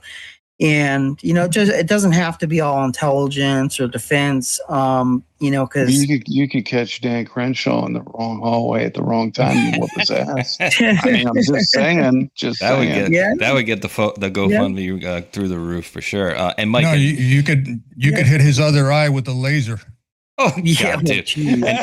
And well, I want Mike to continue, but I just wanted to add this because I was like, let me just pop this up quick. It says the United States has the most expensive healthcare system in the world, spending roughly double per person. Now, this isn't compared to everybody; it's compared to the wealthy peer nations. So, our wealthiest peer nations, we pay double what everybody else paid, and that's just absolutely ridiculous. Yeah. And absolutely right. And Liberty. That's my name. I tell everyone it feels great getting great coverage and savings on car insurance with Liberty Mutual. Liberty. Don't overdo it. Great coverage, great savings. Liberty. At no cost. And I have nothing against, or migrants or immigrants coming in the country legally. But when they're getting similar to same medication that my wife is getting, and they're paying at no cost, where it's covered by the state or covered by the plan that they're on, that fuels my blood, to where they're getting a large amount of money for them and their family. And here, me and my wife are fighting, to get her medication, to pay rent for our apartment and utilities. And, we lost our house over her health conditions. We had to sell our house to make sure that we could, continue to get her appropriate health care. And, that's all fine with me. A house is just a house. And the most important thing in life is my wife, living, and to have an external amount of time left on this planet with myself and you guys. And, it's just, those are the things that I want to fight, that I'm going to fight against. And that's where I'm at today, because I see the difference, and I want to be able to make a difference, and as well as Armando and Ghost know my background and everything, where I come from and my subject matter expertise. I know that will make a big difference, and I want to be able to at least try and do my best to run for Congress, and so I want to make a difference. And I know there's other elected officials out there who say they're there to make a difference, but as soon as they get in office, it's all about putting money in the pocket. And I've seen that countless times. And you know what? It's just it's over with. It's over with. Time for a change. The reason why you pay and those people in line don't is because somebody has to pay for them, and that would be all of us here. Yeah. Yeah. So within that $1,800 is Renee's. Yeah. That's ridiculous. The legalized American citizen pays for those who are not. All part of the game. And, let me put it this way, a standing medical bill pharmaceutically for me is about $4,000 a month. Although I'm blessed to have the lifetime coverage for that because of a specific incident. Yeah. That's not the case with so many people. Right. And every time I have to touch that or access it, it passes through my mind how fortunate I am and blessed I am for that.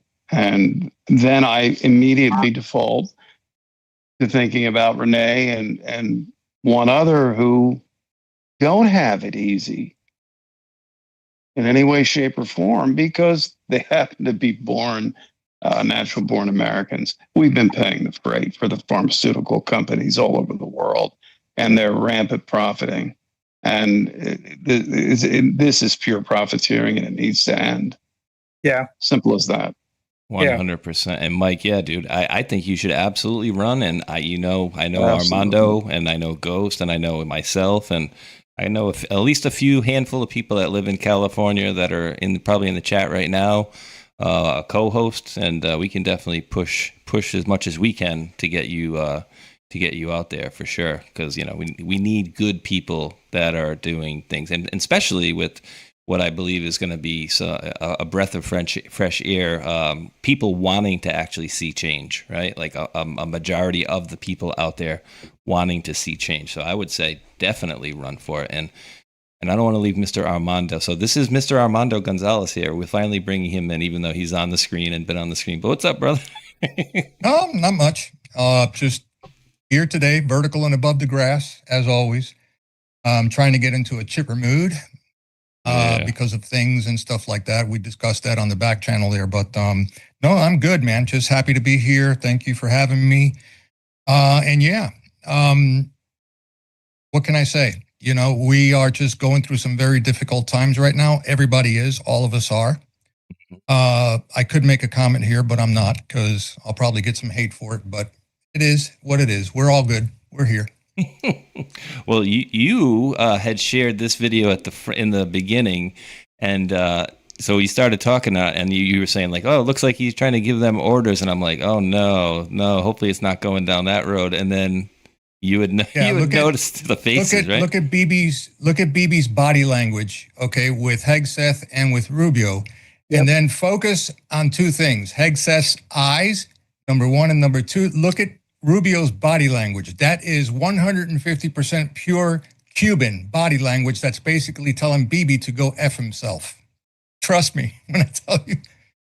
And turning your back on somebody like that, like completely turning all the way around. Yeah, he utters something right there. You smell my farts. He's like, I just farted. Yeah. But then Pete looks at Rubio. He's got that smirk. He's trying to hold that smirk back because he knows exactly what he meant. This Hexas also got to look like I'm staying out of the line of fire, but I'm witnessing every damn word. Yeah, absolutely. Yeah, he's got a clenched.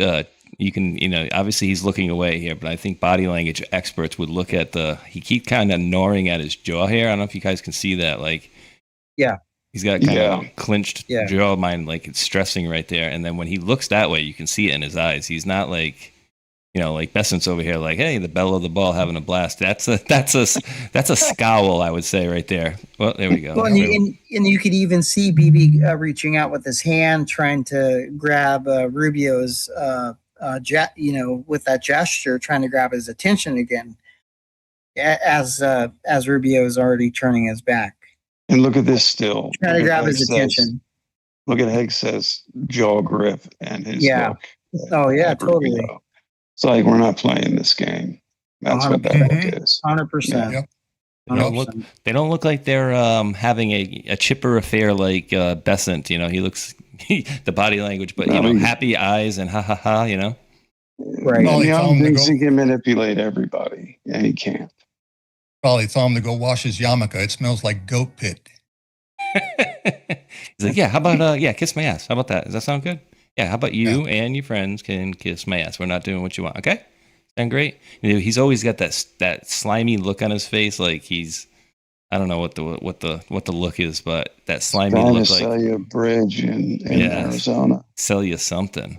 So guys, I don't know if you heard, but we got some information lately coming out on a topic that I think would be very, very pertinent to what a lot of people want to see happen. And I've been wondering, what is it going to take to wake up a majority of the folks out there? Because like even the Trump haters and whatnot, right? Like those people, they don't care about the election. Most of them say he's whining about 2020, this, that, and the other.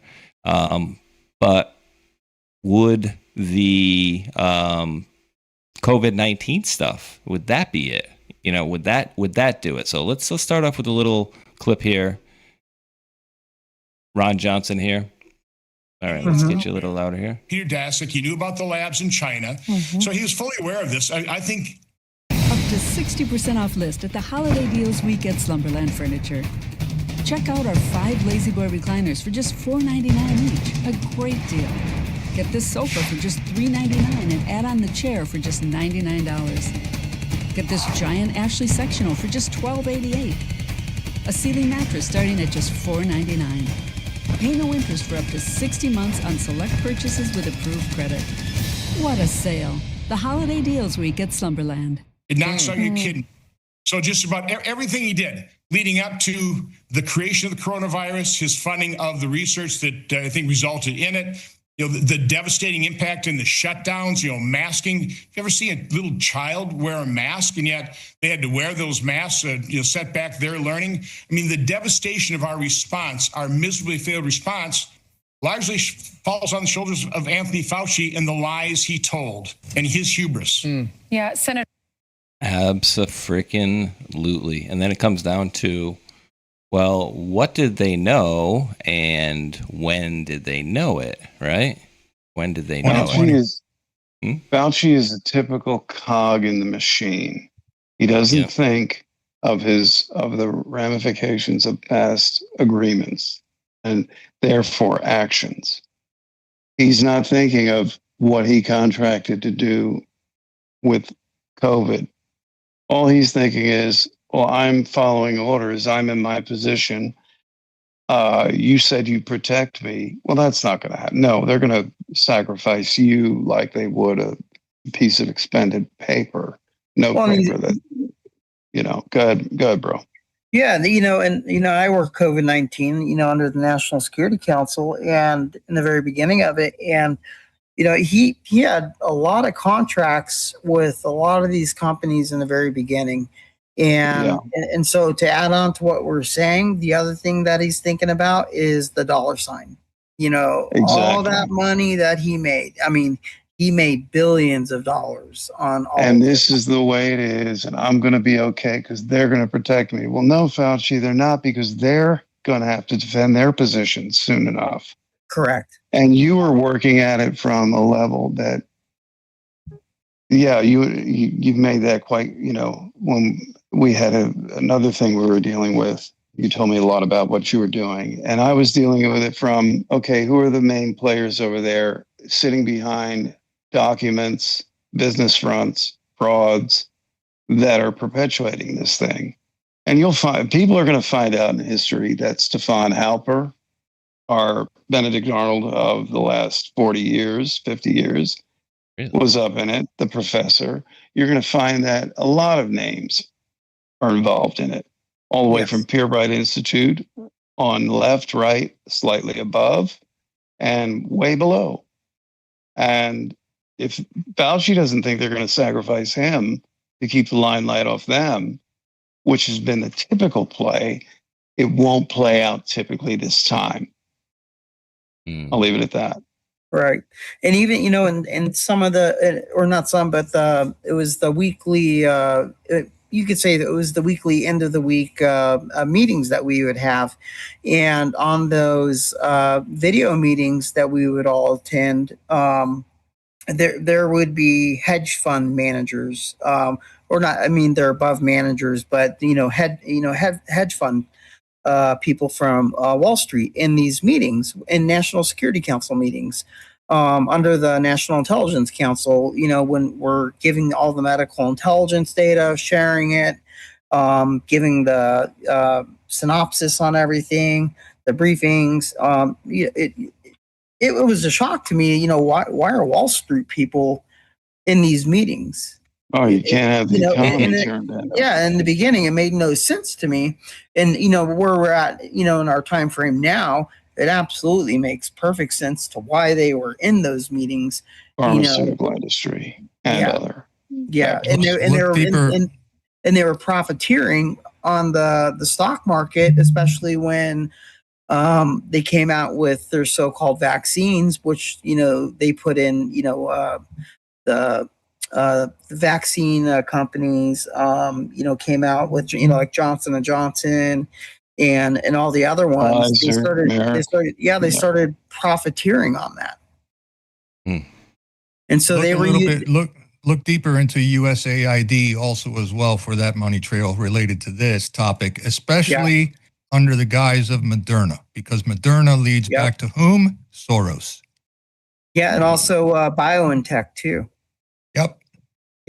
And in sovereignty law, this is pure piracy with what they did to the population at large.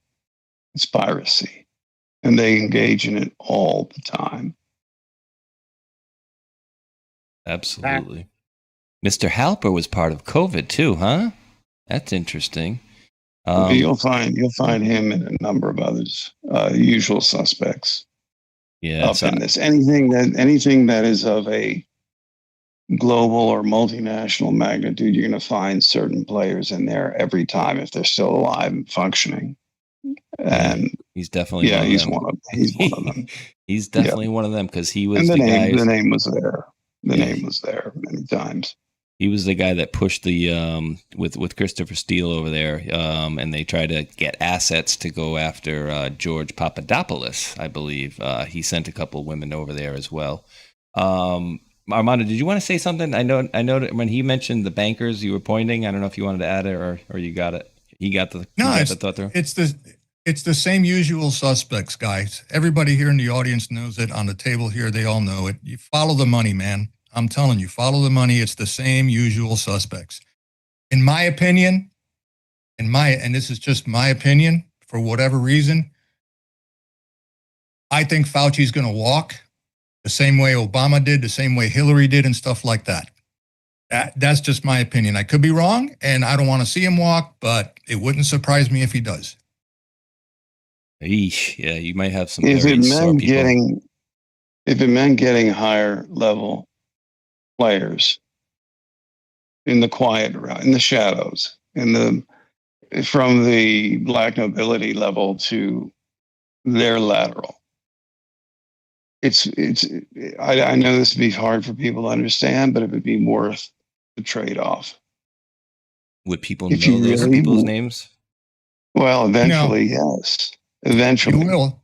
So if he walks, he'll get smoked, because once you're done and that teat has run dry, you're now a useful idiot and you're finished. Well, and the other thing, team will smoke him. And the one thing too with Fauci is he kept a personal journal, and that now the journal has surfaced, and the one thing that in the meetings when he was talking, it was always about him, and it was always, the savior. He's the best person there is. Rock star. And he's the rock star, right? And, and the best thing, that to call him, he was very hyperbolic about himself in the meetings. And so for him to say, I'm not hyperbolic, he was more hyperbolic, than anyone or anything in those meetings at all. And it just, now digressing, 7 years later from the very beginning, it just shows, and especially with the release of, partial of the diaries and I'll get the full diary itself, pretty soon here from a colleague of mine, but it's,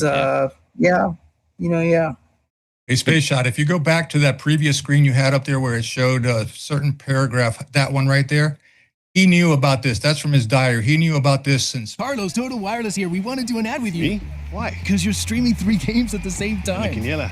Good thing I have Total Wireless. If anyone puts Total to the test, that's you. It's called preparation. I guess his network didn't pass the test. Did the ball get in? Man, you're not just watching FIFA World Cup. You're running it from your phone. Oh, gotta take this.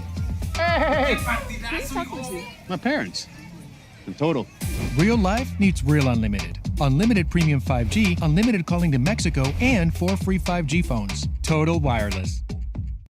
So it'll be you'll understand. All right. So Chris Martinson here says, according to this DARPA document dated August 13th, 21, They knew at the time COVID did come from a lab, that the mRNA vaccines worked, quote, poorly, that ivermectin worked since April of 2020. They knew that. And that hydroxychloroquine worked. Ditto. And I think that hydroxychloroquine goes back to, I think it goes back to at least 2015, if I'm not mistaken. I might be mixing up my dates here. But DARPA informed the Inspector General, and all parties chose to say, what? Nothing to the public about any of it. So yes, a big reckoning needs to come, and like you said, Armando, you know, maybe if this guy walked, somebody out there would smoke him. Like I couldn't understand why they didn't. What they should have done. We had a guy in our state. He was a 16-year-old. He ended up murdering 2 babies, essentially, like a 2-year-old and a 4-year-old. And whenever his sentence came up, they kept saying, "Oh, one of the guards said he threatened to kill me, so you get another 5 years. You got another 5 years," and then he got shipped out. And I'm like, you want this guy to suffer? Say, hey, Craig Price is getting out of jail at noon, and we'll be releasing him from Sakonotzik Crossroads in Cranston, Rhode Island at noon. That's how you know. But so I think this would be a situation that somebody's going to be so pissed off about it, and I'm not, telling anybody to do anything, certainly never that. But I think there would be so many people out there that had didn't get to see their loved ones when they passed away, didn't get to visit people. Like, there was such horrible things. Like, you couldn't even visit your own parents in the hospital. Like, how horrible is that? My prediction is he'll die of a quote unquote biggest air quotes you ever heard of, a natural death. Oh, natural. Yeah. Huh? It's easier to silence him than it is to let this shit go on. And that's the position he's probably in right now. I don't know. And I'm theorizing. I don't know, Mike, Armando, what do you think of this? He's talking to U.S. Marshals and witness protection. And he's going to die one way or the other. Yeah, they'll Lindsey Graham going to him. get him, or he's going to get a new address. And They'll Lindsey Graham. They'll Lindsey Graham him. And just to give you a little bit on hydroxychloroquine, that's not a new discovery. 2020, 21, that's bullshit. Okay, hydroxychloroquine, very old drug. Hydroxychloroquine has been around longer than dirt. How do I know? Because I used to get a shot of that peanut butter shit every time I deployed. You know for what? Malaria. Yeah, the original version. We called the peanut butter when we would get the shots because it would go in really, really thick and it hurt like hell for a few days. Yeah, it was all derived from the World War I, the penicillin derivatives, and they started going off in different directions. World War II, rather, not World War I, World War II, and these are old. Ivermectin, hydroxychloroquine are old, tried and true drugs. Side effects are known. Everything's known about them. And they do something very basic because they are not that far off from their original source chemistry for their center of action in the human. It kills cancer, and there's countless cases documented that it does do it. But why would they stifle it? Well, you're tapping now into what? Big Pharma's pocket. Yeah. You don't want Big Pharma admitting to the world that cancer is as much a viral result of virus attacks as it is anything else. And where do those viruses come from? I'm just going to sneeze. It's going to be a long sneeze, and I'm starting now. Ochsner Clinic, 1957, 58, 59, 60, 61, 62, Windsor 38, Windsor 40, and with the viruses that people now call, what are those sexually transmitted? STDs that they want young girls to get and boys to get vaccinated for. God.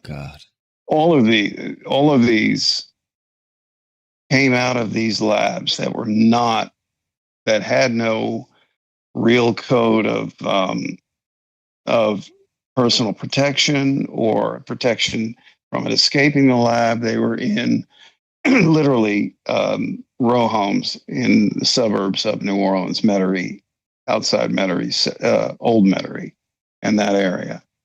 And Ochsner, who was alive at the time with the Ochsner Clinic, was overseeing this. Even in the film JFK, you'll see David Ferry, the Joe Pesci character with no hair, no eyebrows, no alopecia. Why does he have all those mice stacked up in his apartment? And this show, I'm showing people how deep this stuff gets, because his name wasn't Ferrie, F-E-R-R-I-E. He was ferrying mice. That was his code name. Nobody ever let that out there. Stone didn't even know about it. He was ferrying mice from a 19-year-old girl who had figured out how to give mice cancer, put them in a fish tank that's constantly pumped with fresh cigarette smoke. And then she would send her batches of mice to Ochsner. They would try to then ID the tumors. They were trying to weaponize cancer. Despite all of the white papers and papers they published regarding these studies, it was to weaponize cancer. One of their first they were going to try it on was Fidel Castro, not to bring it full circle, but it's part of the picture. And so you have all of that from that time frame. You have chlamydia, all these diseases that are out there that can, depending on your physiology and chemistry, result in cancer. Yes, with you. that's true. So why would you be sexually promiscuous and not find the actual benefits in being, I don't know, treating your body like a temple and being chaste? Oh, because what you feel is more important.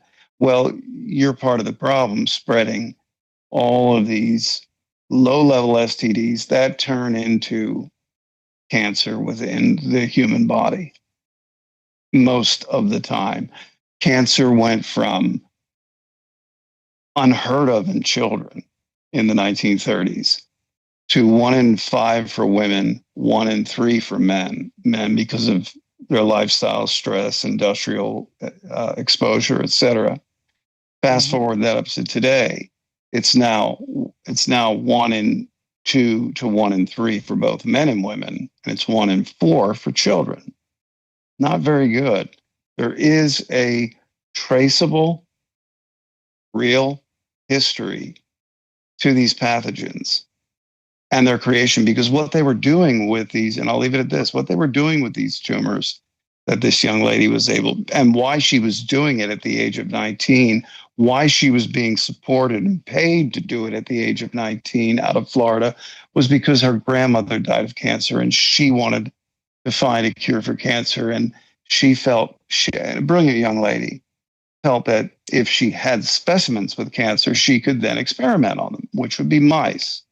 When she figured out how to give mice cancer so rapidly, they then didn't just hit them with X-rays or gamma rays. No, they hit them with particle beams, which then they found a very interesting metamorphic process, especially in the viruses they had isolated. Each time they did that,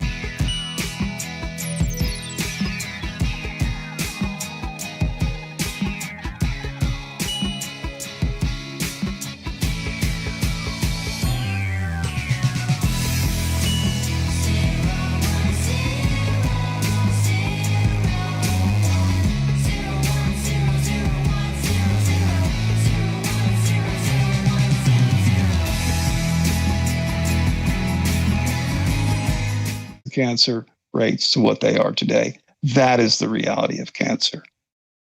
There used to be think that Rafe came up with the solution for that, and they offed him for it, right? And then I'll tell you something else. Yeah, another old drug when it came to STDs, right? Especially Navy guys, right? We deploy, you go over to the Philippines, you get off, you meet honeycomb because you've been out on the ocean there for like 90 to 120 days, and you're going to get your you're going to get your freak on, right? So after we depart and we leave there, right, the line down in sick bay is like literally forever, okay? Because everybody got the clap, right? Well, there's a certain shot they would give you after you went through the test, right? It's called Trobicin. Again, clear it up in 2 days, you were good to go. Those that had an issue, okay, after you got swabbed and checked, they would come out and say, all right, all you guys whose names I called, you get on this side of the aisleway, the other ones you stay here. Those of you over here, I forget the acronym for it, but it's what happens to the body that presents the same likewise symptom, but it's not when you consume too much alcohol and not enough water. Okay? It creates the same symptom, but it's not. The other ones over here, they would just tell you, yeah, you got the shit.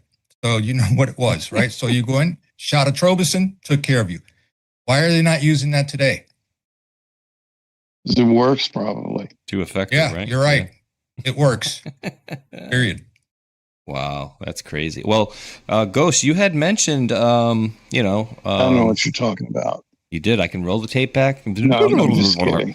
He'll probably have some sort of a medical issue. Okay, well, with that in mind, Kaneko the Great posted out today. No, I got you. Rand Paul. So Rand Paul's Fauci Diary website has quietly redacted a June 2021 entry where Fauci describes suffering a pulmonary infarction, or what's known as a lung blood clot. So for whatever reason, it was there, and now it is gone. Horrible roller coaster day. I didn't get to be a rock star on camera 7 times. They all didn't listen to what I said and did exactly what I said. Moo-oo-ah-ah. But interesting, where I had gotten a chest CT in the morning telling me I had had a lesion in my right lower lobe that he felt was a cancer, non-small cell carcinoma. I felt like I got hit by a Mack truck. Dr. Lee, quickly followed up on this and showed the film to Andrew Lerner at Sibley, who's a pulmonologist specializing in pulmonary nodules. Dr. Lerner felt that it was more likely an inflammatory lesion, and there were multiple other lesions that were very small throughout the right lower lobe. In addition, I had a pulmonary infarct in the right lowest segment that was definite. So again, the only definite thing on the film was the pulmonary infarction. He recommended a follow-up CT. Yeah, see. So is that what at the basic level is just a lesion or something in your lung, of an infarction? No. Infarction usually is a blockage from a clot, and correct me if I'm wrong, Renee or Mike. Sudden lack of blood flow. Yeah, it's usually some kind of restriction of blood flow in the coronary arteries, or those are the lungs, which are immediately part of the first transfer of blood for oxygen and carbon dioxide, the basis, among other chemistries that are involved.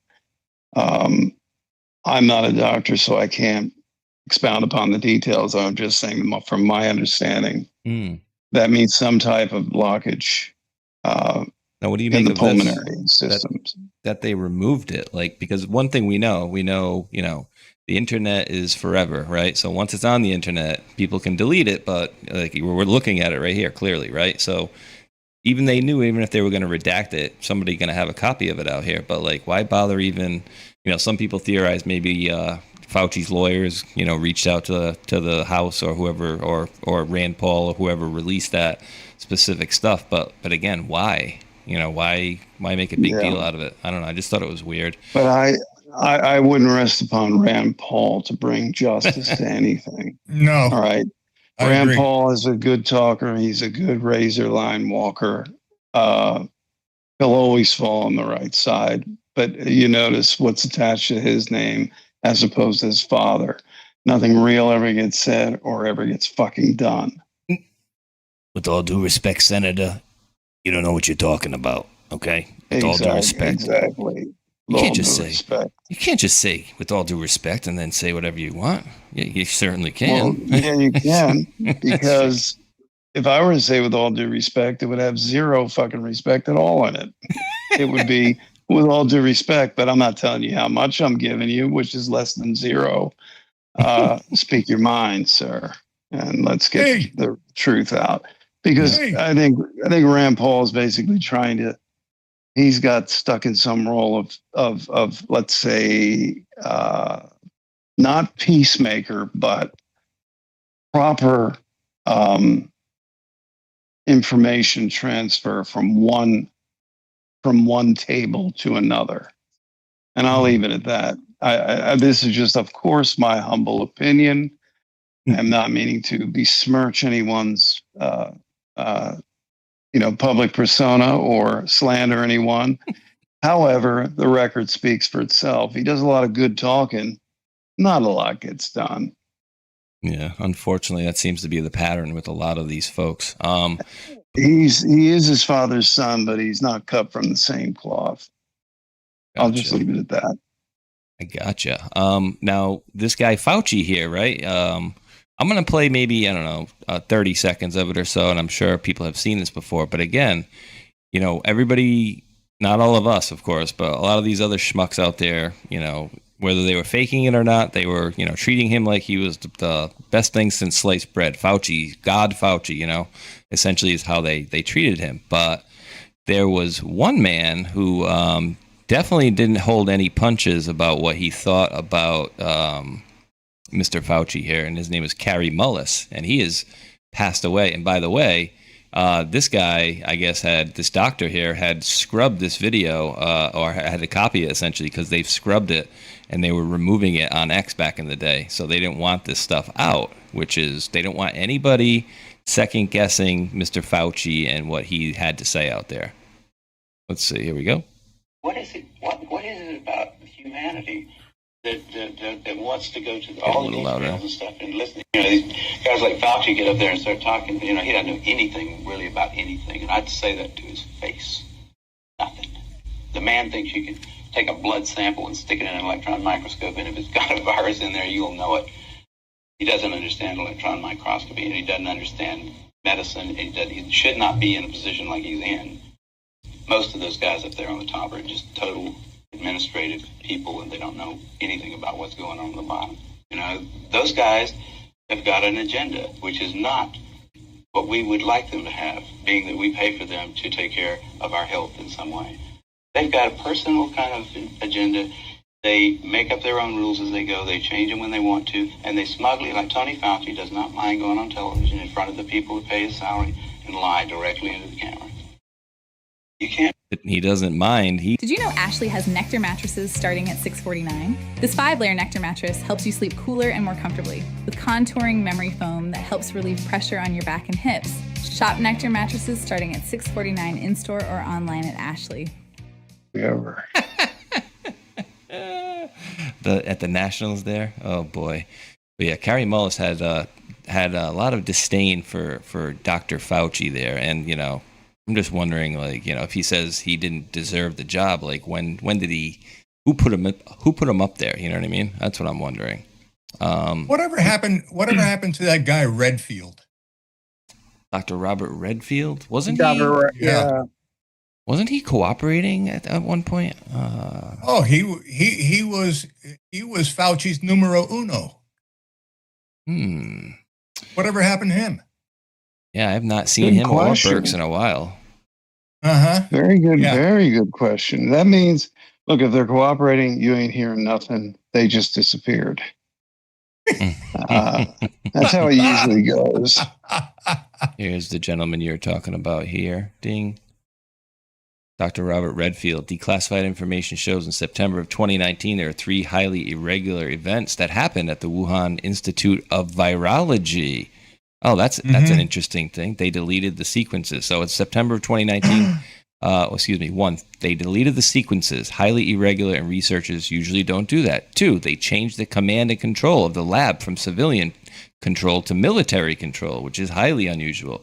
They let a contractor redo the entire ventilation system, which I think is very telling. Clearly, strong evidence suggests there was a significant event that happened in that laboratory during that time.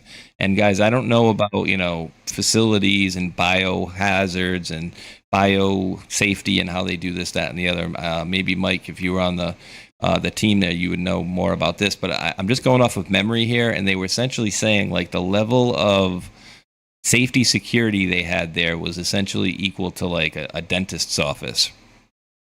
And I think I'm pretty close to. And I know for sure they actually made that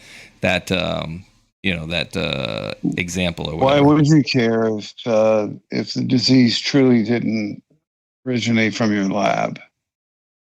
If it did, look, I'm going to say this. I want Mike to answer But So I shared 2 emails to you guys that pertains to exactly what we're talking about. If you want to open up and look at them, and this is from right in March of 2020 through very big universities. And if you feel like you want to share them with the public, feel free to. Just the PDFs, not the email. There's a lot in there that will make a lot of sense. Yeah, you know what I will do? I will definitely take that and definitely go through it. Maybe I can pop one of them or one of the PDFs up quick, but that's a lot of stuff in there for sure. Yeah, if you do the second one I sent, it's just one, and it breaks out how COVID, the design, how it works, okay, and how it'd affect each demographic community or country itself. All right, here we and go. And how it was made. Yeah. Let's see if this opens up. And I'll give you the origin of its bonding capabilities that were improved. Go all the way back to 1959.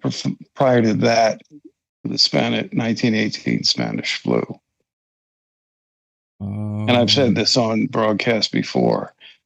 And yes, I'm going to say something that's difficult to say.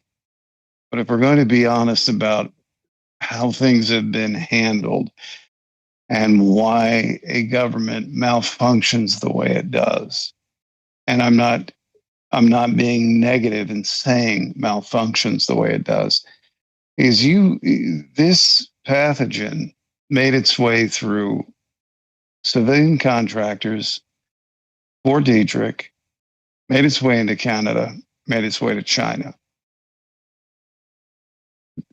Right in and amongst what normal people think of as the government, et cetera. All of this was played through foreign sovereign layer actors.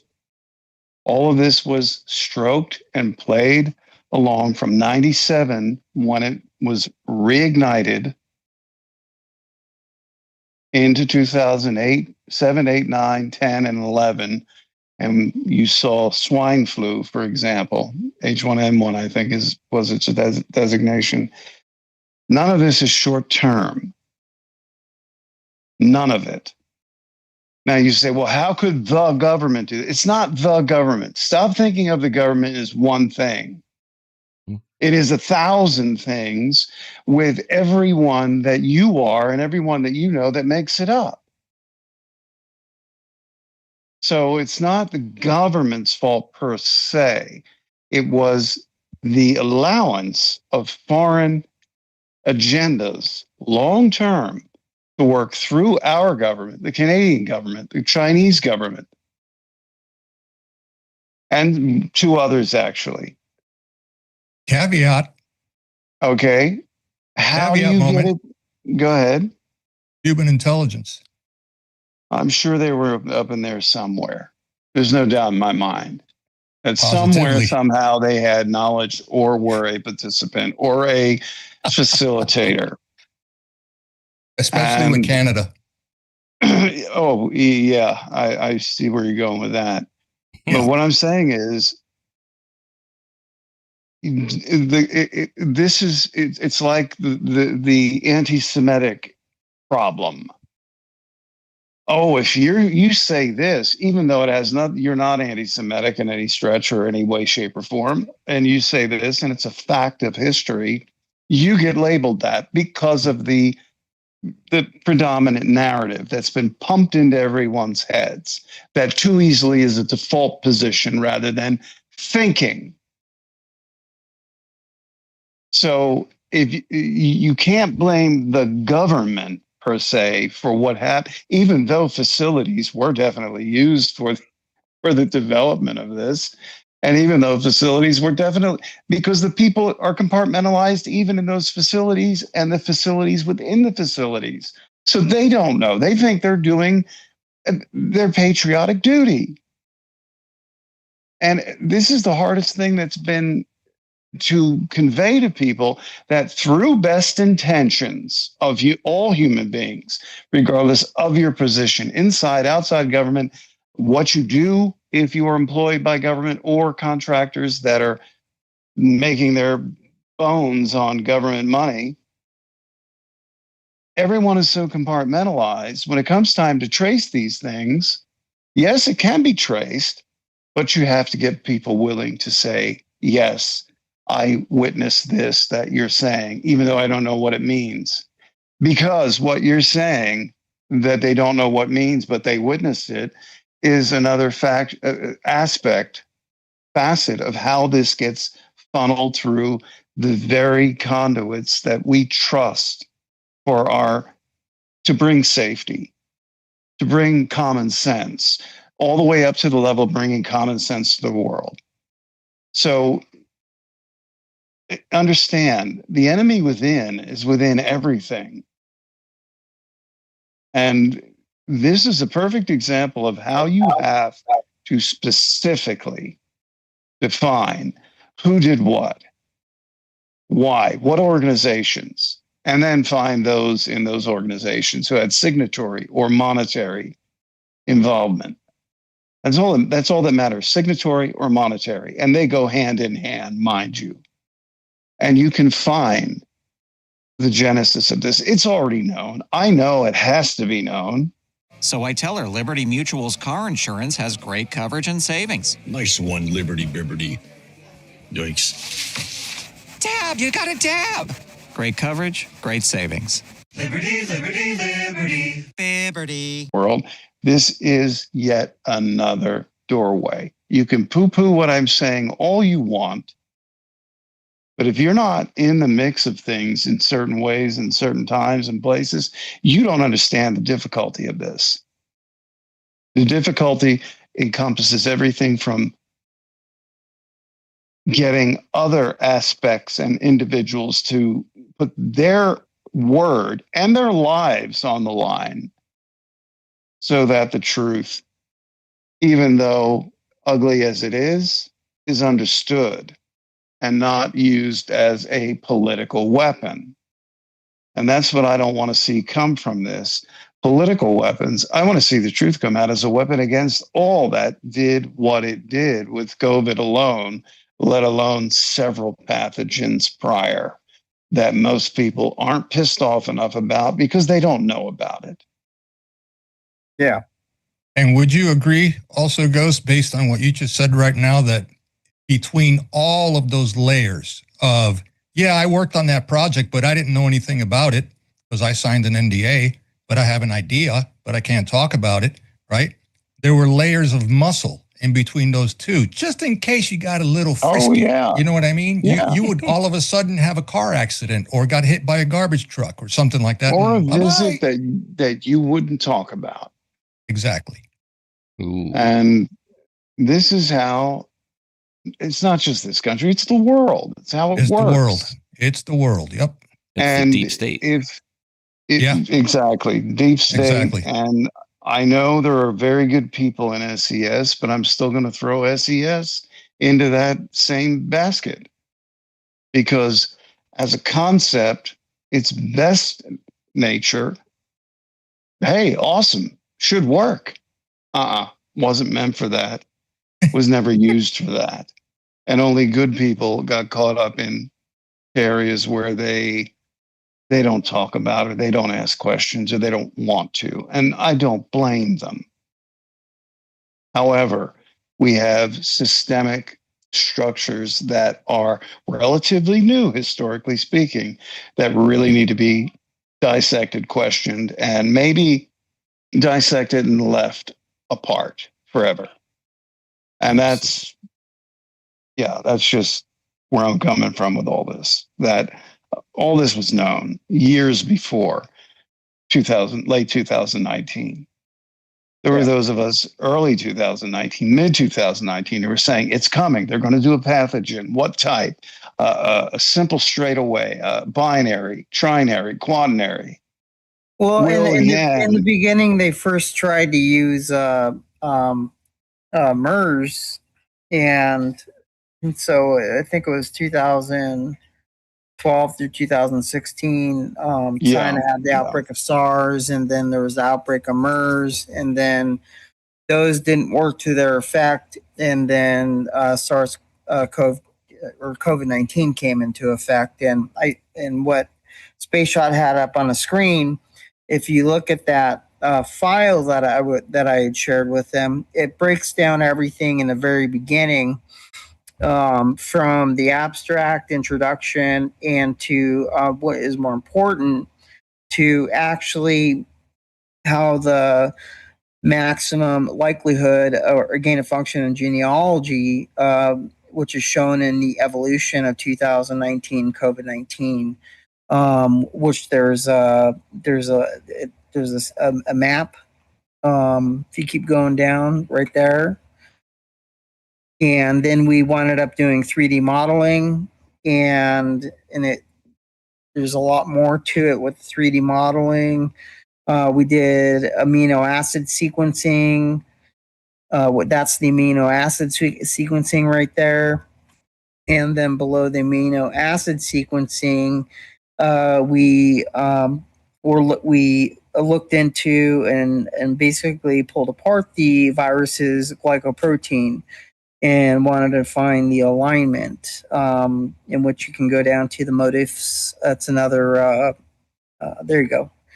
And so you have 4 different inserts, and you have, so for number 1, you have the 2019 COV-GP HIV-1, which is an insert into COVID-19 with HIV protein and variable region.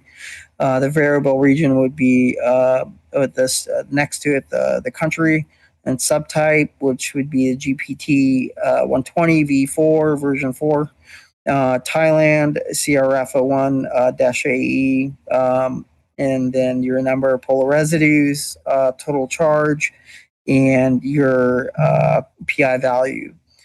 Is this where it's talking about HIV? Is that because I touched on this yesterday, where my co-host pulled a clip saying that they had HIV inside of the COVID vaccine? Ugh. Yes, that is correct. And so this is probably never been shared with the world. Probably in a long time, and I've saved this for the longest time until I knew this information was going to come out like it is. And I know this document has been sanitized quite a bit. There's probably copies, here and there, but I held on to this copy for the longest time. You think values were changed? I'm sorry? You think any values were changed? Oh, yeah, absolutely. A lot's been changed. Right. That's what I'm saying. Before it made it to the public, in whatever form any of this did. Yeah, so absolutely. So throughout the duration of the original COVID-19, what you're looking at right now, in country in China and Thailand, Kenya, and India, where we recovered different samples. And we ran the samples through an independent university laboratory, which is at the above, who helped us do this. So after this, we'll call it experiment here, and here's the 3D map imaging, and this is what the virus itself looks like. Damn. So each when COVID was released, COVID was released in a structured way, to where one person had it, they got on a bus, and that bus took them to Italy. Then someone had it, and it was a different version. They went to Iran because they were from Iran, so they got on a flight and they went to Iran. That was a different variant. Then someone got on a flight or a drive, and they had a different variant, and that went to France. And then and then there's 2 different versions in the very beginning, where if you remember if you remember when the cruise ships were stalled outside of the west coast of California. So we told those cruise ships they could not come into California, and we actually made it we had an order put out that they were to come into March Air Force Base and have aid rendered to the patients and victims of COVID-19 on those cruise ships there. And so people had got on multiple cruise ships, infected others on those cruise ships there with the SARS-CoV 2019 variants. And then other people had piggybacked what we called back then as lily pad jumping. So Trump at that time, the president at that time, had enforced that, okay, you can't, if you. This is Arby's cheesesteak with 100% Angus steak and melty Cooper cheese. Some say it's meat and cheese done right. And some people don't say anything because, frankly, it's rude to talk with your mouth full. Arby's, we have the meat. America, because of COVID, you were still free access travel. And so they would lily pad jump from China to Thailand or Vietnam or another Southeast Asian country and go straight into America with those sick people. And this was done on purpose. And then they would release that virus and infect others as well. Wow. So there is an entire. So the best way to put this, if anyone has ever seen the movie with Tom Hanks, where the movie, it's the Da Vinci Code books, and it's the one where the guy's trying to release the virus, right? So they meticulously and methodically did the same exact thing that essentially they were doing in the movie, but they did this in real life with what we're looking at right now. Inferno. Yes, Inferno. Thank you very much. Appreciate that.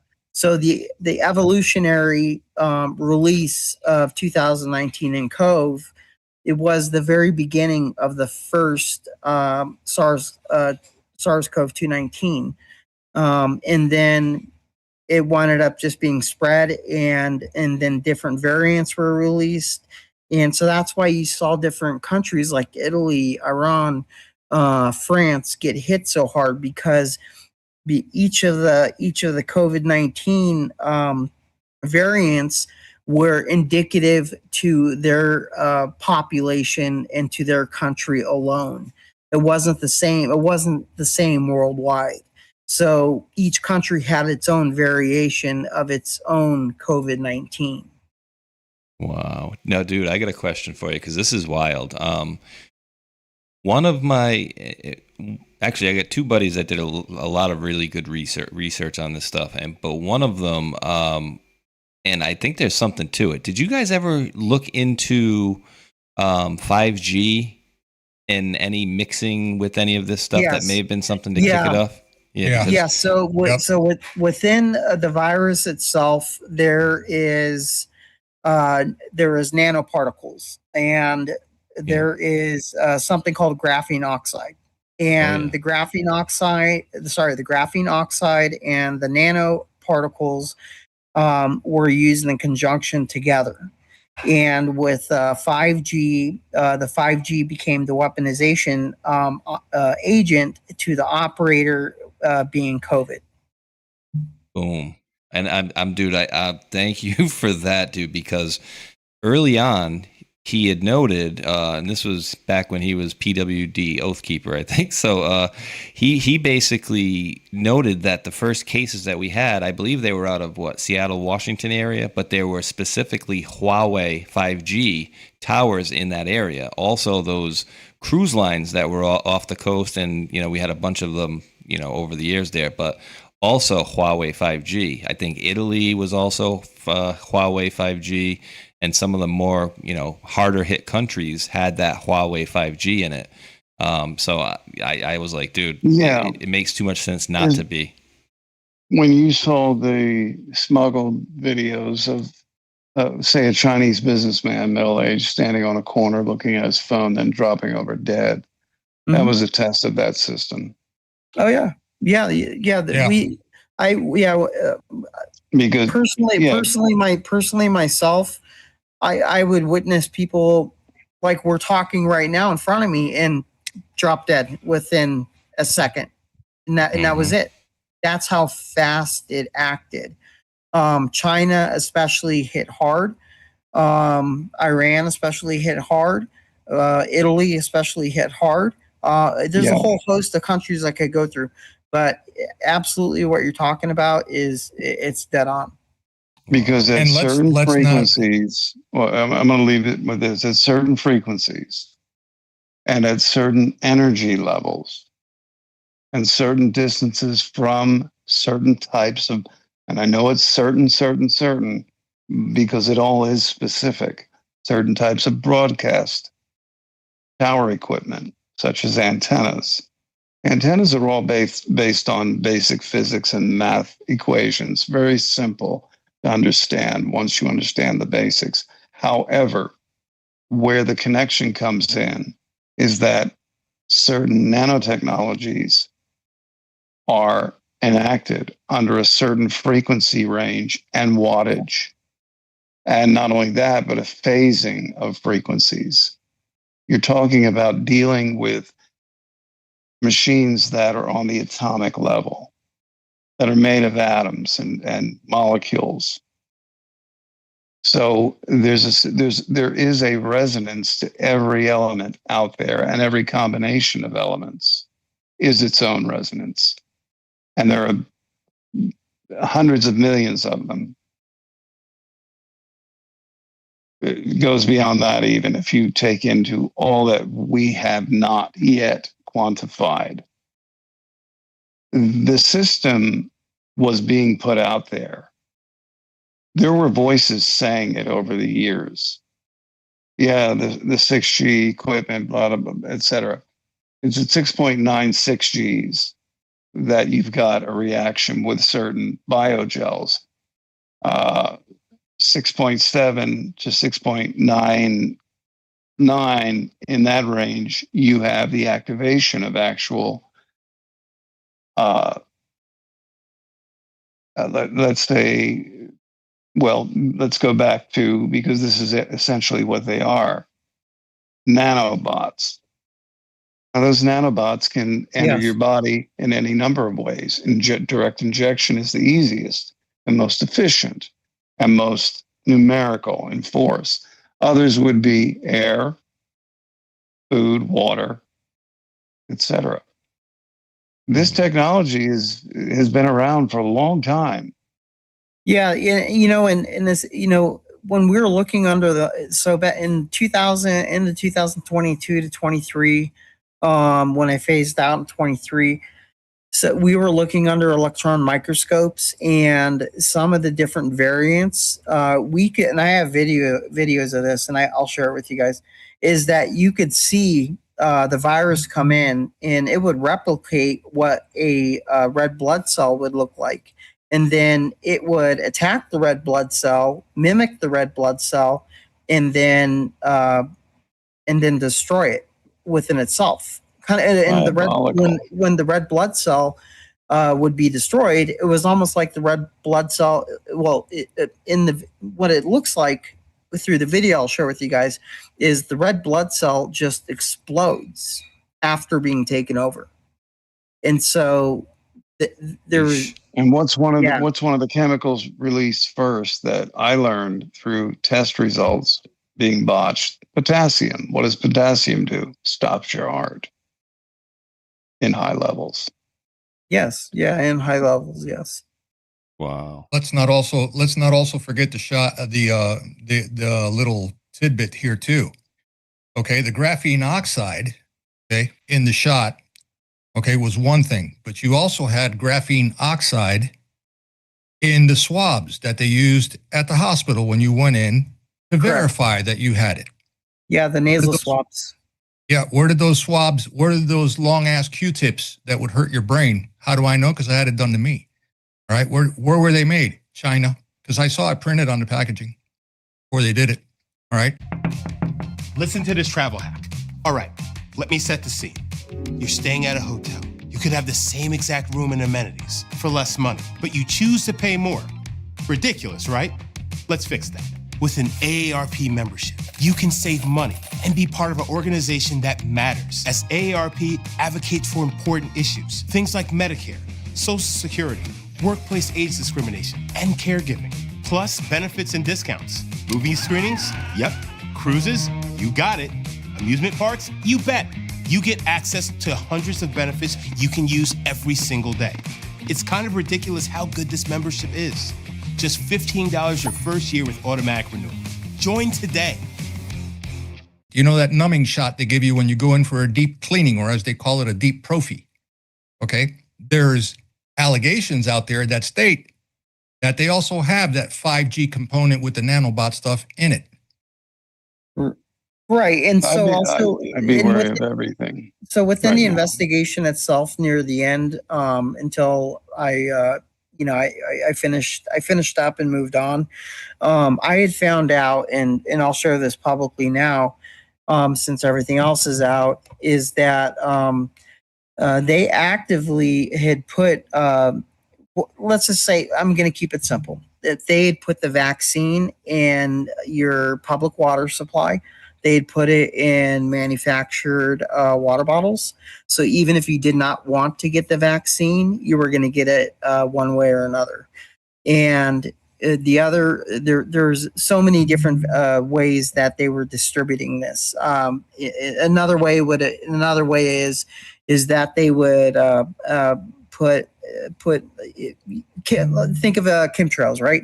And so they would put all the aerosolized dispersal agents in a container, and then they would take it up in a plane or a helicopter, and then they would drop it over a city, they would drop it over a state, or a major population itself.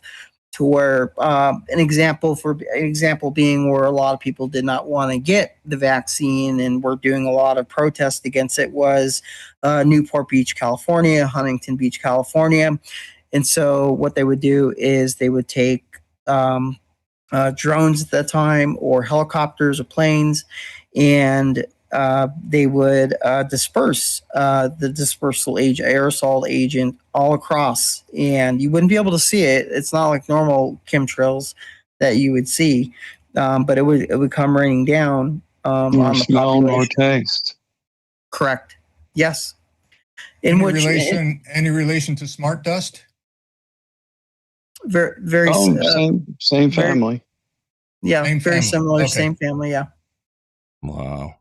And geez, this whole thing was just so out of control. And so like they knew this stuff was coming, right? Like I don't even need to play it because it's been played ad nauseum. Like, the next administration is going to have to deal with this. And you can go back to Bill Gates and talking about wanting, if we do a really good job, we can kill a lot of people. What the hell? We can kill 80-90% if we want. That's their thinking. That's their thinking. Now, people have to ask themselves this, and seriously. And the president said we've got to get on the 6G distribution, get it out there. Why is he saying that? Why did he say that about 5 or 6 weeks ago? Somewhere between 4 and 6 weeks ago. Why would he say that? Nice. Yeah. And so for 6G, real quick, one of the major carriers that's going to be coming out first with 6G is T-Mobile and its subsidiary Metro. companies. Metro PCS, AT&T, and they're coming out with 6G. I think they're exposing themselves. They overtook, the hiccups. They overtook Sprint. They purchased them about 6 years ago. T-Mobile was headed by a Cuban gentleman. He came from the island like you did at a young age. T-Mobile is the first one that is trying to link up with Starlink in other words, you walk away from your router in your home. Your phones now if you're, and there's two ways of connecting always. You can turn off the router aspect and connect to the tower locally. A lot of carriers are trying to enforce, go through Wi-Fi calling. And then if you leave your home with T-Mobile with certain phones, you're then linked to Starlink. All right. Your average, the latest test on Starlink last week, I think there was over, oh my God, it was an incredible amount, 3,200 individual, somewhere in that range of a type of antenna, little plate antenna. Oh my God, I should know this. I should be smacked in the head right now. Phased array. Those are phased array. So each one of those satellites theoretically could address 2,000 individuals on the ground with any given footprint, an octagon basic footprint of signal generation and reception. Now, this is just one phase of many they're going through. Now, do I think that system is going to be used for anything negative like any type of bioactivation? Of course not. That's going to be limited to your ground towers that are also in, what do they call them? Why do they call it a cellular phone? Because a tower interacts with a certain octagon range of cell capability of two-way radio communication. It's always been radio. Now, you have to ask yourself, why did the president say we got to hurry up with this? So far, what's proven the case is we've got to hurry up with this, including with Iran, is we've got to get ahead of other tables' agendas. Now, I honestly think that's why they're doing it, because he knows damn well what these towers are not, these little masts they put up along, all throughout southern Florida that are every 100, 200, 300 yards. Those masts they're capable of not only 6G, but up to 29 gigahertz. Beyond that, you're getting into the X-ray, gamma ray range when you get much higher than that, into the terahertz range. However, these towers are capable of much higher density signals, up to 29. I could be wrong. It could have been expanded since my last foray into that and the information that I was given regarding that. So you're talking more powerful wavelength than is in your microwave. However, a biangulated or triangulated signal, people need to understand that the higher the frequency range from kilohertz, which is 1,000, say vibrations per second, megahertz is million, gigahertz is billion, terahertz is trillion.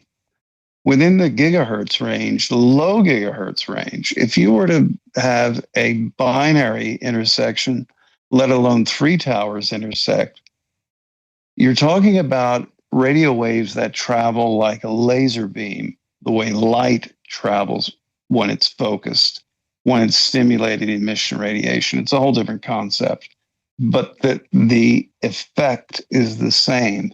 A radio wave that's maybe a 6-inch beam, if you could see it, it would look like a 6-inch beam of light going from one tower to another in the days of microwave communications, which we still have as a backup system, ground radio to all of the magnificent, wonderful shit we have now.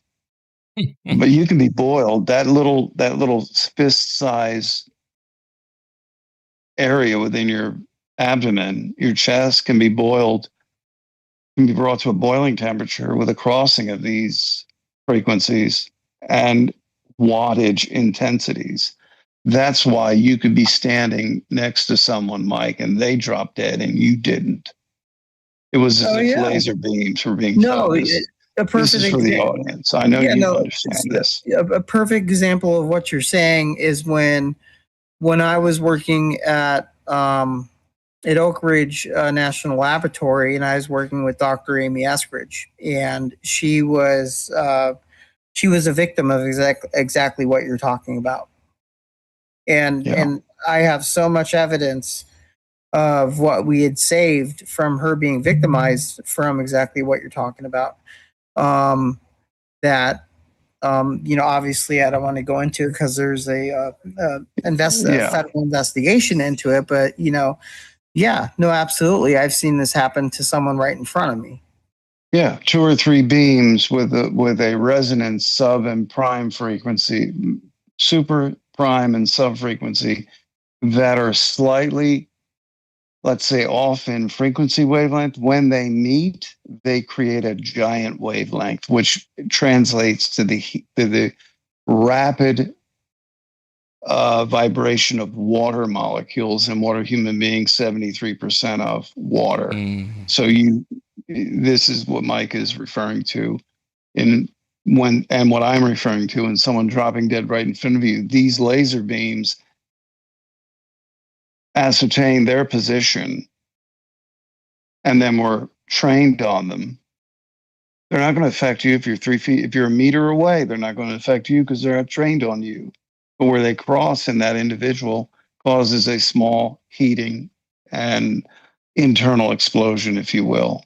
And you're whatever system, whether it's the liver, the ascending, descending aorta, the heart, anything, it's going to cook, literally cook, and you're going to die from that effect immediately.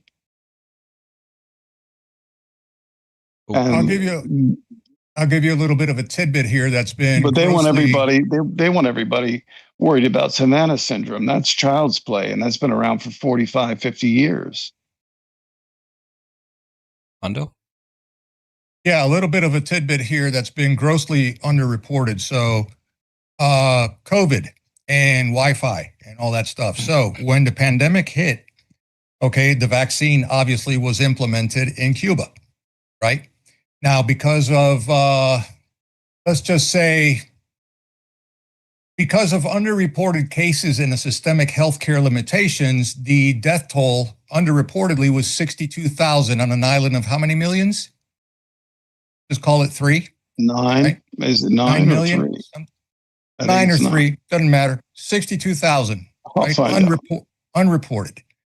Right now, in Cuba, their cell service, is state owned. Period. It was a culmination between China and Cuba, and they implemented a proprietary software that was called Nauta, Nauta. It was proprietary software developed by Cubans for Cubans only, and the telecom provider was ETECSA, ETECSA, which was also state-owned. Now, in order for you to get a good Wi-Fi reception like the YouTubers would use down there, or just to do like, use apps, to like WhatsApp, to talk with family in the States or around the world or whatever, you had to go to a Wi-Fi park, to get the best reception. So now you have a gathering of a lot of people, And as Space Shot said here, guess who provided the phones and guess who provided the antennas? Huawei. Oh, boy. Wow. There you go. So you have a trifecta, right? They were affected greatly. So it's a little 10.9 million population as of last international estimates. Allegedly. Yeah. And allegedly. I got a little bit of it. And stop me if I've already said this, because I don't know. I'm just all this information. I'm just like, holy crap. But I said this earlier. Like, wait, why would they remove this? Like, who cares about this? And Debbie, one of my mods in the chat, had a very interesting and I think on point answer. He said the big deal was Fauci got the shot on TV, and then later, shortly thereafter, basically had this happen to him. So, it was about 5 or 6 months. He did get the shot in late December of 2020 is what I said, or is what AI is showing me anyways. But, hey, they didn't want people to know that maybe after getting a shot, lots of people died. He had a protein buildup in his pulmonary artery system. I don't know. I'm just spitballing here. Well, the thing that concerns me, though, is what we're talking about, because the 6G thing is really, because I'm concerned about that, because as far as I understand it, the higher the G is, so say 2G would be kind of like a wave, and like say your average wave, 2G, and then 3G is like a faster, shorter wave, right? 2G is 2 billion wavelengths, or let's say up and down on an oscilloscope per meter. And then so the more you 3G is 3 billion. 4G is 4 billion. And when you get up to 1,000 G, you're getting up to terahertz range. I'm starting to be concerned, which now means issues. 1 trillion wavelengths. Now that to produce a higher wavelength per meter, and to make it effective, simply takes pumping energy into an antenna. You can pump. There are antennas out there pumping out 100,000 watts at any time. There are good or bad AM for people stations that. No, it's not necessarily bad, because when you're talking about AM frequencies, for example, in the kilohertz range, 50,000 watts of kilohertz, a few thousand wavelengths per meter, is not going to have any effect on you compared to the higher wavelengths. And then the wavelengths that specifically cause water molecules to vibrate faster. Oh, okay. All take the periodic chart of elements. All of them have a resonance. Matter of fact, Tesla tried to teach people that you're not looking at an atom in the construct of proton, neutron, electron, that we have made it, and electron shells, various layers of electrons flowing around it, making it a heavier or lighter element in the process. All of them are a resonance. And the Heisenberg uncertainty principle, the observation principle, a number of things show that when you go to observe this vibrational range in a direct application, it changes in front of your eyes. Physicists can tell you about this much better than I can. But the bottom line being that this is where spooky action at a distance and quantum physics and non-locality come into play, into physics, where certain physics have been classified, and even the best Kaku brains out there aren't given access to it. It's compartmentalized. It's kept outside of the primary understanding of physics. So there are things at work here that we don't understand as doctors, as scientists, as physicists, as radio geeks, or what have you, because we haven't been allotted that knowledge. Mm-hmm. And there are large blocks that are missing from the everyday economic world of humanity and commerce, that if they were introduced, we would be in a whole different world. It would be unimaginable to most people right now. Unimaginable. Yeah.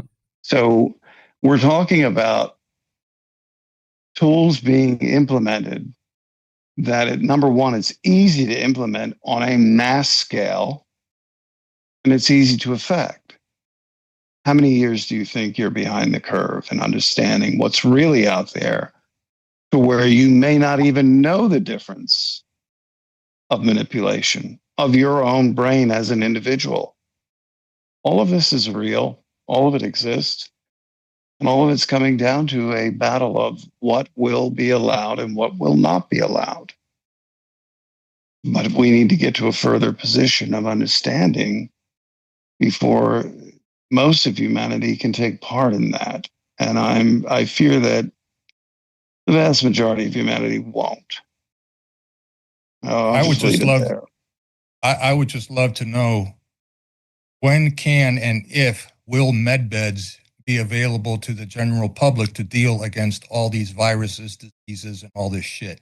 It's odd enough. I heard some things about that the past few days in some conversations. The tachyon level technology is there, and then the lesser levels are there.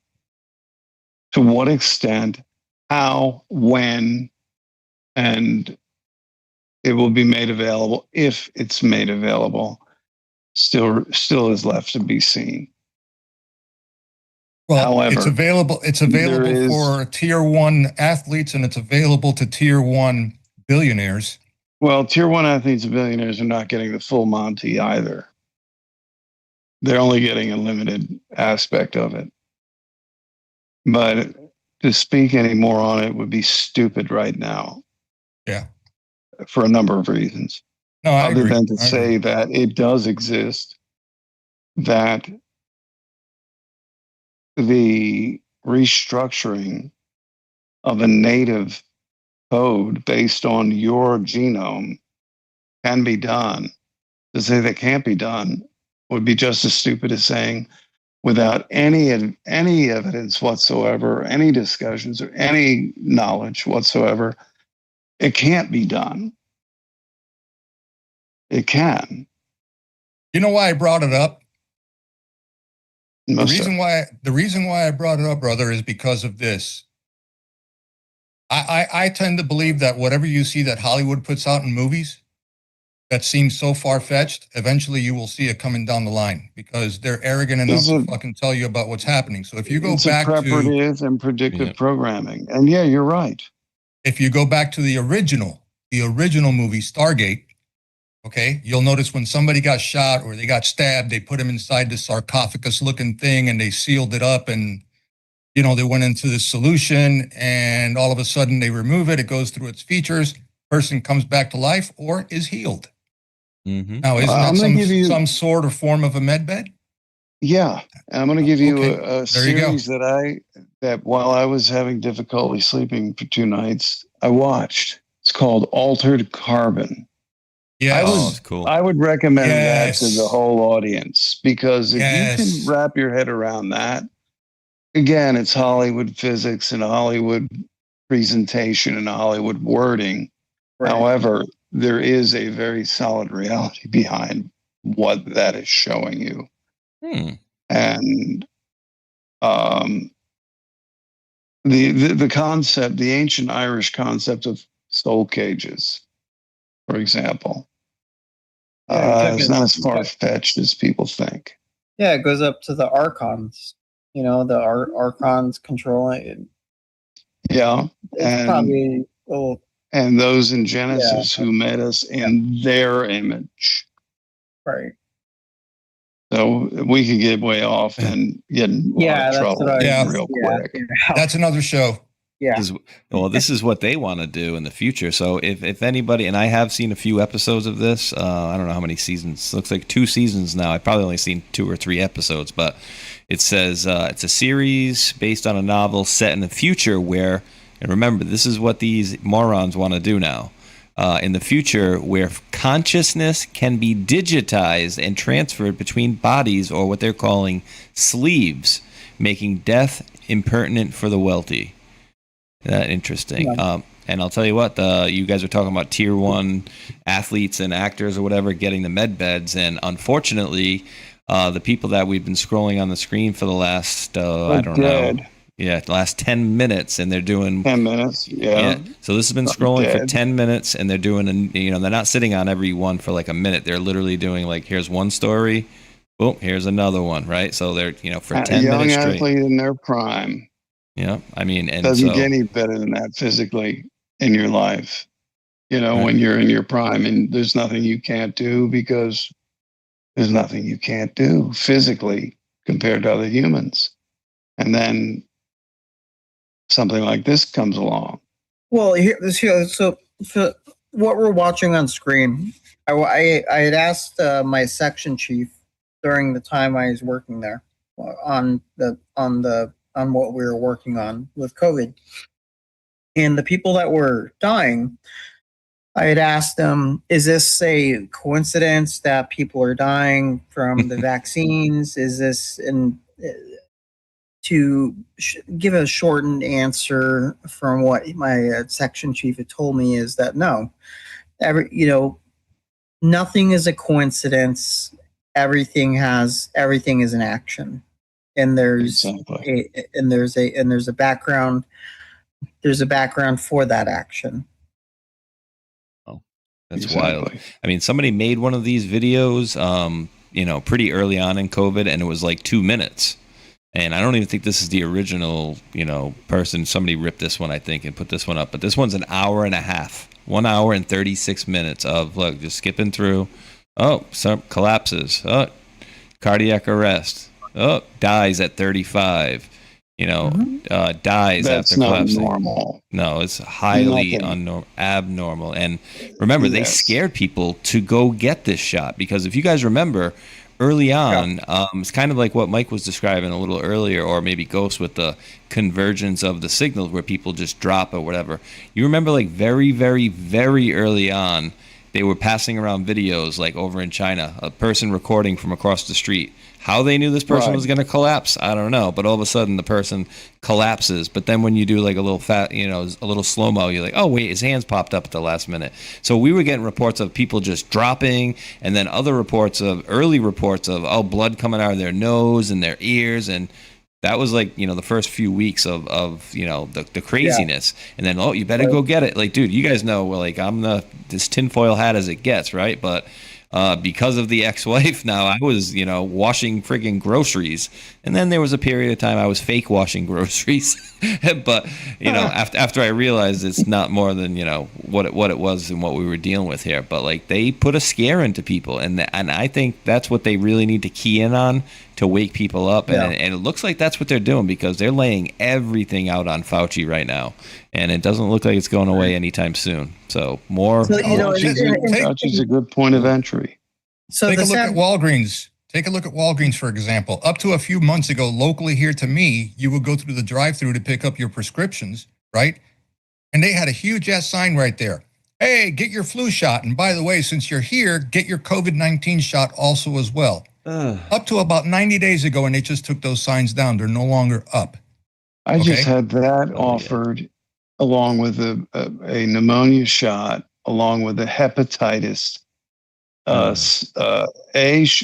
C shot, and a what do you call it when you get a cut? What's that one you get all the time? Tetanus. They offered me all of that. I just looked at him and I said, come on. How many times have you seen me? How many times have I said no? What do you think the answer is going to be? 2 months ago, I went for my annual. Oh, and shingles. Yep, all shingles. Bingo. The whole thing. And I'm like, if I'm going to get shingles, I've already got the medicine to deal with it. Nothing you can do about it. I'm not going to worry about it. Yep. I keep Vitamin myself D shot up. too. Yep, I went in for my annual physical 2 months ago, and they offered me everything. All of it. All of it. Didn't they? And I declined each and every one. The doctor looked at me.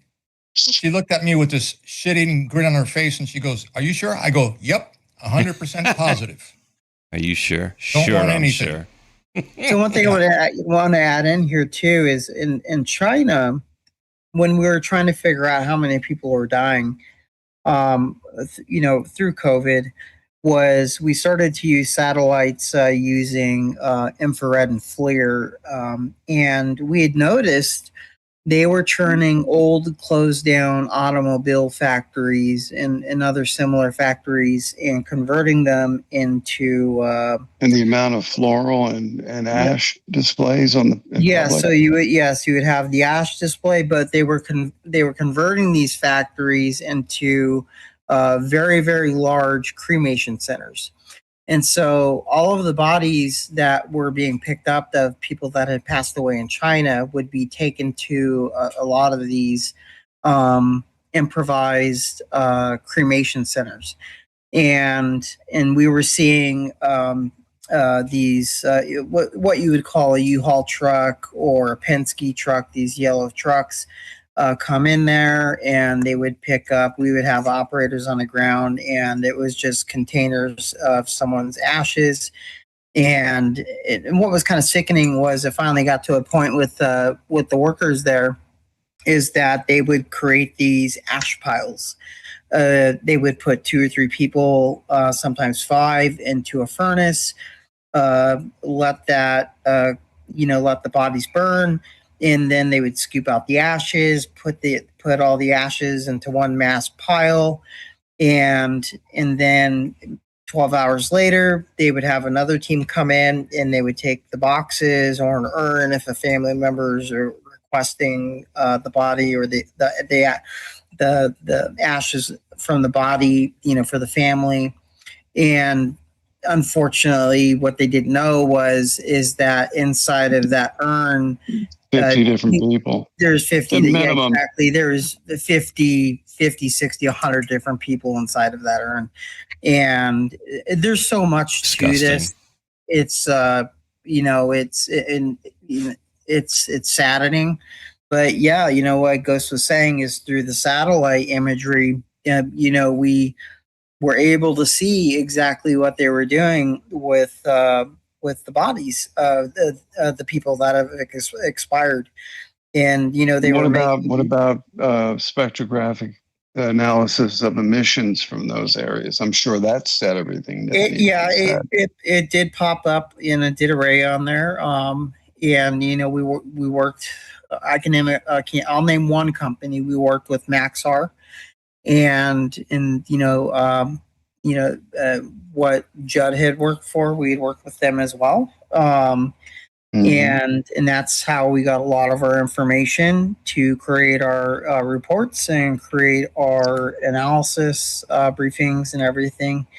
And then here in the States, here in the U.S., they wound up doing something very similar. However, it was much, much more discreet into a lot of areas that were in the middle of nowhere. And if you remember, when I was working in the hospital for a good portion of time, when I did meet Renee, my lovely wife here, when somebody would pass away, 90% of the time, 95% of the time, and correct me, babe, if percent I'm wrong, they wouldn't classify the death as dying from COVID. And they would say it was from heart failure, it was from an appendix, it was from something else. You died with And COVID. motorcycle accidents. Yeah. If they had they tested positive for COVID, it wasn't the motorcycle accident listed; it was the COVID that was listed. Nice vape voice. $35,000. $35,000 So whatever intake hospital got them, and then it worked. But it worked both ways. That's the crazy thing about it. Yeah. Well, you didn't die of COVID, right? They died with COVID. Certain Right. people, they were just tacking it on. It's horrendous. I mean, the whole damn thing, and this guy and anybody that was involved and had foreknowledge of this stuff needs to absolutely see some serious justice. And I get a feeling, either way. Physician And who turned the other head for 35 grand to 50 grand at death. I'm sorry, Mike. The space, what you're talking about right now is since 2019. I was in China in October of 2019 when everything started to unravel. That's why we were sent over there in the first place. Since then, or since the inception when that all started, I knew something bad, really bad, was going to happen, and so I had kept a lot of information. Because I knew one day all of this was going to happen and all of this was going to unravel. And and now, an example of today, I'm sharing you information that a lot of people have never seen before, to know how the virus, one of the, a virus has been created and manipulated in one way or another. And it, and I want this information to get out correctly and be shared in the right way. With in 2023 in Ukraine, we were working with Department of Justice, DOJ, SIS, and that's when Russia was hitting all of the biolabs in Ukraine, and DOJ had created a task force to do the same thing that the Russians were doing. And now what I know today is that our side was pretty much trying to clean house, sanitize, and make it look like nothing was there. Russia was trying to protect itself. Right. And while Russia was, you could say serving its search warrant and, tackling and taking the place down, but also letting the world know about it. And on our side, unfortunately, it was the opposite. Wow. And that's just the way it was. I'll tag this in here in the end. Let's not forget the PSYOP component with this entire thing also as well, because that played a huge part in it, in my opinion, also as well, right? And let's also, yes, exactly. And part of that is trying to turn it against the current administration, which is doing everything. I don't care how black-pilled you are. If you are, get the fuck over it. Mm-hmm. Get over it.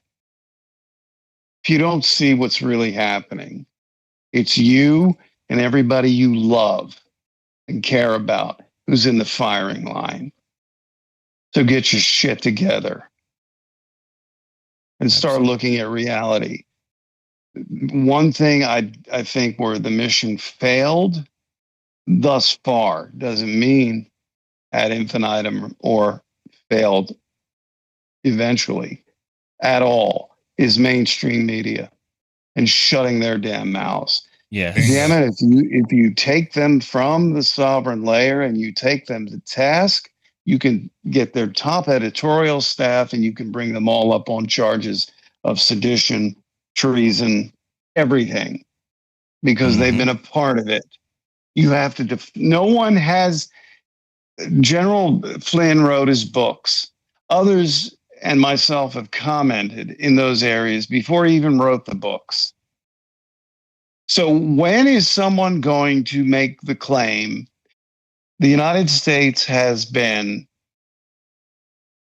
hoodwinked, lied to, the population raped and taken advantage of for generations, and say enough is the current administration is trying to do that now. Most of you aren't seeing it. Yeah. Because if you do see it, you get behind what you knew to get behind. This isn't about somebody else fixing your problems. Yes, this administration and the many surrounding individuals, thousands of them, who are quietly working in the shadows in support of what's going on, have always been, no matter who was in office, no matter what fraud was in office, such as Gay Barry or Monkey Boy Bush. It didn't matter. Okay? They've been working in the background. And it's all coming to the surface now, has been for the last 2 years. And anybody who looks back at beyond, again, I say the collective memory, unfortunately, is a 3-year span. Many things are in numbers of threes, whether it's timing. If I can make an observation here with Jump you, in, brother. Jump in. Is all the information that we had collected and obtained, and we had shared it with multiple agencies, multiple organizations, and more importantly, we shared it with the president. And when we shared that information with the president, it went through multiple people before it got to the president. and let's call those gatekeepers.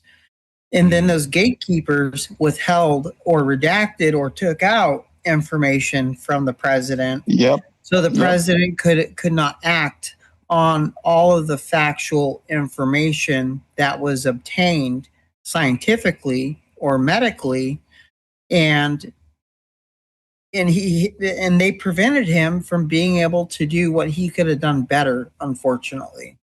And that's what we were fighting against back then. And that's the unfortunate truth. Still are today. It's called in DC. In DC, it's called being cockblock. I mean, and the only reason why I brought up the PSYOP component was because of what? Remember, not so long ago? Oh my God, the Ebola breakout, right? Disappeared from the news. Oh, gone. Look. Then it was the explosive diarrhea. Then it was the explosive diarrhea, right? Your leafy greens, Taco Bell, right? Disappeared from the news. Gone. Yeah. And now the latest one. Oh, Dad's out there floating a possibility of another fourth run. Yep. Right? You know PSYOP, why? You or know is why? it real? Well, here's how you play that game, though. You put out stories like the possible pathogens. They are having trouble in Congo and Uganda right now. I know that for a fact. However, it will quell. It will be handled. But yet they've been throwing one, because here's the flip side of the next bio release. Anybody and everybody suspected to be, and this is, I'm just saying it out loud, anybody, no matter who you think you are in Europe or anywhere in the world, you're part of the next bio release, you're a dead motherfucker. Hell yeah. Take that to the bank. Nobody's playing that game. So the best they could do, guys, with what we were tracking and tracking correctly was the next bio release. But how much in the messaging and the scientific information was too conflicting from one message to another? Because the messengers, messenger writers, aren't smart enough to keep it all in order. You're not going to find that in human beings. What worries me is they find it in AI. Mm-hmm. And they get further. Fact, yeah. Yeah, and they get further with their bullshit announcements that have nothing behind them except maybe a very weak pathogen they threw on board a ship to make a bunch of people sick and then claim it's something else. This is where it gets scary. This is why corruption must be cleaned before AI, ASI, AGI, XAI come into being. Absolutely. Has to be cleaned out. Or we're in a world of not hurt, but hell. Skynet. And much? I'm not shaving anything off that statement. Well, I hope he does make a fourth run, just in my opinion. Yeah. Me too. Very possible. Well, I mean, you know what? Constitutionally speaking, he sure as hell can. But the rest, 30% of the country has to grow the fuck up first. Excuse me on that. I didn't. No, don't excuse me. I said what I said. You said it, and I love it. But here's the extra little bit of salt on the wound too, right? I'm gonna let you guys hear a little bit of this clip here. Actually, might play most of it. But remember, this is. Well, she'll say most of it, I think. Here we go. President's travel restrictions. I noted what was the intent behind those travel restrictions, which is we will not see the coronavirus come here. I guess I would turn the question back on the media and ask similar questions. Does Vox want to take back that they proclaim that the coronavirus would not be a deadly pandemic? Does the Washington Post want to take back that they told Americans to get a grip? The flu is bigger than the coronavirus. Does the Washington Post likewise want to take back that our brains are causing us to exaggerate the threat of the coronavirus? Does the New York Times want to take back that fear of the virus may be spreading faster than the virus itself? Does NPR want to take back that the flu was a much bigger threat than the coronavirus? I'll leave you with those questions and maybe you'll have some answers. Exciting to be here, especially at this time, to be able to be unified with our community. We want to be vigilant about what it might be on what is out there in other places.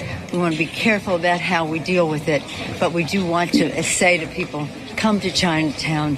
Here we are. We're again The careful. liquor stores are safe, just as good here. And then you had a Where's repeat my of the same vodka? thing. Yep, the same thing, and you had an Where's my Asian man in New York City doing the same thing. Oh, we're a hardy people in New York. And so, again, what were they saying? President Trump, proclamation on suspension of entry as immigrants and non-immigrant persons who pose a risk of transmitting 2019 novel coronavirus. He's a racist. He doesn't want foreigners here. He's a racist. No big deal. Don't worry about it. It's going to be fine. Don't need to shut the borders down. Why would you do that? That's the crap he was getting, and we were all getting. We were all given an absolutely shitty bill of lading on this whole situation. It was just bad. Yeah. Really, Loaded, really stowed. bad. And you know what?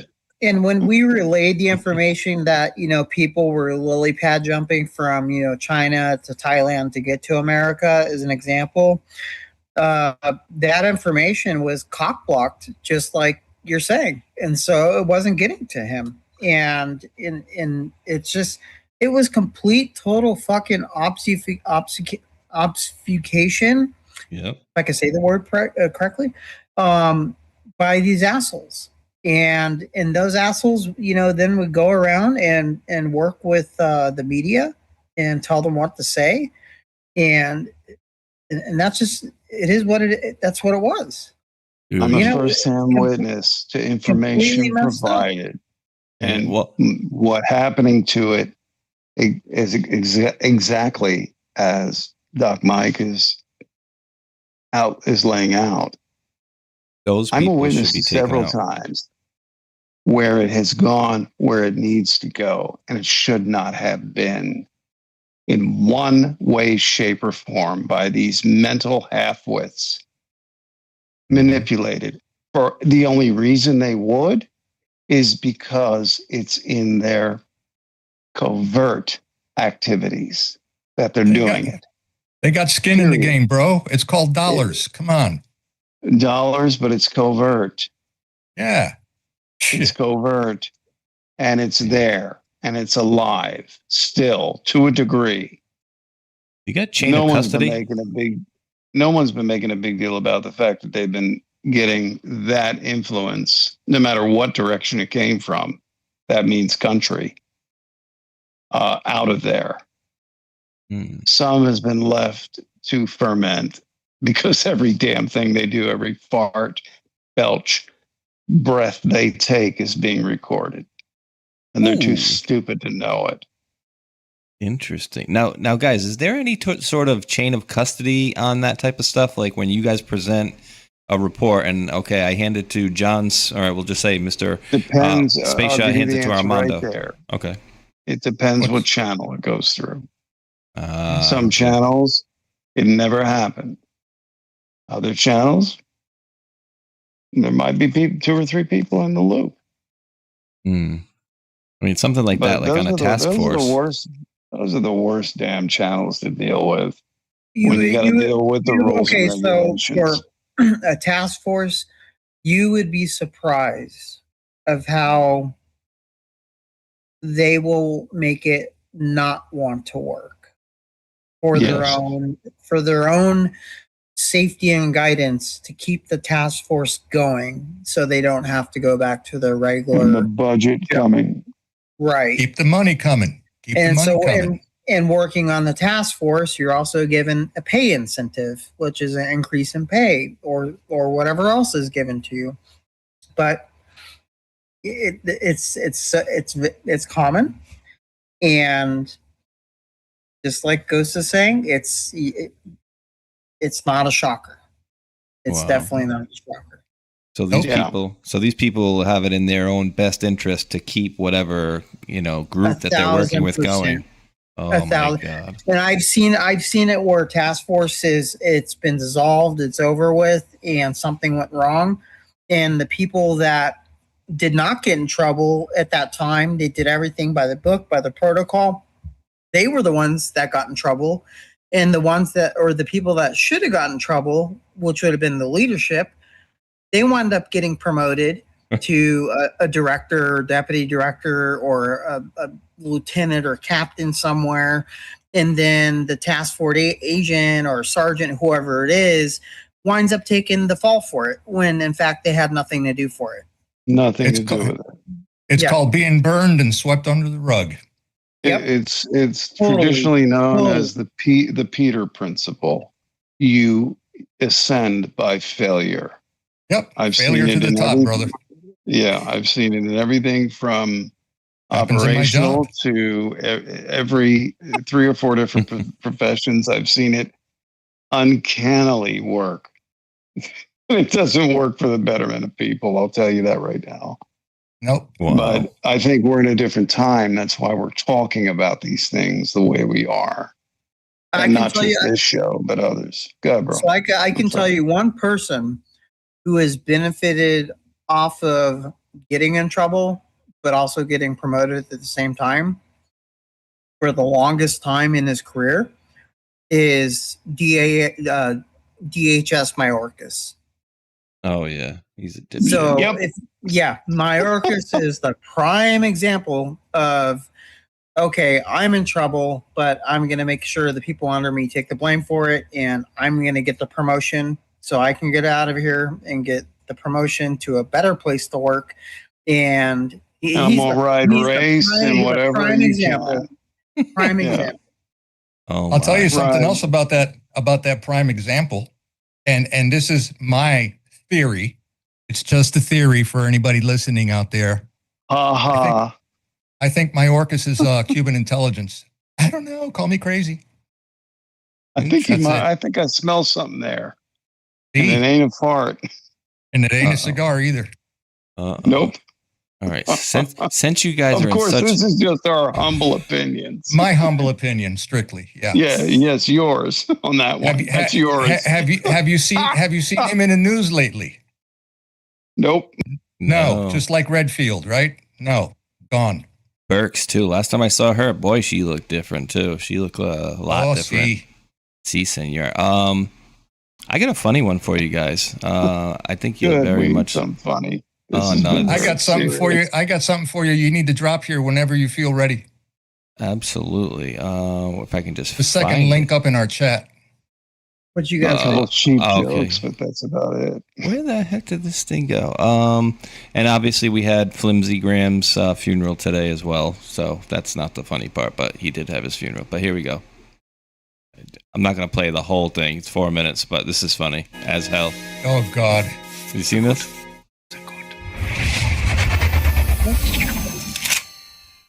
I'm a Right. time traveler from the year 2025, and I've come here to kill you, Hitler. Oh, not again.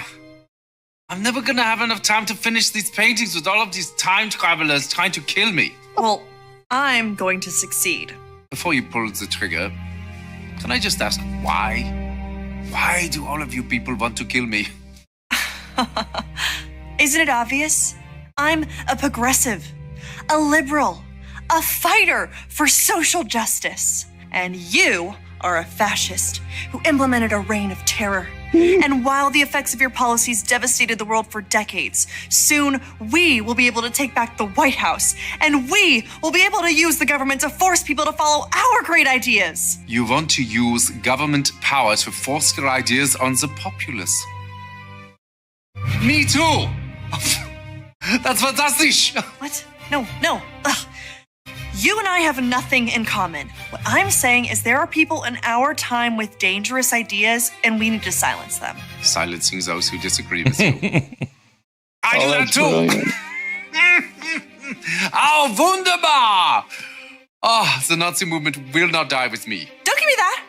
I'm enlightened, and you're as bad as, well, as Hitler. Listen, what I'm trying to say is we are very close to implementing a utopia, as long as we can get rid of some certain undesirable people groups. Yes, like the Jews. Yes, like the Jews. Oh. So in the future, you also do not like the Jews? Well, no. But we don't believe in segregating all the races like you do. I mean, except for like graduation ceremonies. And dorms. And hiring practices. Oh, and admissions policies. That sort of thing. I too am a fan of the segregation. I'm sorry, I have to ask, is this a real firearm or is this some kind of toy for kinder? It's a flare gun. I'm trying not to support America's toxic gun culture. I'm a firm believer in gun control. Gun control! This was one of my ideas too. Ban them from the undesirables. Yes, look here. Oh, and your shirt. This is an organization founded by Margaret Sanger. Yes? Wait, you know about Margaret Sanger? Jawohl, of course. This is brilliant. Oh, she's such a lovely person. No. She's a fighter for reproductive rights, for women's empowerment, and the eradication of undesirable populations by means of eugenics. Brilliant lady, very inspiring. I must use some of her ideas in our socialized healthcare system. Socialized healthcare? That's not your thing. That's our thing. Oh no, it's very much my thing. Did you know that Nazi means National Socialist German Workers' Party? Nazi is just more catchy. Nazi. Rolls off the tongue. No. This can't be true. This has to be some sort of mistake. We are nothing alike. You're Adolf Hitler, evil right-wing fascist dictator, and I'm a feminist restorative justice advocate. And a vegetarian. You're a vegetarian? Me too. Me too! Okay, I am so confused right now. I came here with a clear goal in mind to kill the most evil man to have ever lived. That's Ronald Reagan. But now that I'm meeting you in person, you're not at all what I thought you were.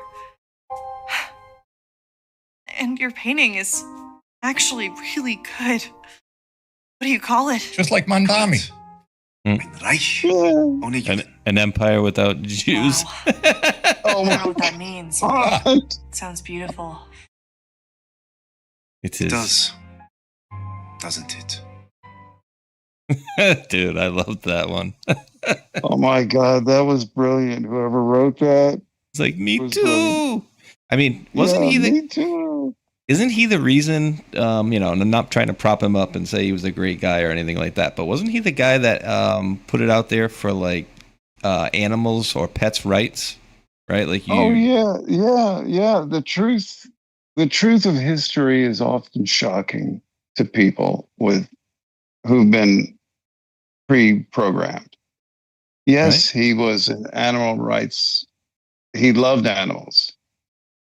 Loved his dogs, his one dog in particular, German Shepherd, of course. He was just a shepherd. He was a vegetarian. He didn't believe in immorality, promiscuousness. I heard he was gay, He didn't believe... No, he wasn't gay.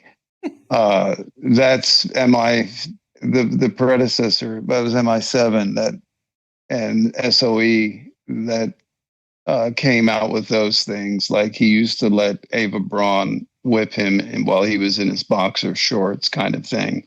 It was all propaganda. It was not. It was not. And even the guys like Dulles and Donovan and those who were cowboys back in those, they knew all that was lies too. But it was, it was the way you handled things from a propaganda perspective in those days. However, yes, this points out something very true. The progressives who think they're so far ahead in their thinking, in other words, ideas without wisdom, that's a progressive. And that girl that's in that video playing that role is exactly what we're pumping through academia in present time at every level. Exactly. And they are convinced to their core, to their soul, that what they're doing is because the older generations didn't know. No, the older generations know more, way more than you think they do, and can tell you how things are going to work out before you even finish your plan. And that's just a reality. We've lost, I'll just say this about the Western world, we've lost respect for what age brings to the human mind and spirit. And we've lost respect. We lost a long time ago respect for our ancestors. And that's one lesson, huge lesson I think we can take from Japan, Korea, China, all of the East, is a respect for who came before us, why they came, and what they wanted for you. And then how bad you fucked up and didn't live up to that. And it's never too late to learn moral responsibility. It's never too late to learn where your compass is fixed. And if it's true, it's never too late for anyone at any age to learn that. But these lessons are eternal. And that, I think, is a brilliant piece of work. Didn't have to be any more than 4 minutes to make the point that, yeah, you want a guy. Hitler was known for being excessively flatulent. Was he really? Yes, Just like Chuck because Schumer. yeah, not the drugs, the food. It would be barley, oats, peas, all the vegetables, but Brussels not sprouts. counter it. Oh yeah, I love them too. And I'll tell you what, I'm just as bad probably as any other guy my age, in the same respect. But and I'm not going to I'm not going to lie about it. I'm a human being, and I eat the wrong things. I'm gonna give me onion rings. You ain't gonna want to be in the same house with me the next day. Turns into a fart box. Exactly. kimchi. It turns it. Yeah, or kimchi, I can semi-control that, but fried onions or onion soup, leave the house the next day. But I say all that as a joke because, yeah, he was known as being excessively flatulent because of his dietary choices and not to eat meat. I don't know if he ate fish. I don't know that much about the guy. Other than everything they covered in here, they did cover a truism related to both of their basis of thinking, and the colors, even the red, the black, and the white, they have the most striking unconscious effect on human beings, whether people know it or not. And those, like when they showed Barry Soetoro, rather, the gay guy, Barry Soetoro, who was president, aka Barack Obama. Look at the graphics that came out. They weren't in black, red, and white, but they were in red and blue.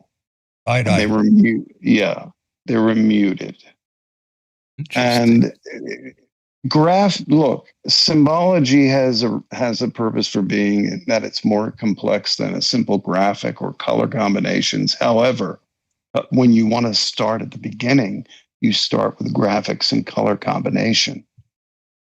Mm-hmm. And people will remember a time when Reagan was president.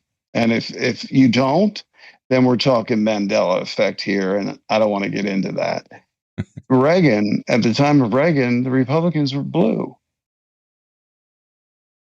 Oh, it's the Blue. switch. Everything was blue.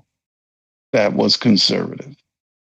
I'm not going to say I don't want to get political, because honestly, people will say I'm a political man, and honestly, at the core of my being, I'm the least I'm apolitical. I don't give a shit about your politics because it's all a game. What I do care about is your moral compass straight? Because that determines whether you are liberal or conservative. And you can be both at the same time. You can embrace both at the same time if the solution to the problem is the best solution. I don't care where it comes from. Yep. Okay? And we've been at the biggest psyop this country fell for, beginning around 2010, was your entire left-right leaning. And Obama was Barry Hussein. Obama was the one they utilized to make that contrast, become a reality to where they could build then to the absolute divisions we have now. And whether you're conservative and educated or intelligent, I don't care what you are, or you're left and you're moronic and you're limited and you're emotional based in your thinking, you've all been played. This has been the number one message that so many have been trying to tell you with every subject matter they grapple onto. All of you have been played. And again, borders, language, culture. The United States is still intact. We are the nation that has to remain intact. Let's start making the smart decisions and not the ideological based decisions. Ideologies are limited by design. They're meant to keep you in a box. Religious thinking is meant to keep you in a box. Not God at all. Religious thinking. Political thinking is meant to keep you in a box, to where the answer to your problem is always external. And I got a piece of information for everybody in this audience and everyone who may hear this 1,000 years from now. You are the source of your fucking problems. You are the source of where you are. It's not, yes, it's exacerbated by the stupidity to the left and right of you. But you're the source. Accept that. Guess what? Master it. Life becomes better. However, in the meantime, we have been successfully divided. We have been, again, if you want to talk about that step in the American public, and I'll leave it at this, division of the American public has been a goal, a mission, and it's been captured.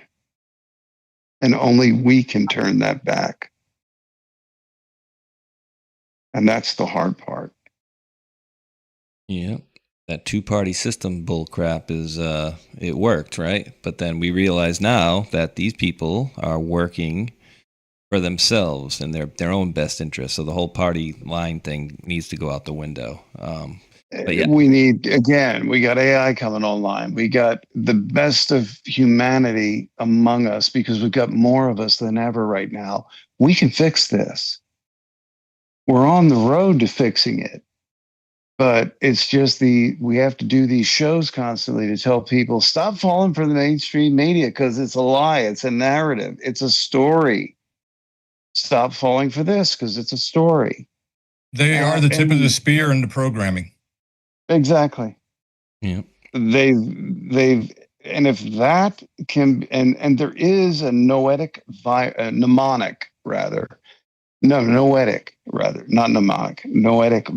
that can be created that can pull people away from that. And anytime you come close to presenting that, you're going to get a bullet in your head or you're going to get marginalized. It's one of the two. Pick it.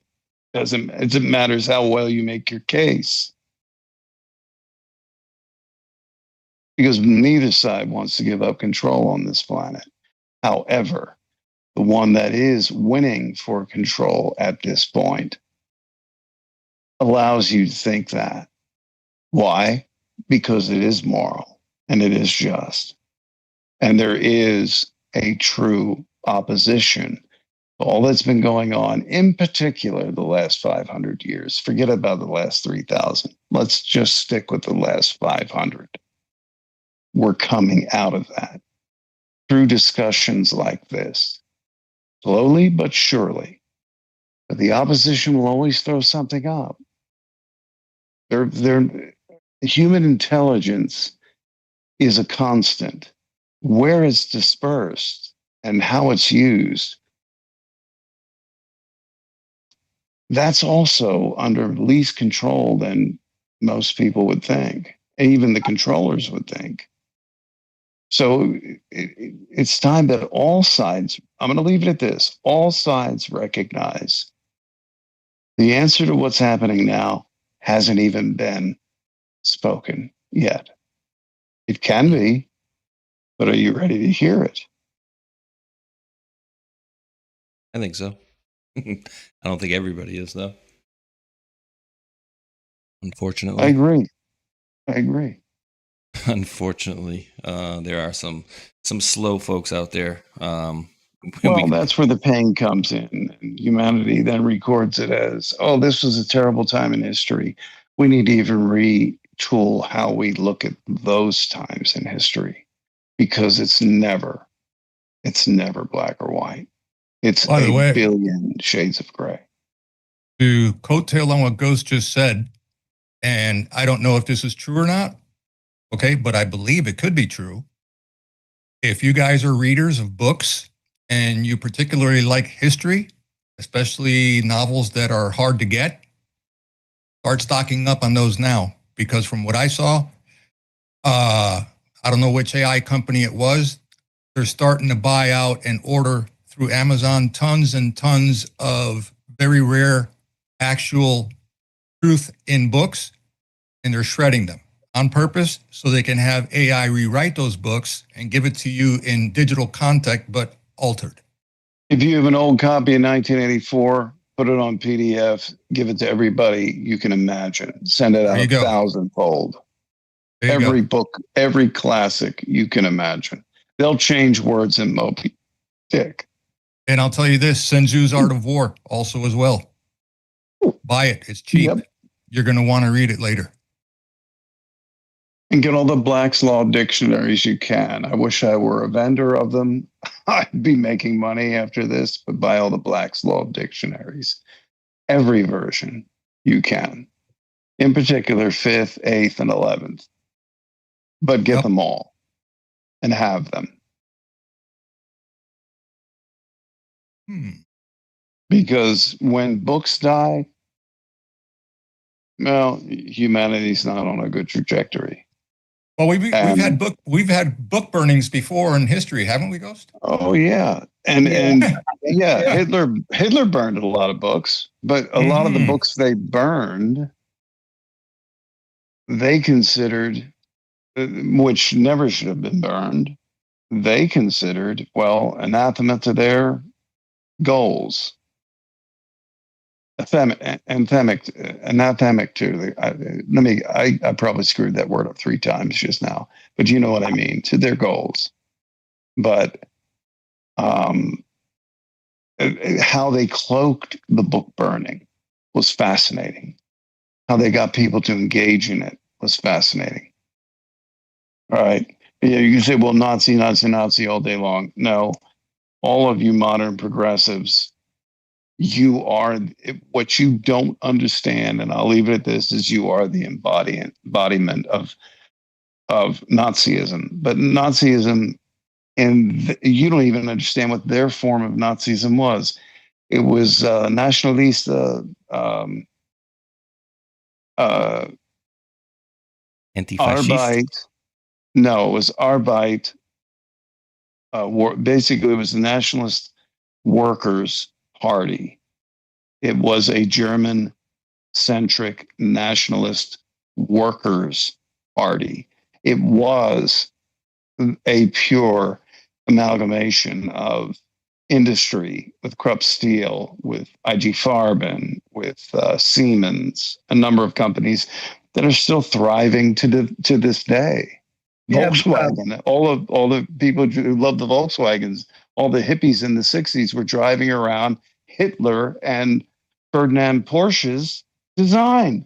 And don't forget Bayer too. Bayer Pharmaceutical. Bayer, yeah. And they're still in a lot of trouble in Spain and Germany to this day, Bayer, because of a lot of games they've played and a lot of things they've put out in the past. That aside, you're looking at, IBM provided the punch card systems for the death camps and the labor camps, because there were two different kinds. There were death camps and there were labor camps. Now, I'm going to leave it. I'm going to leave it with this.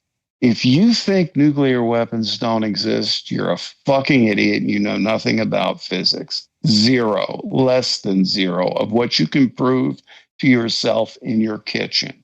You think the earth is flat. You were sold a bill of goods by a DARPA PSYOP program. I've given you the name. I've given you the amounts he was given to start it off. That total slightly under $1 million. We've given you so much information that we can see that this ultimate fight is not a fight of politics or ponerology or any of that. It is truly good against evil, light and dark. It's those who want and who are more than capable of, because on average, you and the public are smarter than those in given positions in government. But you're not smarter necessarily than those in given positions in the private industry that this country has allowed to integrate so well, so that records can be obfuscated and FOIA requests only get you so far. I think there should be a law that if you contract with the government, you come under FOIA, all FOIA regulations. But that's me. I'm a decent guy. I'm a fair guy. I think everyone should have the same level of let's say, level playing field. So we still have a lot to reconcile with domestically, but we can do that. Why? Because that's what we do as Americans. We'll admit to our mistakes. We'll own up to them. And just like with Iran right now, the president will call psychotic idiots exactly what they are and what is being dealt with there. I don't think we're going to have the same thing. We're going to have the same psychotic idiots, but it's not going to be as big of a problem in Cuba. But everyone lost focus upon what the end goal was. The end goal was to rid as much corruption on the surface of Earth as possible. And if that's not your ultimate goal, then you're just a spectator. And I don't buy the get your popcorn and sit back and watch the movie. No, you are the movie, every single one of you. In what you buy, who you buy it from, who you do business with, who you give your money to, who you keep your money from. You have all the power and don't even realize that. There were people years ago, remember Armando Days, they asked, well, what can I do? Yeah. And the answer we always gave them was, watch where you spend your money. Really research who you're giving your money to. No, go ahead. Speaking of that, I highly recommend this. I've read it. I've researched it. I have spoken about it on the podcast. Another rare book that you should get, if you can afford it. The used copy on Amazon right now, I'm looking at it, is $171. It used to be as high when I first discovered it was $700. Why? They don't want you reading it. The Keys to Enoch? No, Vatican Assassins. Oh, yeah, absolutely. Another must read. That's a must read, guys. Vatican Assassins, Wounded in the House of My Friends by Eric John Phillips. San Francisco liberal who wrote this book. It took him over 20 years to finish it because he researched the crap out of this, verified everything with notes and sources described in this book. Okay. I'll just tell you this. If you can get past chapter 3 without your head exploding, you're a good person. Keep reading it. Must have in your book collection. Trust me. It tells you everything. Literally. They're gonna Hey be man, doing don't that. forget about my Cuba drop, man. No, I'm not I know gonna. we're- No. We're pressed all on right. time. Yeah, we got so we got about 20 minutes, guys. If you got to do a PP break, I'm going to do a quick Rumble commercial. So if anybody's got to do a PP's break, go right ahead. Wait, and you know what? I we'll be never right get back in time when you're done. So drag this one out. It's about 30 seconds long. Come on, buddy. Drag it out 30 seconds. We'll be good. You All can right. go Okay. at your leisure, sir. Okay. All right. I'm muting them just so I don't have to hear them there. It'll mess me up if I hear them. They're muted out anyways over here, but we'll be right back with these fine gentlemen in 1 second. Just going to do something here to keep the lights on, and then I'm going to go outside after the show is done and yell at some little kids who are screaming at the top of their lungs for no good reason. Yeah, and I'm that old man now, apparently. I realized I just turned into my grandfather. No. All right, guys, we hear a lot about crypto, but here's the part most people miss. Crypto was created so you could actually own and control your own money. After the 2008 financial crisis, Bitcoin was designed as an alternative to banks. So instead of a bank holding your money, delaying transfers, or limiting access, you're the one that's in control. And if you ever had to wait for a transfer to clear, you felt that problem too. Now fast forward to today. Everybody's heard of crypto, but getting started still feels complicated. And that's exactly why I use Rumble Wallet. It takes all that complexity and it makes it simple. Choose what you want: Bitcoin, dollar-backed stablecoins, or even digital gold backed by real gold. No complicated setup. It connects with MoonPay, so you can use your credit card, debit card, or bank and be up and running in minutes. And once you're set up, you can even support your favorite Rumble creators like me directly. So do this now. Scan the QR code or click the link in the description and download Rumble Wallet. From there, you can set up your wallet, tap buy, and you are in the game. And in just a few minutes, you can go from hearing about crypto to actually owning some. Boom. Boom, boom, boom. Let's see. Ghost, you back yet? Ghost, back yet? Ghost, you back yet? You back? Oh, okay. No, I'm just busting. I'll say another thing. You were talking personally the other day in the chat about feeling like your grandfather. Look, I can't wish. get it up part. I don't want to hear about that. That's too personal. All right. You know what? So- you did it. You did it. So now you're going to get it. I got you.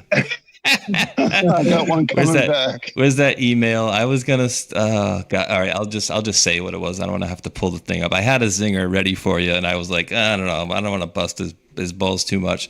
There was a part of that study that Mike shared, and you probably, if you remember the study, you'll remember where I'm going with it. But it talked about. I was like, oh, is this when Ghost came into the investigation? It said something about something homo. And I was like, "Is this when Ghost joined the team?" But I had it, and I put it in the holster, and there you came out firing on me. See that? See what a guy does? Oh God! All right, so now I gotta. One thing I wanted to mention on the Vatican Assassins, Eric Whoa. John Phelps. Make sure it's the Vatican Assassins. unabridged version. Yeah, make Oh, the sure book. it's the unabridged version. Over 1,000 pages is the unabridged. God, yeah, I'm gonna end up having to have a conversation with my neighbors.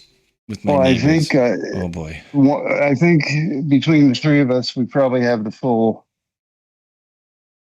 unabridged Collection? version. I know I have. Yeah. Wow. I got a whole bunch of things staring at me on the bookshelf here, and that was one of them, unabridged. My wife reminded me of it while I was peeing, mind you. Very interesting. All right, we got Mr. Armando is back as well. Now, let me see. Let me pull Mr. Armando back up on the screen here, and then we got two stories. So you sent one earlier that I have here, but then I also have another one from earlier. So I'm gonna pull that one up just so we have it, because I don't know. Actually, I don't know if you had dropped it or somebody else had dropped it. This is just another aside, by the way, guys, because I had so many links for our show here that I think we touched maybe 4 or 5 or 6 out of about 500. Literally out That's of about Ghost's fault. 4. That's No, Ghost's fault. great conversation. That's I much rather it goes in that Just kidding. direction. No, I know, but I do much rather, it kind of flows and we just take it wherever it goes. But Pulte here is saying Jazz. the 5th the fifth, guys, the fifth round, near final round of terminations. And they said another 30% staff reduction from even weeks ago. All right, where's that other link here? Interesting. Yeah, Armando, I think I don't think you had shared this one. I think I had shared this one. No, that wasn't me. That wasn't me. Yeah, this one right here is the one I'm talking about. It wasn't me. I wasn't there. Couldn't say it. I wasn't there. It wasn't me. All right, so this one is the one that you dropped here. Cespedes. Cespedes. That's the one. So this says alleged. All right, so it's all right. So well, I'll say, then you can confirm. So it says alleged drone captured flying over #Cuba matches the description of the Iranian Shahed 136. If this is real, the U.S. is in danger at this moment. Armando? I said no for a reason. Okay. It's yes, it is Iranian, but no, Iran did not provide these to the Cubans. Okay. Reports out there are saying 300. It's more like 3,000. Always add a zero to the end of it. Nope, was not. China? Yes, sir. China's the one that provided 3,000 of these toys to the Cubans a while back ago. How do I know? Yep. Okay, Doc says makes sense. How do I know? So, you guys, I've talked about it. You guys here probably don't know, but my cousins who reside in Cuba, one of the brothers, one of the two, the eldest one, became a U.S. citizen, resides now in Miami, and he sent me a communication along with mother confirming this. Why?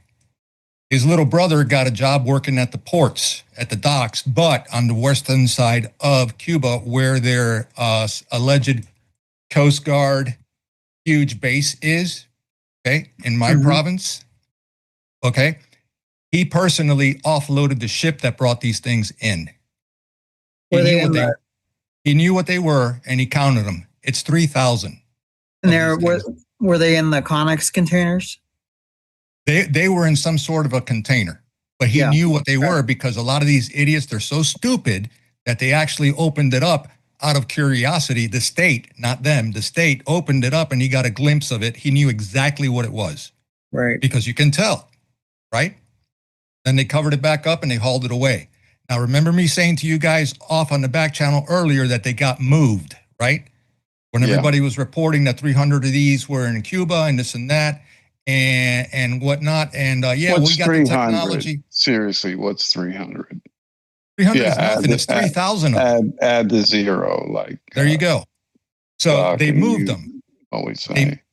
They moved them to Mariel Harbor and those facilities there because strategically it's easier. Okay, number one. Now, I know that we have the technology to bring these things down. However, those kind of numbers, just like we were being experienced over in the Middle East, okay, how many of them actually got through undetected? Quite a bit. That's where the problem is.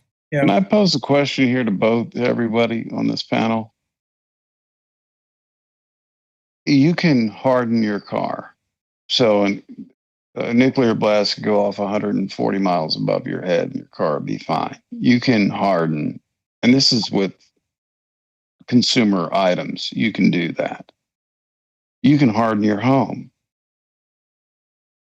Why aren't they hardening the very simple radio, satellite, let's say, guidance system, basically, in a nutshell? Why can't they harden that in these drones? It's not that difficult to do. It's called wrapped copper tape. It's called grounding to the body correctly. Because nobody's done that. Nobody's done that yet, which I find fascinating. Because even the small drones, right? Because someone is ginning up a new era of weaponry and countering that weaponry. And this is all monkey shit. Because how these things fly, very simply, they use the same GPS system you use in your Nissan or whatever you drive. Mm-hmm. Same GPS. It's there, It's got the entire planet down to 1 centimeter squares. Every surface, constantly being the timing difference between satellites in orbit and time on the surface of the Earth. Milliseconds, all matters. Constantly being fed this GPS system. Now, Starlink does mark a secondary and backup and more accurate and more effective and faster GPS system. But why hasn't anyone hardened these cheap to make, pennies on the dollar, not even pennies on the dollar, fractions of a penny on the dollar compared to a latest, let's say, iteration of the Patriot. Excuse me with the hiccups again. Patriot. There's a long game being played here again with keep the public interested in these stupid fucking retarded drones. I could build that with the fabrication tools I have in my garage. I'm not exaggerating. Anybody with metallurgy, electronics experience, even to a lesser degree, can learn very quickly to build something like this in their garage. And the 2 or 4 cylinder, 1 or 2 stroke engine it's going to take to run this thing. This to me is, again, one of those big glaring WTF are you looking at, and are you seriously buying this shit? I'm not. And guess what I'm going to tell you now? Even the deaths of American servicemen because of these weapons all serves in a story that's much bigger than any one of us put together. And you've got to accept the realities of it. If you don't accept the reality of this and what I'm saying, and this day and age, its use, you can't accept the reality of how things have been played and how we have to transition from them. End of statement. Now, there is one thing I left out. There is one thing I left out here. So, his little brother actually has a friend that works for the state, like in charge, because they've known each other forever, but they have different opinions, but they still get along. Included in that container that opened up that he got a peek into, there came some manifest that came with that and manuals also as well. Right. Right. His friend interpreted as, and when a Cuban tel goes, like that, okay, that's like, oh shit, same thing. He's like, what's going on? And he told him, Los Chinos, right, the Chinese, incorporated none other than EXTA, which is their Wi-Fi, privately owned, state-owned department, and the software that they developed for it. They made a modification to this thing, okay, which is what? Guidance system. Nobody else owns it. They're going to use that. So it's completely Chinese. Completely Chinese. Now, did they have they rigged it with a fiber optic guideline, or is it going to be without it? That I don't know. Okay. All I know fiber is optic makes it hard as hell. Nothing EMP won't affect photons. I can't confirm that. All I know is that they are going to use the same technology that they wrote and that they build for their state-owned telecoms. For that. Yeah. I would love to get a copy of that manual if possible. Yeah, I'd love to get one too, but that would I get a knock on the door from Huang Fengqing, right? So fuck that. Mike, in the past, you've talked about like drone technology and whatnot. So, what do you think like our overall level of safety is in regards to drones in general? So, drone safety. As far as offense and defense, if let's just say if Cuba were to launch 1,500. I don't think they wouldn't launch 3,000, all of them right away. So I No. think they would. No. Let's just say they launched 1,000. No, let's just they launched 300 of them.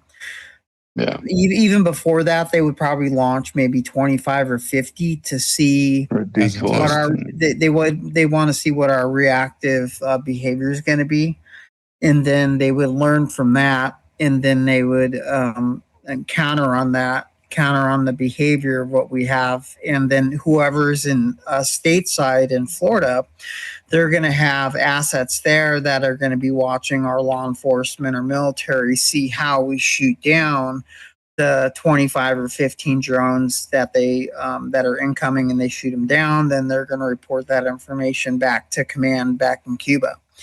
Then what they're more than likely going to do is they're going to build up another a security barrier in that drone to where they can push back, they can make another firewall to where if we're using EMP rifles, EMP, other types the of new EMP guided rifle systems can take them out if we have enough of those. Right, You know?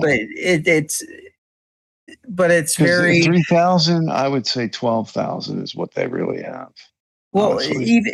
Regardless of what they have, it's the destination of where they're landing, and Yeah. and I don't know what the Florida National Guard has, or even at CENTCOM has, and that's top secret. I would have to go to the team house and ask and get permission to see what that is. And so I'm just going off school of thought here. When I went to DART training in New Mexico Tech, we would have to have at least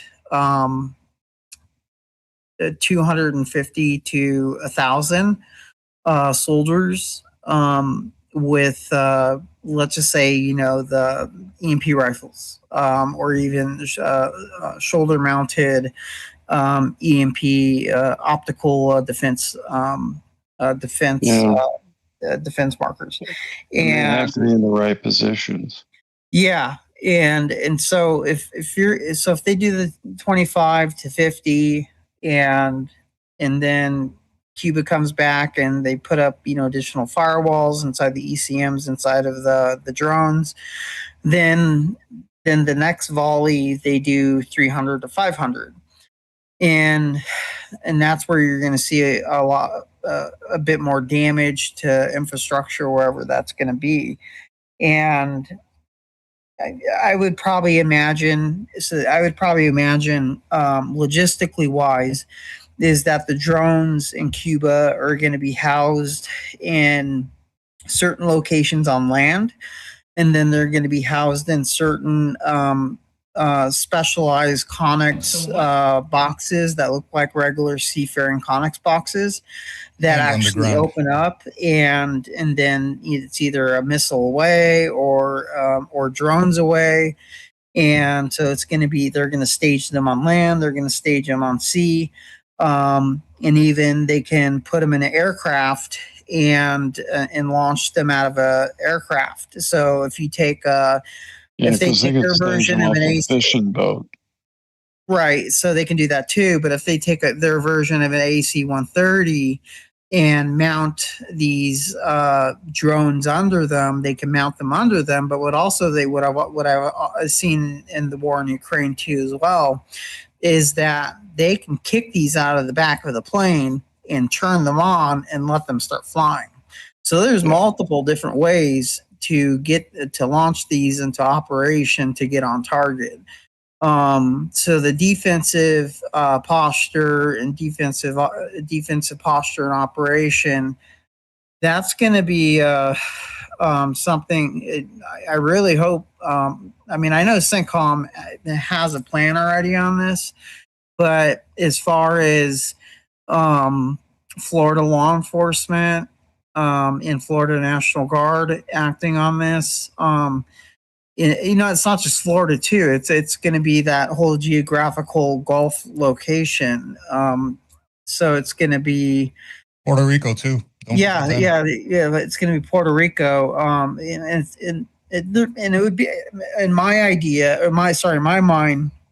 What you'd want to take out is your major military installations in that area. I'm not going to name them in case someone from Cuba is listening, right? No, don't. But, No. So, they're going to take out the installations. They're also good. They're going to look for radio towers. They're going to look for anything that has to do with maintaining infrastructure and maintaining infrastructure that maintains emergency management, communication, and beyond. Response. Just remember this. This picture that you're looking at here, or, was looking at on screen of that, there we go, of that drone. That's a snapshot of a video that I saw earlier, okay, of the regime test flying one of these things. It's captured by Cespedes, all right? That was also confirmed, okay? And they are doing test flights, all right? Now, how they weren't detected by our people up in the sky, I have no answer for that. I don't know. Also, I'm sure they were. But, but I'm sure they were too. But go ahead. But know this. Remember that I said that they were moved. Okay. Yes. They were moved towards the eastern side of the island. Sorry, because logistically it just makes more sense. Also understand, and I did a video on this long ago when the Russians sent their armada down there to create scare with the nuclear power subs, and they all went down to Cuba and this and that and blah, blah, blah. What you don't know is that La Loma de Burro, which is the old antiquated, I'm going to say granite mountain that is in a Havana suburb of Colombia. Right. Okay. Was refortified by Russian and Chinese, and they updated all their electronics, their comms, their antennas, and all that. Why? Guidance. I won't say any more. Not here. No, understood. Really quick, guys. One longtime viewer who goes by the name one of 18, because they have 17 brothers and sisters, sent me an email the other day. We were talking about, I won't use this one. We're talking about something interesting that I hadn't seen, and I'm like, all right, I don't know what this is. Apparently, the Chinese now claim or have, I think it's Beidou 3. I was debating whether it was 5 or not, but Beidou 3 or whatever, what they're saying, and I don't know if you guys can confirm or deny, what they're saying is that it can actually see stealth. So what they're saying is that their tracking system, our stealth jets cannot be stealthy around their system. That's probably what's being put out. Optically based. Everything that I've read or heard on it, it's optically. I would agree with him. If anything, it would be optically and sensor based only. Yeah, and those aren't the most dependable in certain conditions. So, but you do have to give China the caveat that there's a possibility that they can, with something that we don't know what they have available. Yeah. It could be even have a quantum aspect blended into it. We don't know. Guys, they gotta, and we definitely gotta start thinking about wrapping up shortly. But I was just thinking, like, you guys have a lot of experience in the government, or we'll say, or whatever. But like, is any branches that you guys are aware of, like any 3-letter agencies or anything, anybody, any position that you guys are aware of, Pentagon maybe, that like that one person's job is to just think of ways that people would attack us? I'm sure you probably have to. They probably have to have a whole. There's a lot of people that do that. A lot of people that do that. Even our enlisted military, they have what they call the advanced forward teams, where their job is to pretend that they are the enemy, and how would you make an attack? And they research from there. Yeah. You got advanced forward, you got op 4. A ton of different acronyms for the same thing that we're talking about. But we absolutely have a bunch of people. Yeah, because you think the bad guys are constantly cooking up things, and And for every of the 207 countries on the planet, there is a battle plan to invade them, and they're constantly being overhauled by same or new individuals that are brought in. And it doesn't matter whether they're our best friends or they're Canada or Mexico, there's a battle plan to invade them and decimate them. These aren't friendly battle plans. These are, how do we go in and neutralize this country in the shortest time possible? And they're constantly being reworked. Yeah, but every other country does that too. Yeah, that falls under the DoD BDM, the Battle Development Management Systems. Yeah. And they're constantly being updated. New. Say some country that ranks 147th installs an upgrade to their telephone system or their internet backbone. That's factored in. New plans are made, et cetera, et cetera. Yep. And it's not just electronic. It's everything from what four-wheeled or more vehicles are on the ground, or what can fly and what can't, and what can fire a projectile and what can't. Anytime anything like that new is added and confirmed, battle plans are reworked around that nation. And the best ones that we have, you think of James Bond, the movie where you have Q. James Bond is gay, by the way. I just leave it there. Okay. So we have specialists and technical specialists where they are the Q, who are experts in defense and offense. Big time. Yeah. At every layer you can imagine. Absolutely. Love it. Lots of cool stuff over there. All right, guys. So I will shelf those links for my next show, but lots of great information, guys. I do appreciate having you guys on here. Let me do a couple of thank yous. Let me ask you this. Do you want to do a Friday? You want to do a Friday, like 90 minutes, 2 hours cut off firm? I can do that. I think Mike can too. Yeah, I'll have to let you know on this one for sure, because my boy's back. Okay. My boy is back in town. Don't be lazy.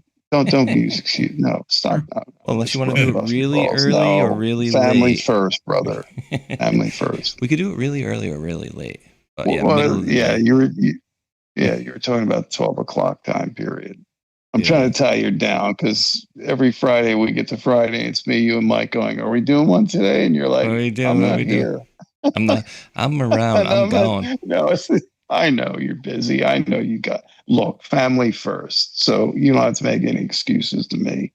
No, I just want to know, do we want to do that? We can do it every 2 weeks. We can do it twice a month, whatever you want to do. Yeah. And well, I'll say 100%. We could do it every week once he gets back into school. But I'm trying to figure out, yeah. But the other alternative is too, we can, we do a lot of either bowling or golfing. We could also do that in the morning, come back here, do a couple hour show, and me and him can go back out in the afternoon. We come up there and play goofy golf, and you guys film it. And hell yeah. I'll just wear a mask. I'll just wear the Guy Fawkes mask the whole time. You're absolutely more than well. Yeah, you guys got an open door. Come on.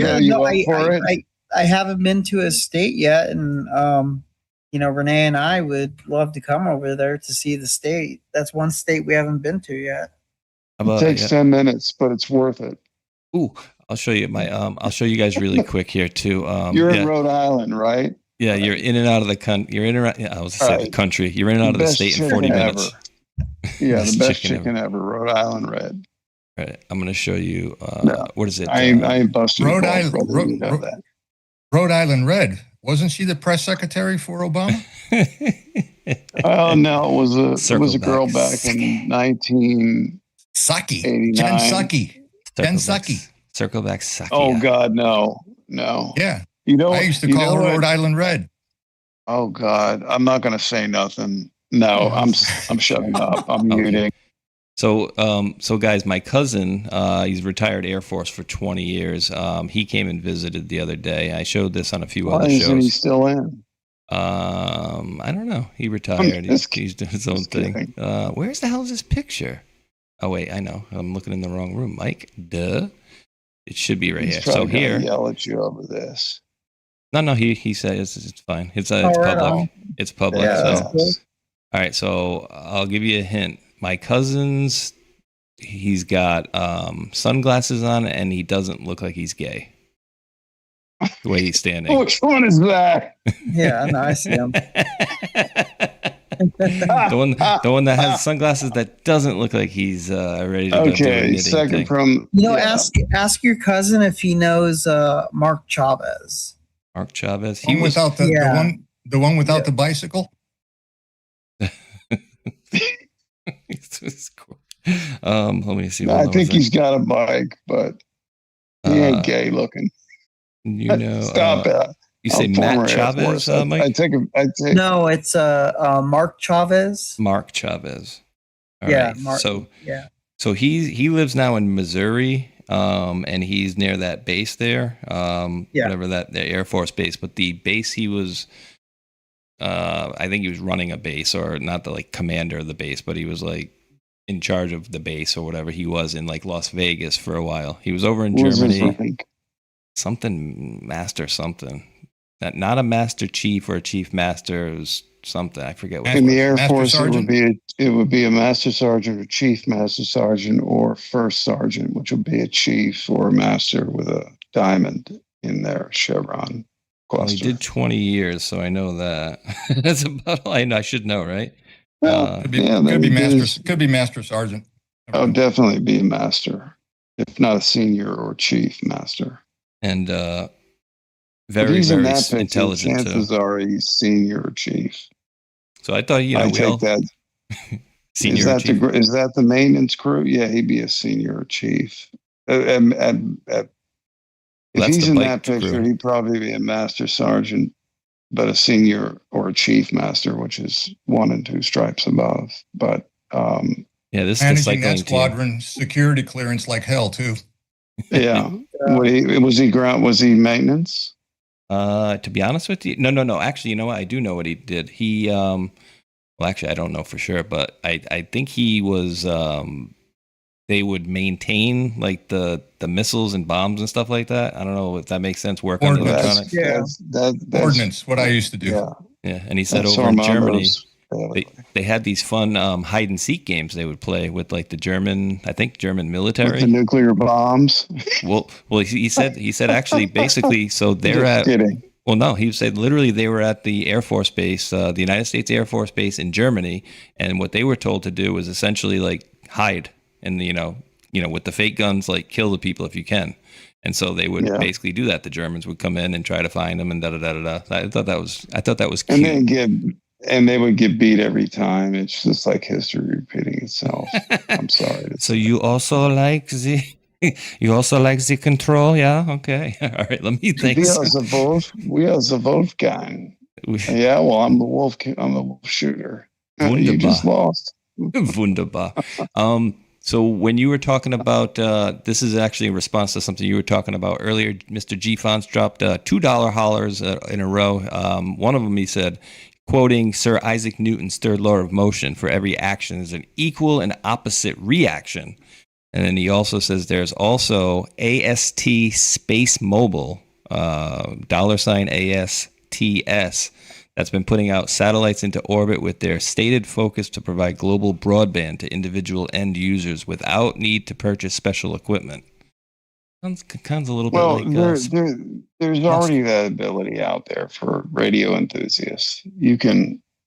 How would you know? You can tap in because I'm a radio geek, and these guys know it, especially lately. But you can actually bounce off of what are open satellites on the FM bandwidth, which is usually anywhere from post 108, 109 megahertz up to 950, 980 megahertz. And you can actually train your antenna if you can hold it right. Or there are units that are made by mom and pop shops now that will actually take a Yagi, what's called a Yagi antenna, and you can then pull up the entire database of satellites that you can communicate through legally with your license, with your ham license. And then your antenna will track, you'll know when it's coming in, and okay, when tracking starts, you can start talking. And you can, instead of bouncing off the atmosphere in a totally different frequency range, you can bounce off that satellite and talk to other ham users legally. And that's kind of like a pipeline that's kept open for national emergency or regional emergencies, hurricanes, earthquakes, things like that, that would say bust up the signal. So there's things you can do like that. There's so many things you can do with LoRa now and MeshNet and all the. I would only pay attention. This is my humble opinion. Just stick with MeshNet. It's the original. It's open source. It's Python, Linux, etc. The rest of it is, people trying to commercialize on the LoRa, meaning long range, meaning this little tiny thing you hold in the palm of your hand, you can get, depending on topography, anywhere from 10 to 30 miles. And your device that fits literally in the palm of your hand becomes a node.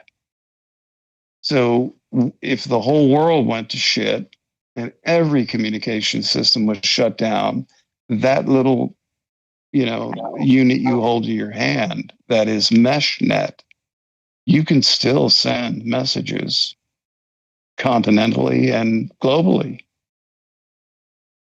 So these are networks that exist outside of the internet. You can even send data. You can send files. There's a number of things, and it's all building up to that.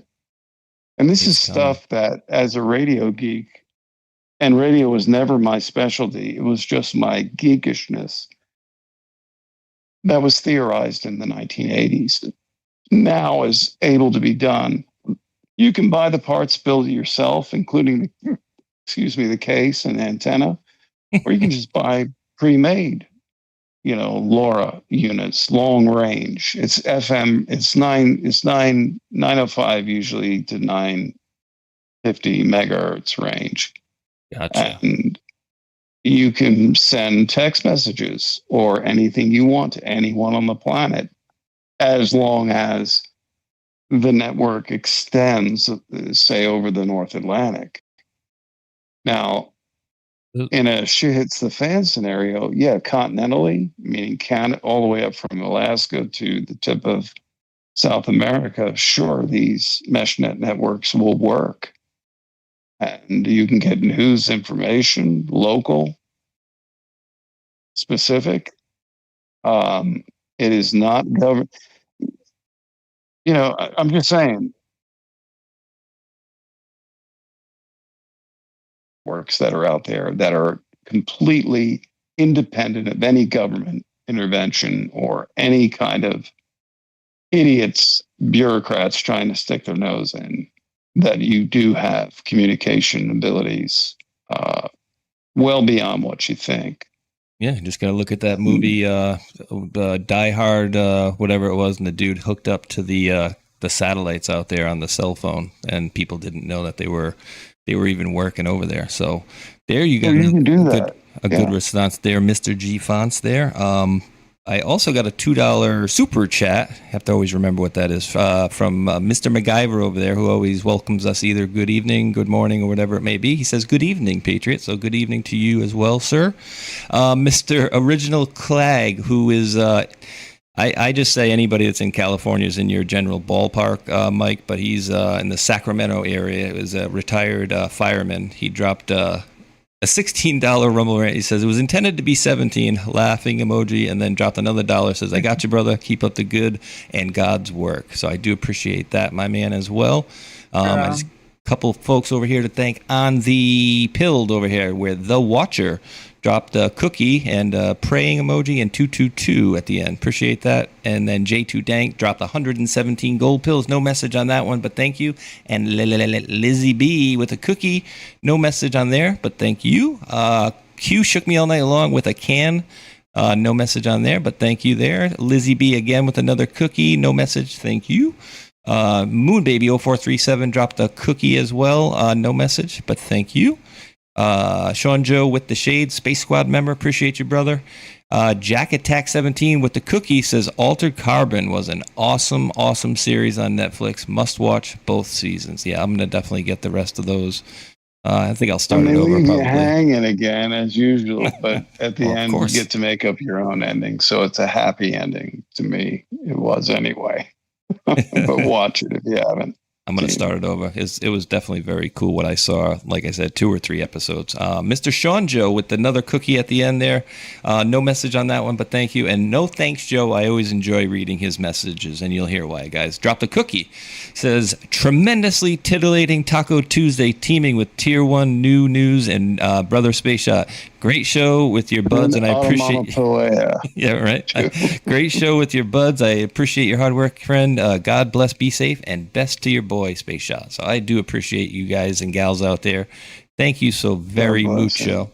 Yeah, great folks. And as I've previously mentioned, the best community out here going. And I'm not too bashful to boast the fact that when I ask people for prayers and things along those lines, those are the most reacted to posts out there, which is a great thing to see as we go through here. You know, not the stupid clickbait stuff. It's always the prayers that have the most responses and people that actually take the time to do that. So I do appreciate all of you wonderful world patriots out there. But Mr. Ghost, sir, actually, you know what, Mr. Armando, I know you got probably school in the morning, so maybe we'll let you do parting words first. If you got a skedaddle, I totally get that, my man. But parting words, the floor is yours, sir. Yeah, thank you, Space Shop, for having us on. Thank you to the folks in the live chat. Love this community, especially the mods. They do a great job. I'll be running another show this Thursday. Don't know what I'm going to be talking about, but yes, I do. I'm just kidding. But it's all good. So Thursday, Truth Table News World here on Rumble. Also over there on X, you can catch the live stream this Thursday from 7 to 10 p.m.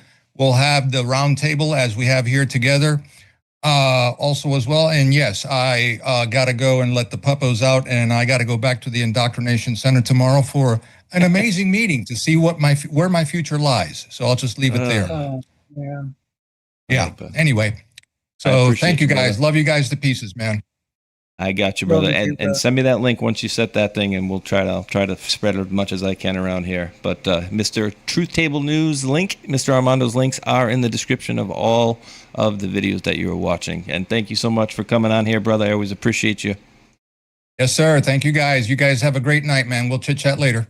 Absolutely. Peace. Mr. Doc Mike, sir, I'm going to be definitely looking through those PDFs that you sent, and thank you for sharing that with the folks out here with the task force. That's super cool stuff. So the floor is yours, my man.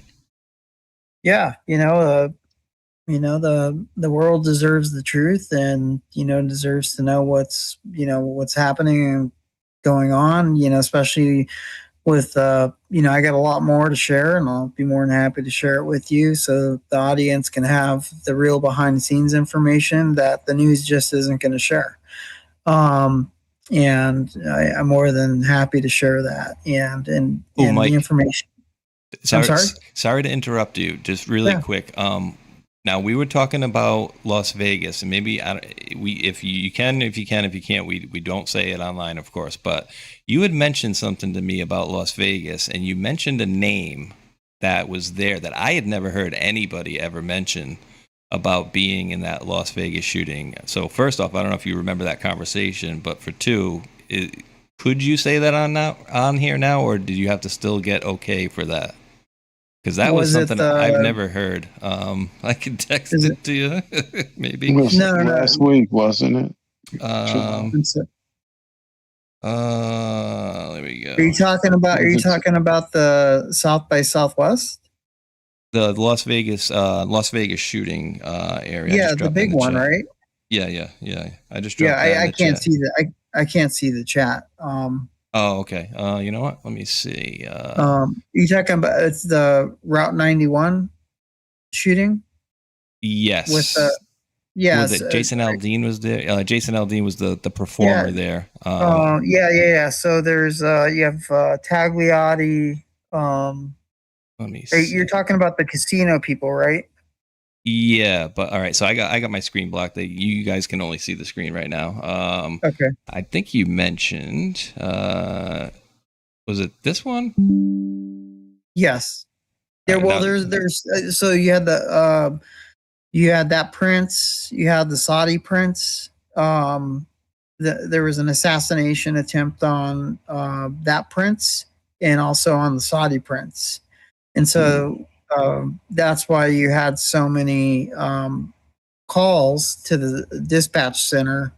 It was back and forth per both of those attempts on the prince's lives. That's crazy. Now everybody knows the one alleged is MBS, but are you allowed? Do you have to get okay to say the other one? No, Or I is can that good talk to about go? it. Yeah, go ahead. So just go ahead and give them a teaser, and we'll go through this stuff in a future show sometime. But Sure. dude, I was shocked. So you said, if I'm getting it right, it was Prince Harry was there. Yeah, correct. Dude, that's wild to me and nobody had ever heard.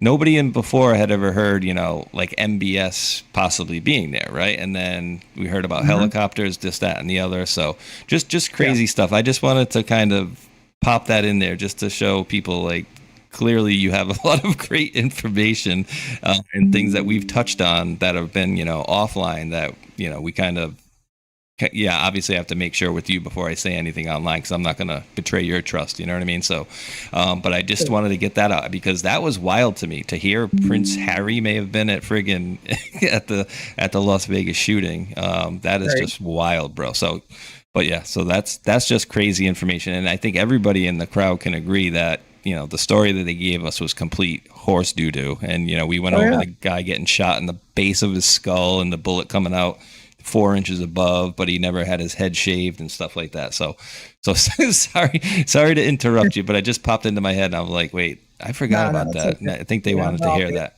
But yeah, so again, sorry, your final thoughts for the crew. Yeah, no, all the COVID information, I'm more than happy to share it. The stuff I have, you're not there. I've worked with, on with the National Security Council, different task force. You're not going to hear this on the news, and the public deserves to know about it. So I'll be more than happy in the future shows to share about it, or however you want to go about it and share it with your members.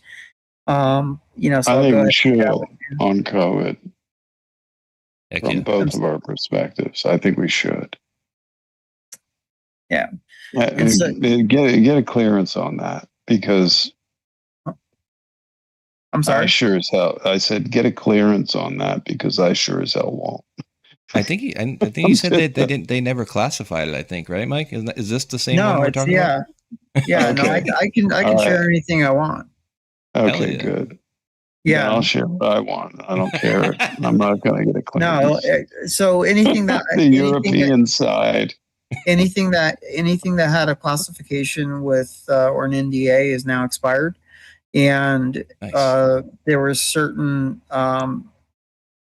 just put it this way, Trump has declassified a lot of stuff, which gives me the ability to now share it. Nice. So I have that leeway.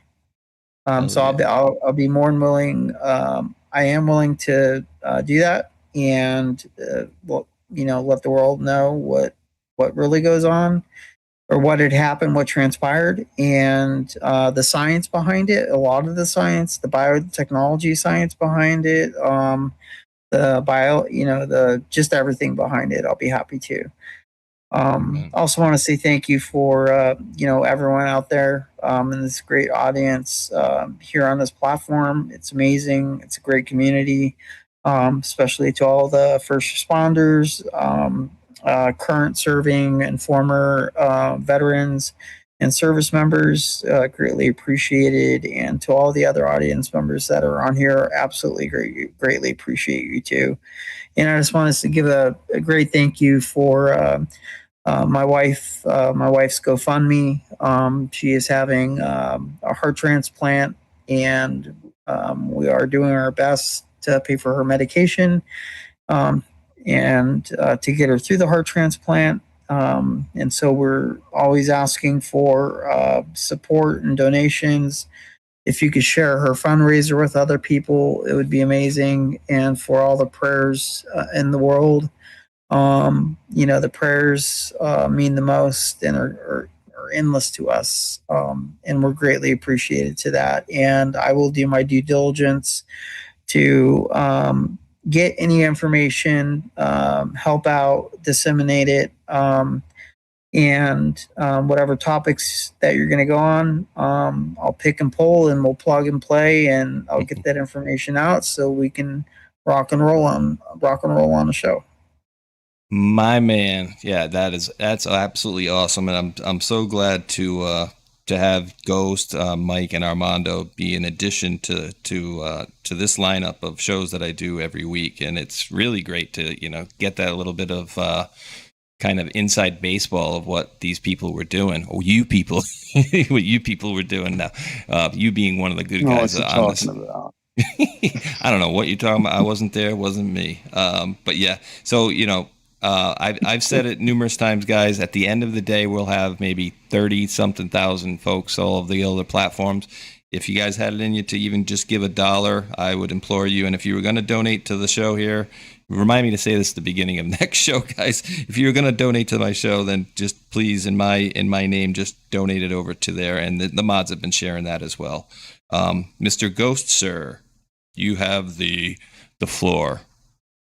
I'd like to say to this audience especially, thank you for all you've done for Renee, and for what I know you, her husband, obviously, and Armando, and of course you, Space, will do. And it has been amazing. It is amazing. And coming from early on in life, a total medical trajectory in my life, just a big thank you for everyone. And again, just $1. If you can do $1, $5.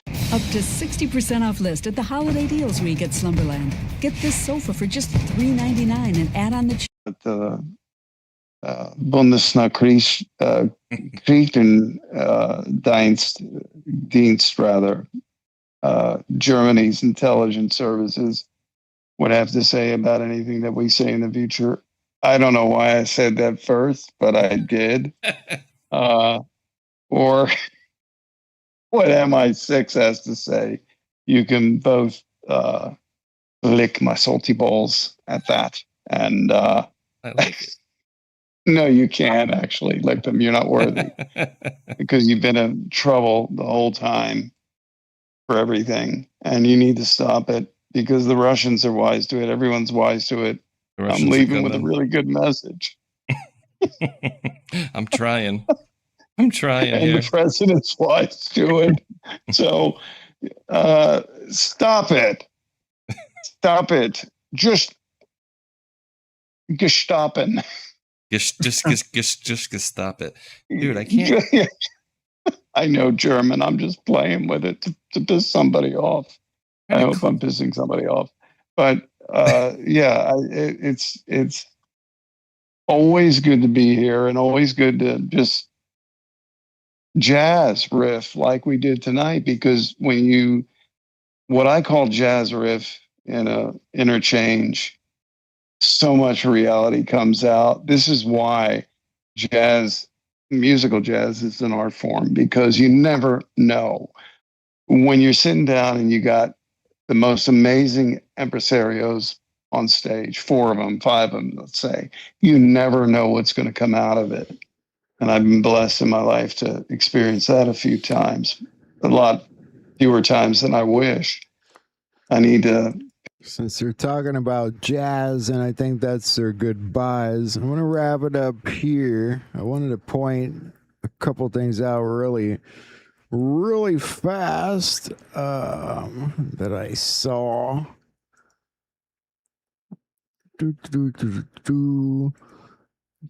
Couple things from the White House I want to show you real quick. Messages within messages.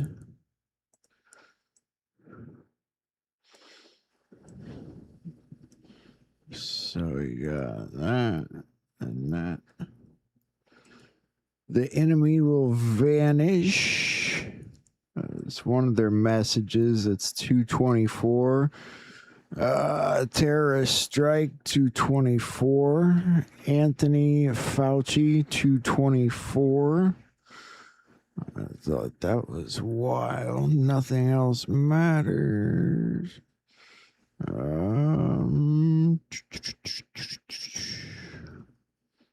Nothing else in that one. And then we're winning too much. 236. Buckle up, buttercups. 236.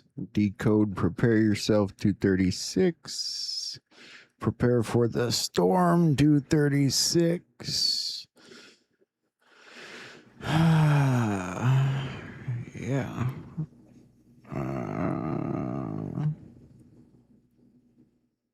Every lie will be revealed. 236. Yeah. So wanted to point those out.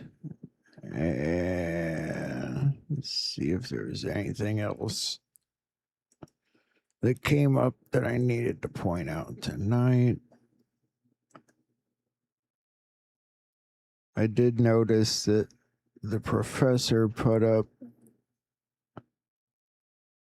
a message that says, anybody else think the prospect of Fauci's diary being unearthed is too good to be true? Just like the burn bags and the secret rooms being unearthed, we suddenly have access to the mind of Fauci. Dear diary, I can't wait to get back to committing mass genocide. It's almost as if there was a plan. Yeah. Have you ever seen Fauci throw a baseball? This is where I'll leave you tonight because it's hilarious. Last thing. Dr. Fauci, when you're ready, it's your pitch.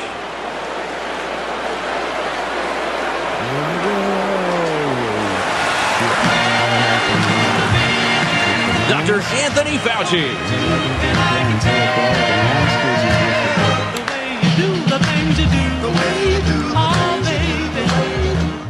That was bad. What's it? Dr. Fauci, when you're ready, it's your pitch. Looking cool. I'm cool. Put me on base. I'm cool. Oh my God. Dr. Anthony Fauci.